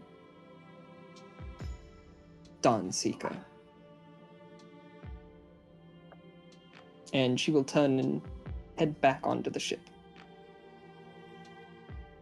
Whereas Eleanor, with continued sparkles in her eyes, looks at Cynthia. What are the plans for today? And Cynthia looks at Uldric. Hello, Cynthia. Don't we have something to deal with for you? Wait, what? She- Aramis. Oh, go ahead. Sorry. No, just Cynthia's face bumps. Aramis is going to look to Eleanor. Let's say, first, we must deal with a great evil that lies within the home of this Dragonborn. Undead wanna- spirits. You want to join in? It'll be fun. Her sword is already in her hand. Now it has turned into a competition. Aramis would not have dealt with the ghosts, but now that this woman's here, Everyone's just trying to look brave for Cynthia. The princess protect her. Aldrich's just like, I'm just gonna go with the flow with this. I'm gonna egg shit on. Fuck it, we ball. Sound.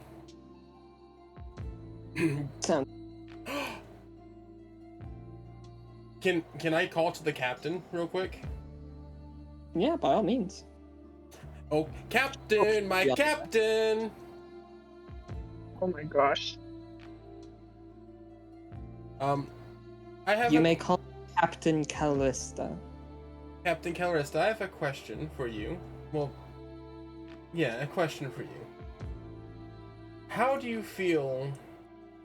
Well, okay. Let me figure out how to phrase this. Would it be possible that a wagon and 2 mules join us on this adventure to Starhaven? I would be remiss and upset if we left behind Sally and Gryffindor.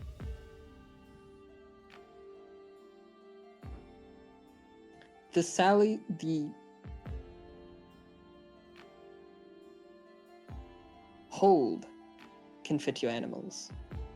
You can Wonderful. replace the wagon in Dawnstar or Starhaven. Okay. Understandable. And then, Aldrich will turn to Sally and Gryffindor and just give them head pats. You're coming with. Do I assume you all go to his home next? yeah. Alright. Uldric, are you just going straight for it? Yeah, we're going to go home. I'll open up, or I'll unlock the door, and you know, kind of get settled, and then I'll go into I'll lead everybody to the walk-in closet. This is where the prince said that the ghosts were, in this hatch down below. I don't know how many there are, how bad it is down there, but that's why this house had been almost abandoned for so long. And he'll pull out the keys, spinning around his talon. Who would like to do the honors of opening? Eleanor. Yeah, I was about to say the second volunteer is needed, the Countess Azamont just materializes in front of you. Far braver than Aramis. You made two, Don. She's going to punch you in the side. How much are you trying to punch me hard enough to do damage? No, but it is definitely like a one that's like, oh fuck. Very sibling-esque. She goes down. She puts the key into the lock, twists, and it opens. She grabs the handle. She pulls open the hatch. The hinges creak as if they haven't been opened in years. And a red glow falls on all your faces. Ooh. Image firmly in mind. We end our session. I was expecting it to be a hoax. I didn't think it was gonna actually be ghosts. I love That, this. or it's a triple X club. In reality, it's just a brothel. What an intense session, dude. Oh my god. I cried actual tears during it. Did you That- actually? I thought I You're- heard something. Was it when you were speaking as Evelyn? Oh yeah, of course. Oh yeah. Yeah. Oh yeah, of I course. will. That was so good. Dude, Thank what's you. his guy's name? Fucking Hunt. Edric? Fuck that guy. Oh, Edric. Fuck Yeah. Edric. Fuck Mr. Hunt. Honestly, throwing hands was so. But it was also a good showing that not all of the council are against you. It is not as if this kingdom is nothing but corruption. Mm-hmm. Oh, It's just mess, like many Sure. young kingdoms are. You scared the fuck out of me. Oh, My mother's actual maiden name is Hunt. really? I Her am. Wait. maiden name before she married. By the way, Drop what's of the section Jessica? name? Somebody needs to go first.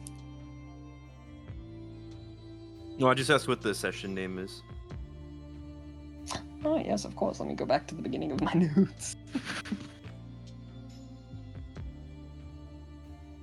I love how quickly we just dove into it. Like, normally we're like, what's the session name beforehand? We just dove in this time, and I loved it. Yeah, ironically, I did ask if anyone had any questions beforehand, but no one brought up the title, and I just didn't think of it. I just dove in. Yeah, I'm proud of myself. I spoke eloquently. I'm proud of all of you. That was the most eloquent that Aldrich has spoken in his life. I'll have you know I know how to kiss ass. I'll be honest, I was so shooketh when it was in front of an audience. I'm like, well then. Yeah, that was why I was worried about bringing up Resnick at first. Cause I was like, dude, what if Isaac's in the audience? Does he know yet? Oh fuck! I wasn't the one to bring it up. Did you just realize that? Thanks I for the was- ammunition. I was so heated in the moment that I didn't even think about it. I was just I was put on the spot, and the guy seemed like a dick, and I just went, okay, I'm unloading, because I liked Linux and I love Linux. Yeah, no one really talked to him this session, but he was there. I figured he was busy. I didn't want to bother him. Plus, I didn't know what to talk about, and I didn't want to admit to the fire. Wasn't busy. He was just needed to be there to speak as a government official from Yeah. the government.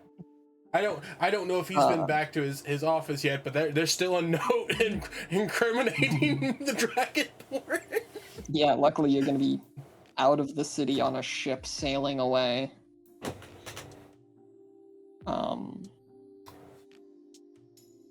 So, say, Smaug, do you have what number session this was? This is session 11. Yeah, I thought you were numbering yours. So, something I didn't originally start, because when I originally made this group, it was basically Imp and a whole lot of people who didn't have D&D experience. Or didn't have much. So I wasn't sure how long it would go, because, sometimes it's just not for certain people. I mean, we lost a player before we even started, so that's say enough. Yeah. Technically, We lost a player who went to go play a group IRL. I wonder,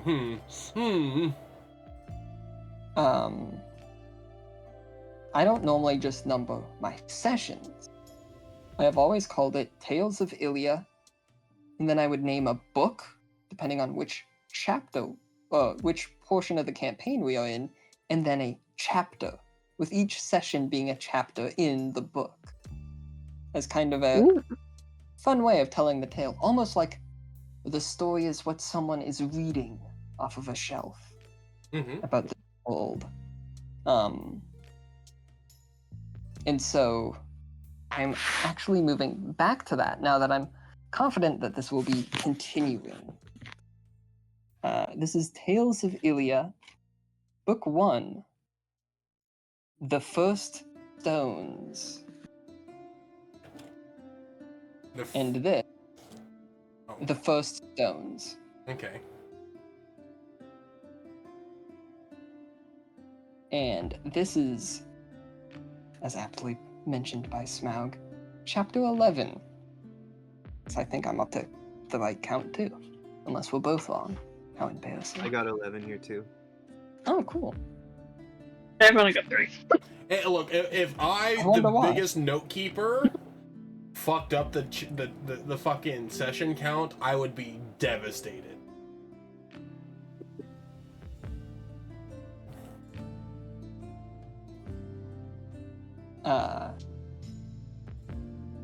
And this was Chapter 11, The First Dance. The first dance. Ooh. That doesn't bode well. No, what that tells me is we're about to have a counselor meeting in fucking Starhaven. I feel like We're gonna it's just more the first encounter with this whole. We're gonna be in so many council meetings. The beginning of political intrigue for the party. Can I point out that I didn't wanna, cause like I feel like I've kind of fallen into the leader of the group role. I didn't intend on that. I know, you made such a goofy character and then you're at the forefront. All right, thank you for the session. I can't stay because I gotta go. That was really good, by the way. I'm glad Love you that enjoyed. you keep hitting us with these fucking like plot stingers, just fucking turning us on our heads. Exclamation point Gotta keep you zinger. guessing. And now you guys are finally going to another kingdom. Your rations can be used while traveling. Yeah. All right, I'll see you guys later. Unless we die, Yeah. we die in the fucking basement of Aldrix. Nah, it's fine. You'll just all get possessed. Actually, while I'm not doing anything, while I remember, Spirit, I have a present for you. It's called a backstory that I forgot to send a week ago. Hey, Spirit, it's probably more than mine. Oh, don't worry.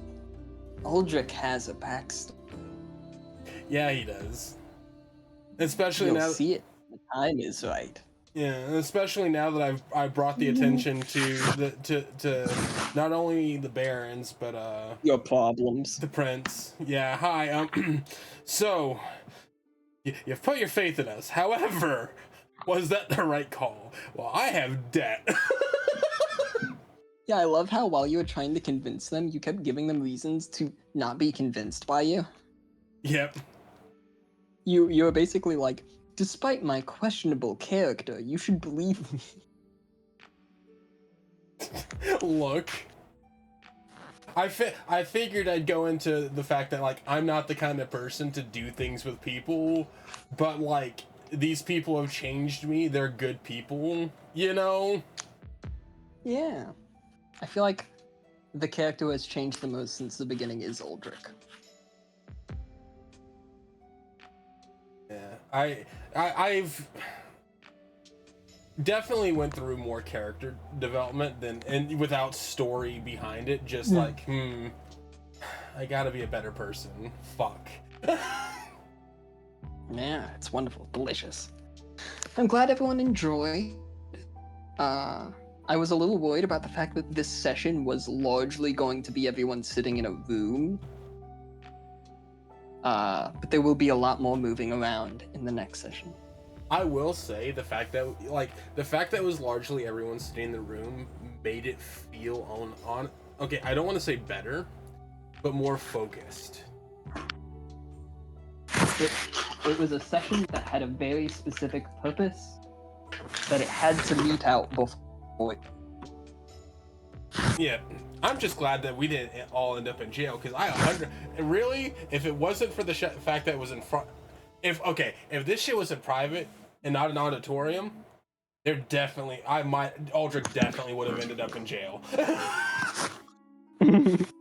But because I'm sorry, I'm pinging you a lot, Spirit.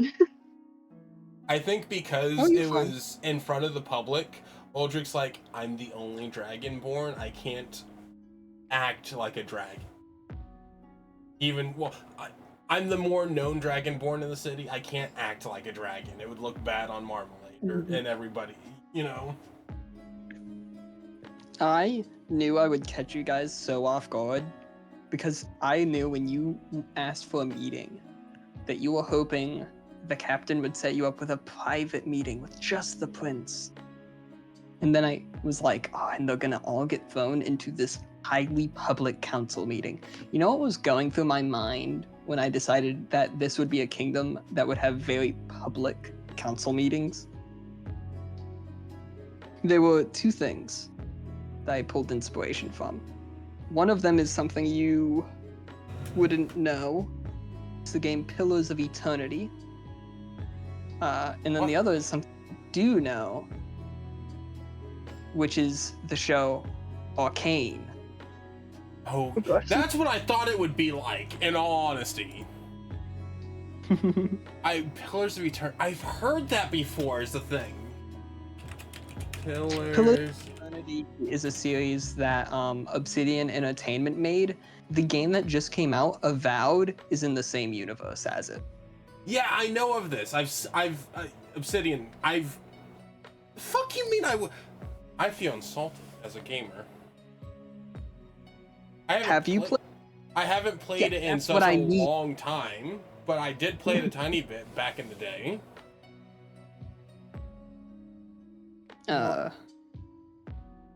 And so those were two of my inspirations for the very public council meetings.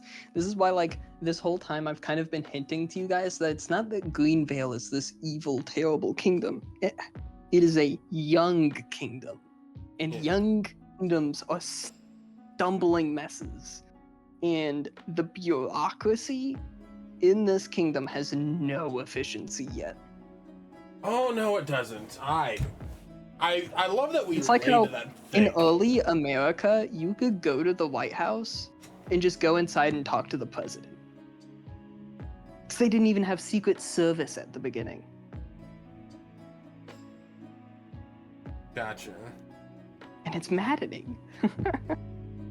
Yeah, no, it's I love how we just kind of laid it thick that, like, they aren't moving fast enough to keep up with everything. Right, because you guys have seen just this city, but it's a whole kingdom with other cities. Yeah. And it's just one of those, I was like, I'm 100% down. Because when Imp was like, Aramis wants to speak up, I'm like, yo, go for it. Take the floor. I want to see the fire that you're about to spit. Because I was going to be very proper. Like, I was specifically glossing over certain details and such, you know. But the passion. Aramis just comes in spitting fire. I'm like, fuck it. The cat's already out of the bag. Let's go. I no longer have to save face. Aramis already did that. Yeah, I loved it. It played out exactly how I wanted. And I did give you an opportunity to go back to wanting to buy your business. Yay!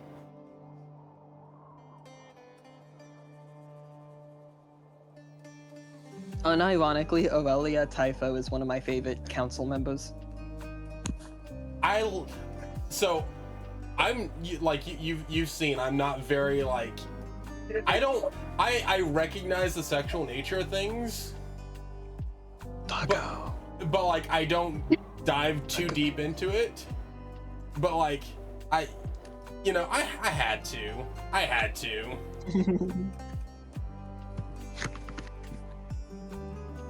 And I didn't know how much to sit down and invest, so I went, that's half of what I just got. Fuck it, that's the perfect number. The pocketbook isn't. I have to go pick up my weapon from Art. Yep. There's a lot you can do. There's a lot that has to happen. God, that was so fun.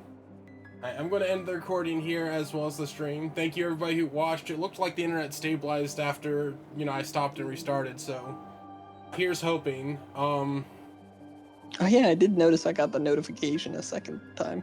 Yeah, I stopped the stream and because like it started heavy dipping, and like half an hour later I restarted it back up, an hour later. Yeah, I was like, okay, cool, we'll do that. Because I was very frustrated, and I kept recording, but I was like, Yeah. I didn't want to think about it and get angry. You wanted to get for session reasons. Yeah.